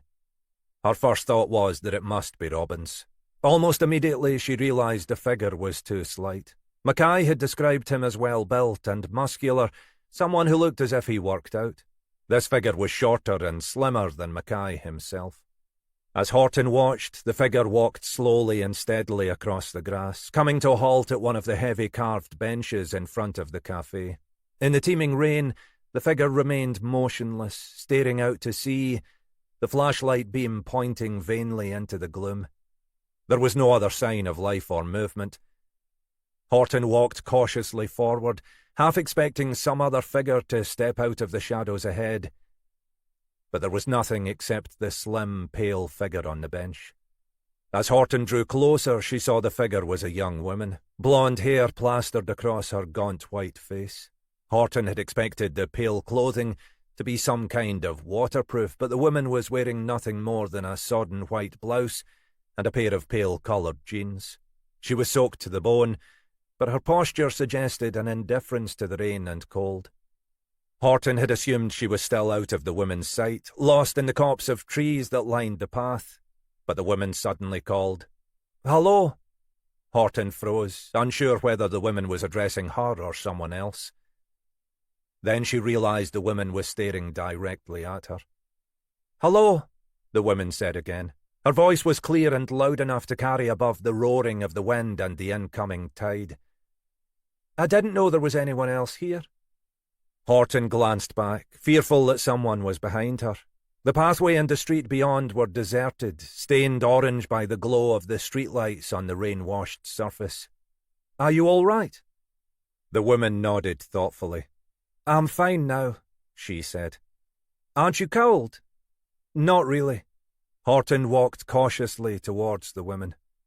"Do you want to borrow my coat?" "I'm fine now," the woman said again. "I've an umbrella back in the car. Help keep you dry." It sounded absurd. "No, I'm really fine." The tone was a little sharper. "Can I take you anywhere?" "No, I really am fine." The woman gestured behind her. "Anyway, I can drive myself." Horton's gaze followed the gesture. She hadn't noticed it before, but there was a vehicle parked in the shadow of the cafe building, 20 or so metres from where they were standing. A large vehicle. She turned and looked more closely. It was what she had thought. A substantial 4x4. A Mitsubishi Shogun. Robbins's car. Mackay banged heavily on the barred door, irritated at being left standing in the rain.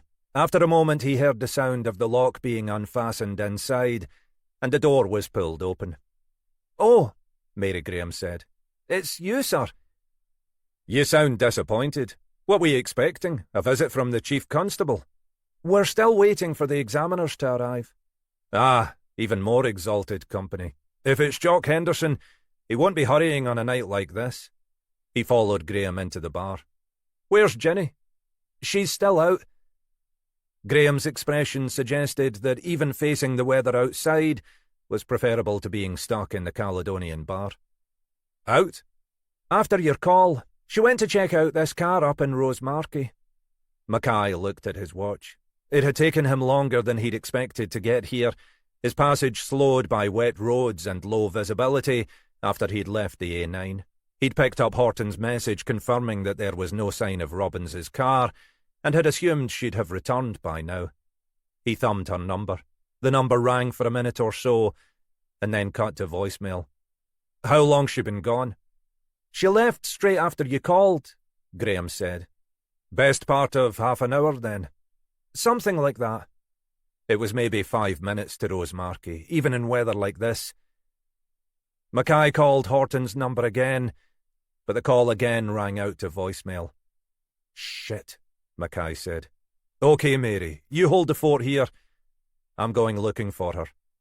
If you say so, sir, Graham said, but only once the door had closed behind Mackay's disappearing back. If you fucking say so.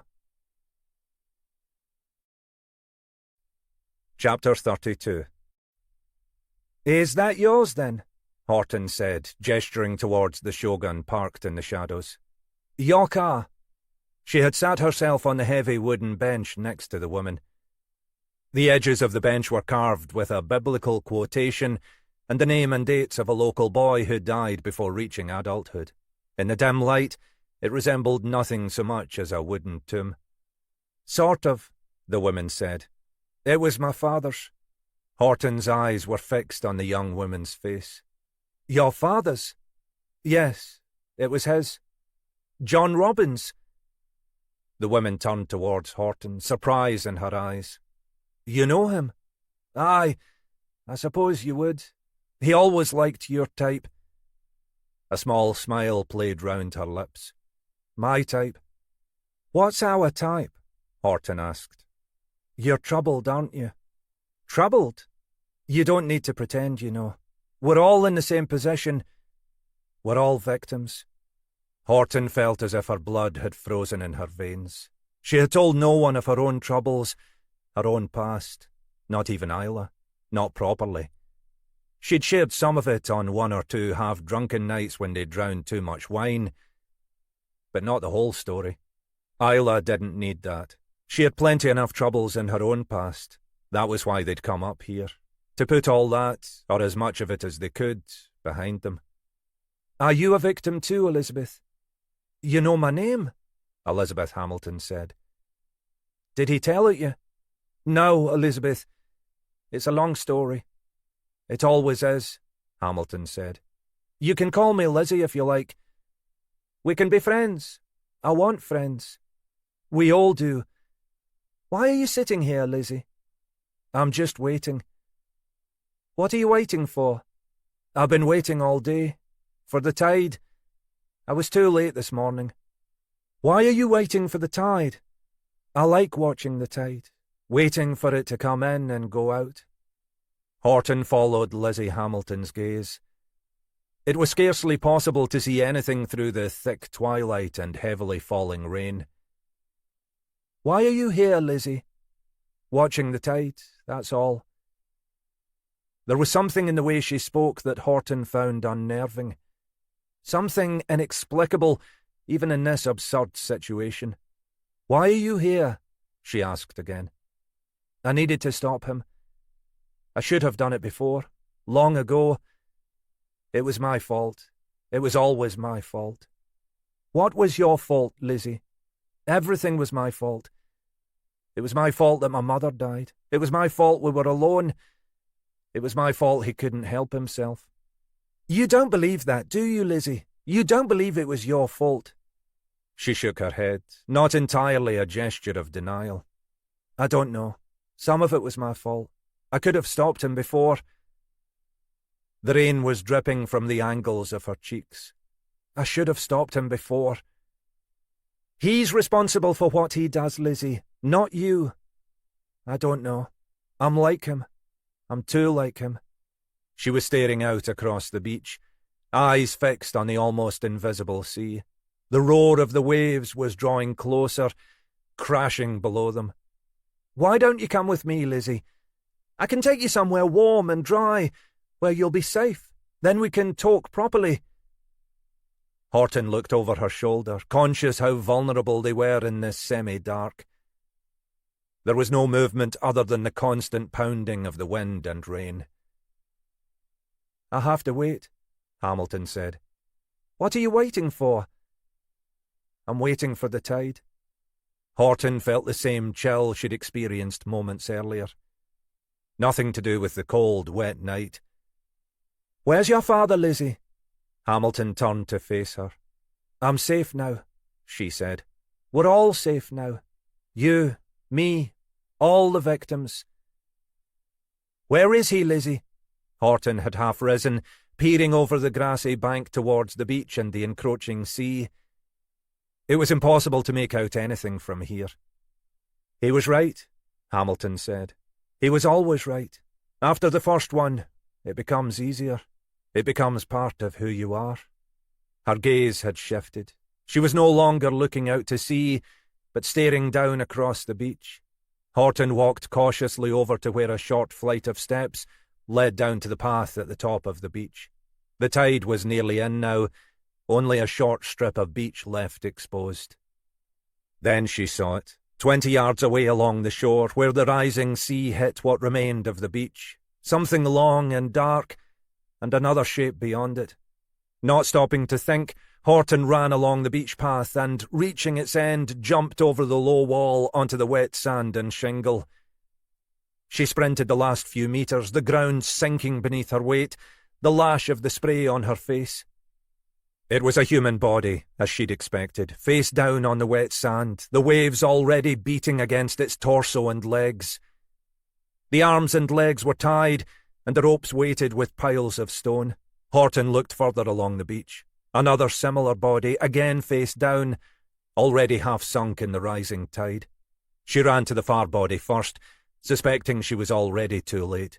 She grabbed the nearest arm and leg and hauled the body as best she could back up the beach. It was a dead, sodden weight, dragged down by its wet clothes, constantly being sucked back by the pull of the waves. After what felt like far too many minutes, she managed to drag it onto the stones above the debris that marked the high point of the tide. Not stopping to check the body, she turned back to where the first body still lay. The tide had risen another few centimetres. Elizabeth Hamilton was standing a few yards away, her frail body whipped by the wind. Horton wanted to call for her help, but knew there would be no point. Instead, she turned to the first body and began to drag its resistant bulk from the clutch of the sea.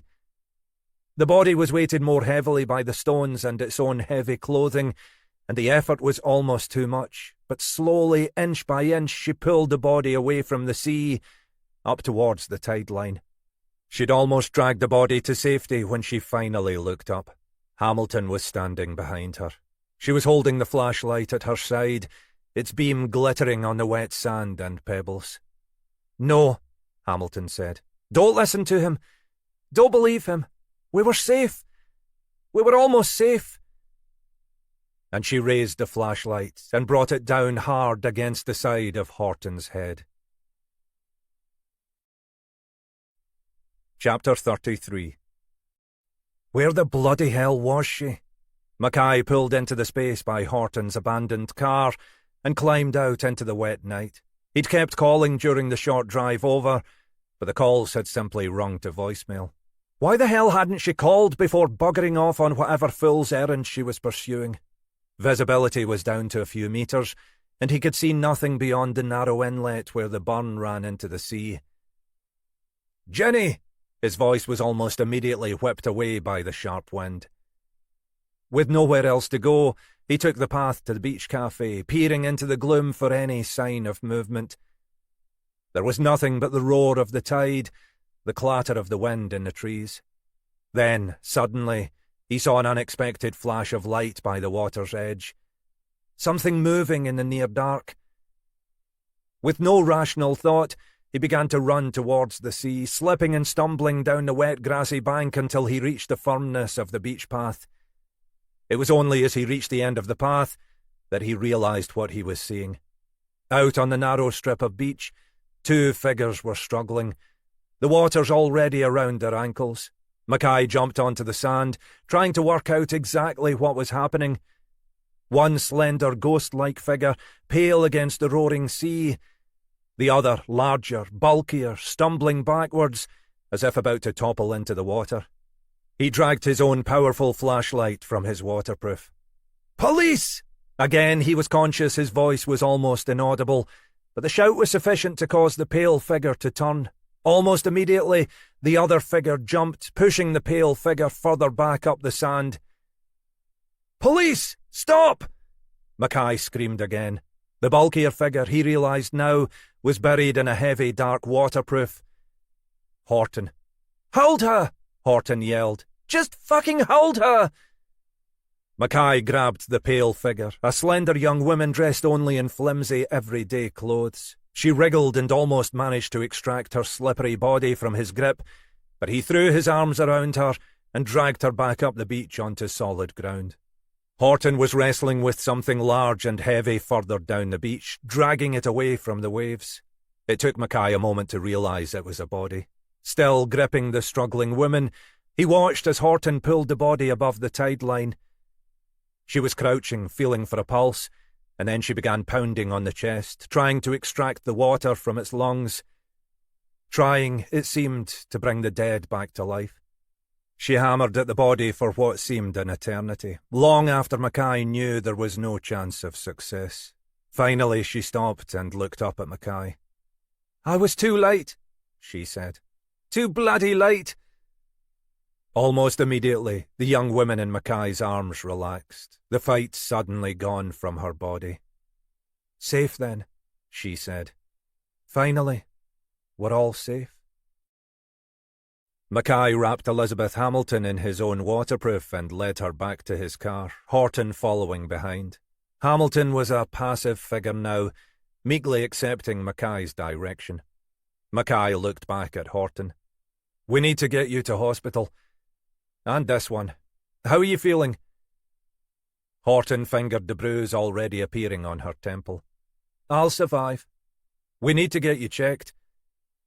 "I've always said I need my head examined. Working for you?" "Sounds like you're making a good recovery already." They helped Hamilton into the back seat of the car, and Horton climbed in beside her. "Turn on the heater. I'm bloody frozen. Never mind her." Mackay had called for backup, including an ambulance, and there was nothing they could do until that arrived. They'd left the bodies at the top of the beach. Strictly speaking, Mackay supposed one of them should have stayed out there, but Horton was neither in a condition to do that nor to look after Hamilton by herself. In any case, he reasoned, he was buggered if either of them was going to get any wetter than they already were. "I take it that's John Robbins," Mackay said, gesturing back to where the bodies lay. "And Denny Gorman," Horton said. "No question." "Not the best night for a swim," Mackay said. "What's the story, Lizzie?" Hamilton looked at him, as though surprised by the question. "We're safe now. Me, her." She waved her hand towards Horton. "All the victims." "You did it to make yourself safe?" "All the victims." "Were there many victims, Lizzie?" Horton said. She frowned, thinking. "Lots. I don't know how many. Girls he damaged, like me. He wanted to control them, like he controlled me." "How did he control them?" She shrugged. "He had ways. Power. Money. Violence." She stopped. "He wanted them to be little girls, like I used to be. They came to him. They were sent to him because they were damaged. He said he'd make them better, but he wanted to take them back to what they used to be, make them small again." Her eyes were fixed on nothing, as if remembering something from long ago. When he couldn't control them anymore, when they went away, he went to bring them back. Bring them home. make them his forever. There was a smile playing round her lips. When I was small, he'd bring me here. He'd make me sit with him, on the beach. Not playing, just sitting.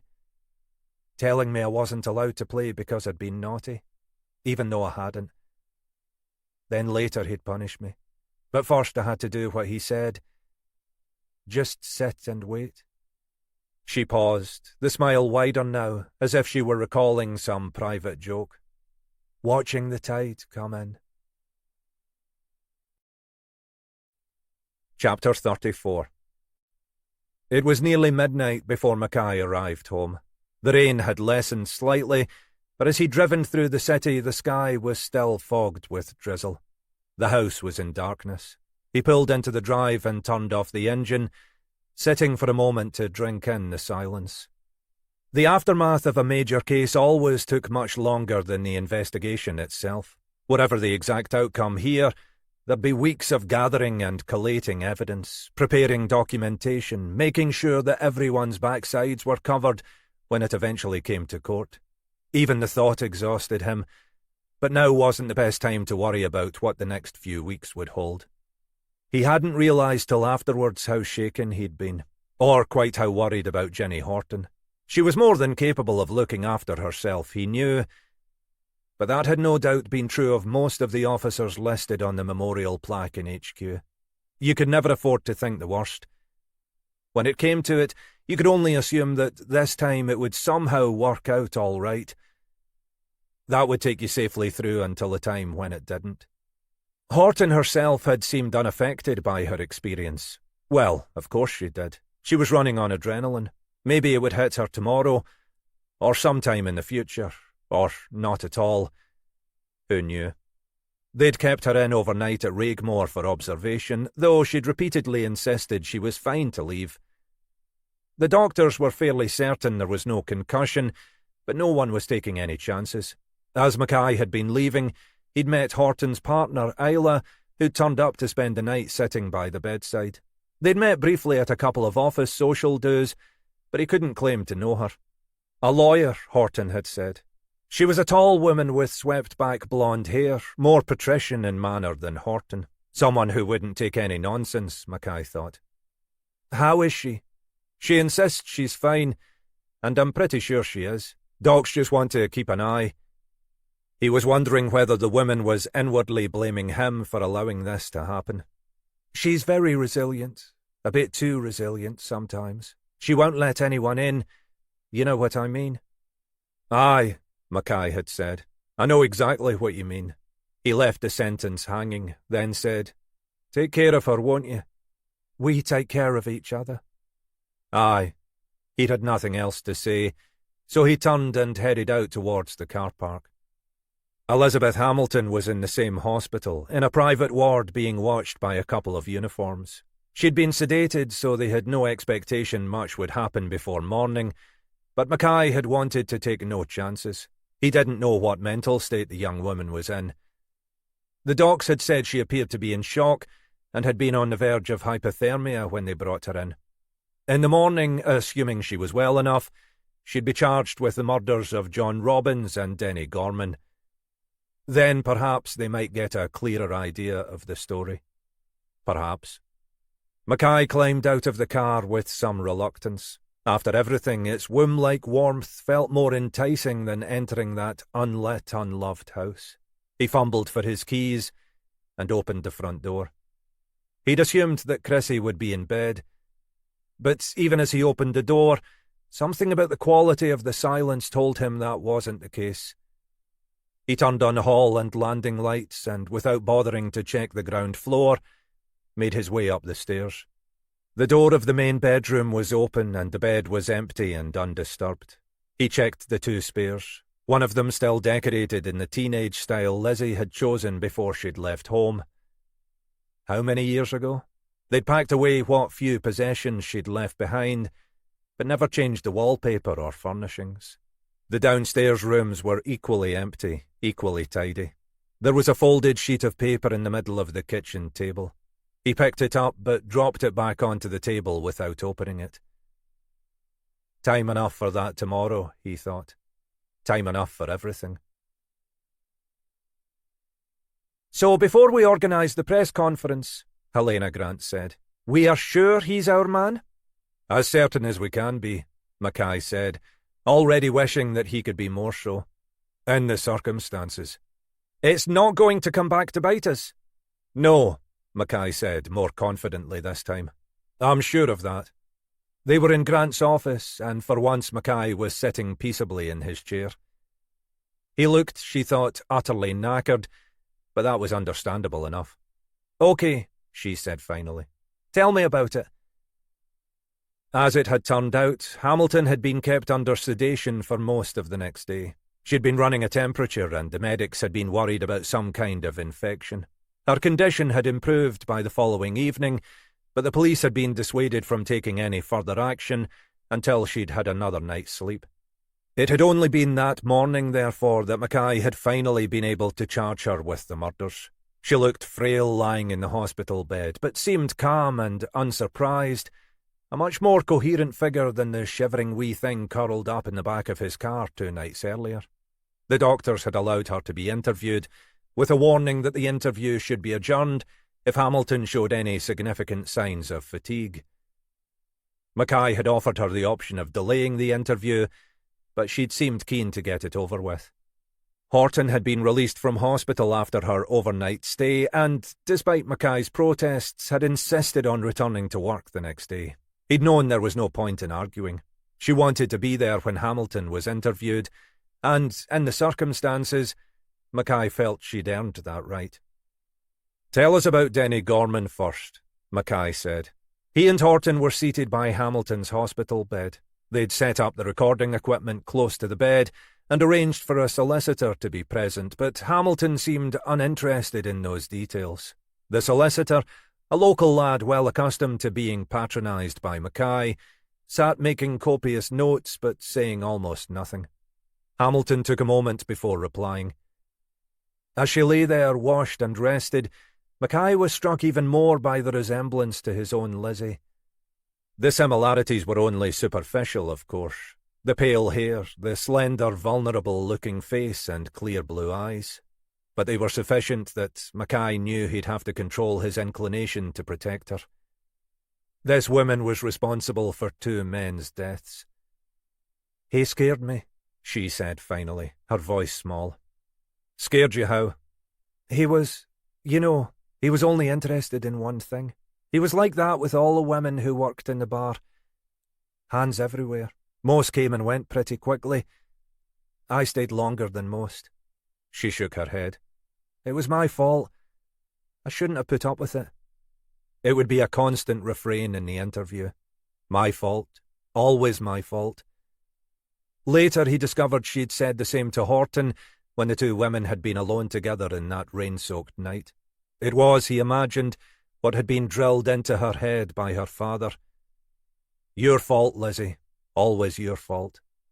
"Put up with what?" I could see what he was doing. He started off friendly enough, tried to buy his way into my affections. Presents topping up my pay. But he thought he was owed something for it. Just the usual groping and pawing at first. Then once he tried to force himself on me, but I fought him off, and he pretended he'd been joking. He kept trying to get me drunk. She stopped, those pale blue eyes staring at Mackay. "I thought I could look after myself," she said. "I thought I was big enough and strong enough." "What happened?" "We were drinking one night after hours. I knew I could hold my drink better than he could, and then suddenly, a couple of drinks in, bang, it hit me like a sledgehammer." Mackay exchanged a glance with Horton. "Go on." "There must have been something in the drink. One of those date rape drugs, I suppose. I could barely keep upright, could barely think. Next thing he was taking me upstairs, undressing me, putting me in his bed." "Can you remember what happened after that?" Horton said. Hamilton shook her head. "Not clearly, but I'm fairly sure he assaulted me. Probably raped me." She shivered. "I shouldn't have been so stupid." "It wasn't your fault," Horton said firmly. "Whatever happened, he did it, not you." "I know, but..." Did you report this? Mackay said. No, I didn't think anyone would believe me. And even if they did, they'd think it was your fault, Mackay added silently to himself. It was maybe true, if you came up against the wrong officer, and there were still too many of those. We understand, Horton said. So what happened after that? I mean, with you and Gorman. It was, well, awkward. Hamilton smiled at the inappropriateness of her language. Listen to me. Awkward. I left before he was up the next morning.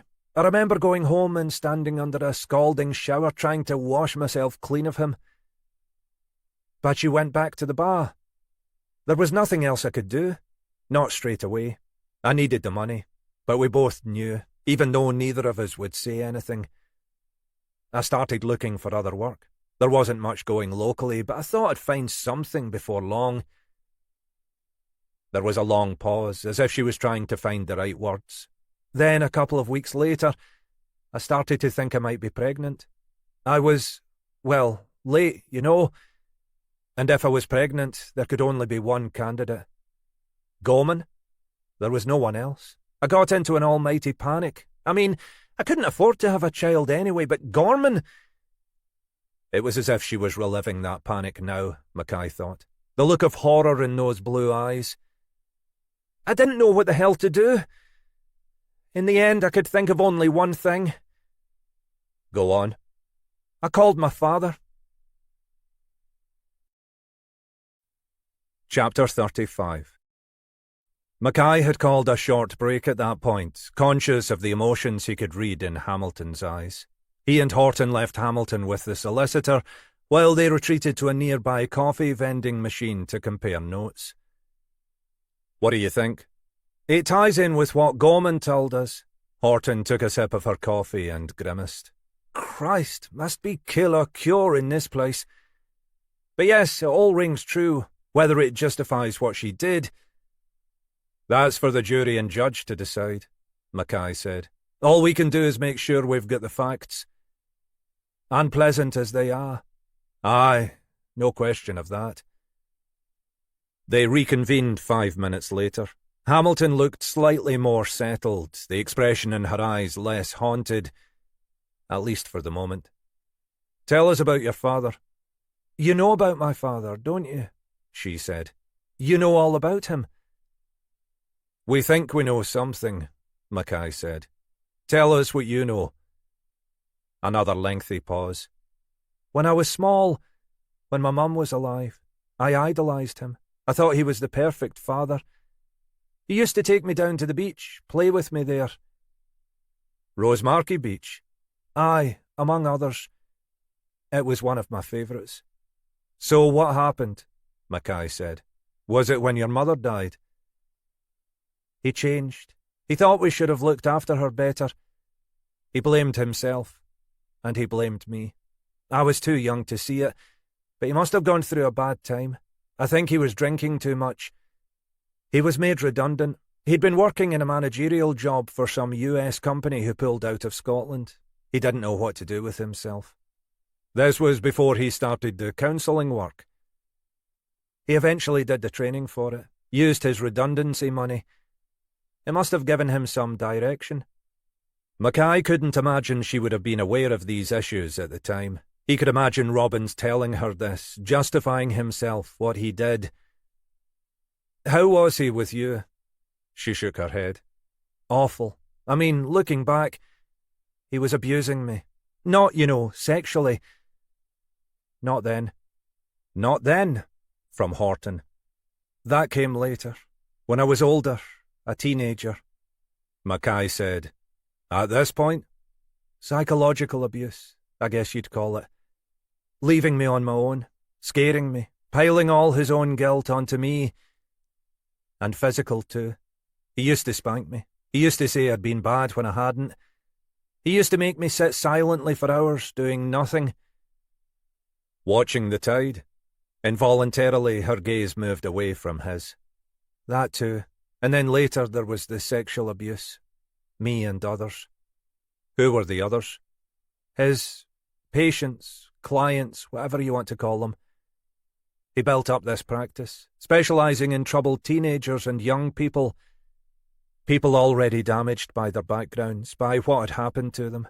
He took them on, sometimes referred by their doctors, sometimes just private cases. If they were deserving, as he put it, he didn't charge them. You can guess which ones were deserving.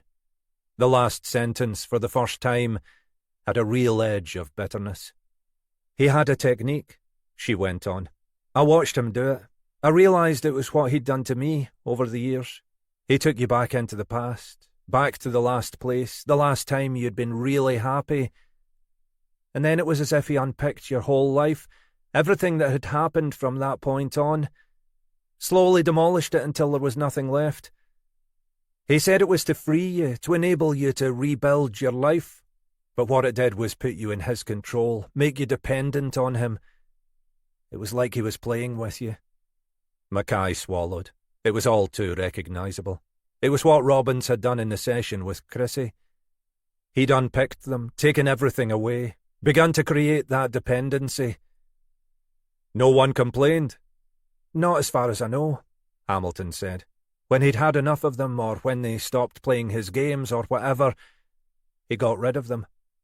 It was as if the air had grown suddenly colder. Got rid of them.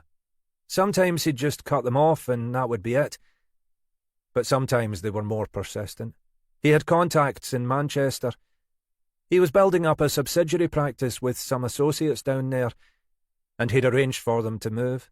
Told them it was for the best that they got away, that he'd continue to look after them, helped sort out their accommodation, sometimes helped find them work. She paused. They were troubled souls. Most of them would do whatever he said. Lizzie, Mackay said slowly, you're aware we're investigating 3 recent murders? Aye, I know, she said. That's why I'm here. Mackay raised an eyebrow in surprise. Why you're here? Why I came back, I mean. As soon as I saw the first one reported on the news, I knew it was him. I don't think it was the first. Go on. It was when I called him up. After, you know. Why did you call him? You hadn't seen him for, what, the best part of 10 years? Something like that. I'd walked out. I'd made a couple of friends. They helped me to see what he was doing, what he'd done, and they helped me leave. I went to Glasgow.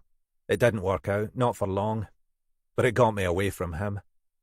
But now you phoned him. I was desperate. I thought I was pregnant. I didn't want the child. I wanted to get away from Gorman. I had a bit of savings, but nothing worth talking about. He was the only person I could think of. What happened? We met up. He drove up to Fortrose. I didn't want him in my house, so I let him take me down to Shannonry Point. You know where the dolphins are. It was a beautiful afternoon. I picked a place where there were plenty of people around, so there was no danger of him. Well, you know. She took a breath. I told him what had happened. I asked for help. How did he react? He was the same as ever. Just laughed. Began playing his usual mind games. Began trying it on again. And that was it? No. I'd thought about this. I knew how he'd react. So in the end, I did the only thing I could think of. I threatened to expose him. I told him I'd report him to the authorities, to his professional body, tell them what he'd been up to with his clients. I'd done some checking up on him on the internet. He'd become quite a star in his field. He wasn't short of ego, and he'd got himself on various committees, speaking conferences, all that stuff. There'd been 1 or 2 allegations about his behaviour over the years, but he'd been able to shrug them off. His specialism was dealing with troubled young people after all. You couldn't trust what they said, but I thought it would be different coming from his own daughter. And over the years I'd gathered the names of a few other women who'd be able to support what I was saying. Other victims. At first he laughed, told me I wasn't the first to try, told me no one would believe me. So I started telling him the names of some of the other women who'd support what I had to say. He carried on mocking me, but I could see he was beginning to take it more seriously. The names you mentioned, Mackay said gently. Did he include any of our victims? Another pause. I shouldn't have told him their names, Hamilton said. That was my stupid fault. That was why I felt responsible. How did you know them? Horton asked. I'd met them when he was treating them. I knew Katie Scott fairly well, the others less so, but I'd talked to them then. I knew a bit about them. They were women I knew had moved to Manchester. Women I knew he'd been involved with. She shook her head. What did he say? I could tell he was rattled. He told me I was talking rubbish. He said he'd pay me off just once, just to stop me bothering him. Offered me 5,000. It was a lot more than I'd expected, to be honest. What happened after that? You left for Trowes. His condition was that he wanted rid of me, then and there. Said he'd drive me to Inverness station, buy me a ticket anywhere and stick me on the train. I'd got a friend I knew I could stay with for a bit in Aberdeen, so I agreed. And that's what happened. I didn't much care by then. It was when we were driving down that he got more threatening. Said I should be more careful, that I needed to watch myself, that I should leave it here or I wouldn't be the first he'd had to silence. She stopped, as if surprised by her own words. It was that word, silence, that shook me. Then he leaned forward and said that I needed to realise that, after the first time, it became easier, that it became easier every time. There was a protracted silence. The solicitor, Mackay had almost forgotten his presence, was scribbling furiously. Mackay said quietly, What do you think he meant? Killing, she said bluntly. That's what he meant. She was silent for a moment, those piercing blue eyes fixed on his. And you know what? He was right. There hadn't been much more after that, not then. Hamilton was already looking exhausted, and Mackay had been conscious that there was no point in pushing her too hard. They'd have plenty of time to continue.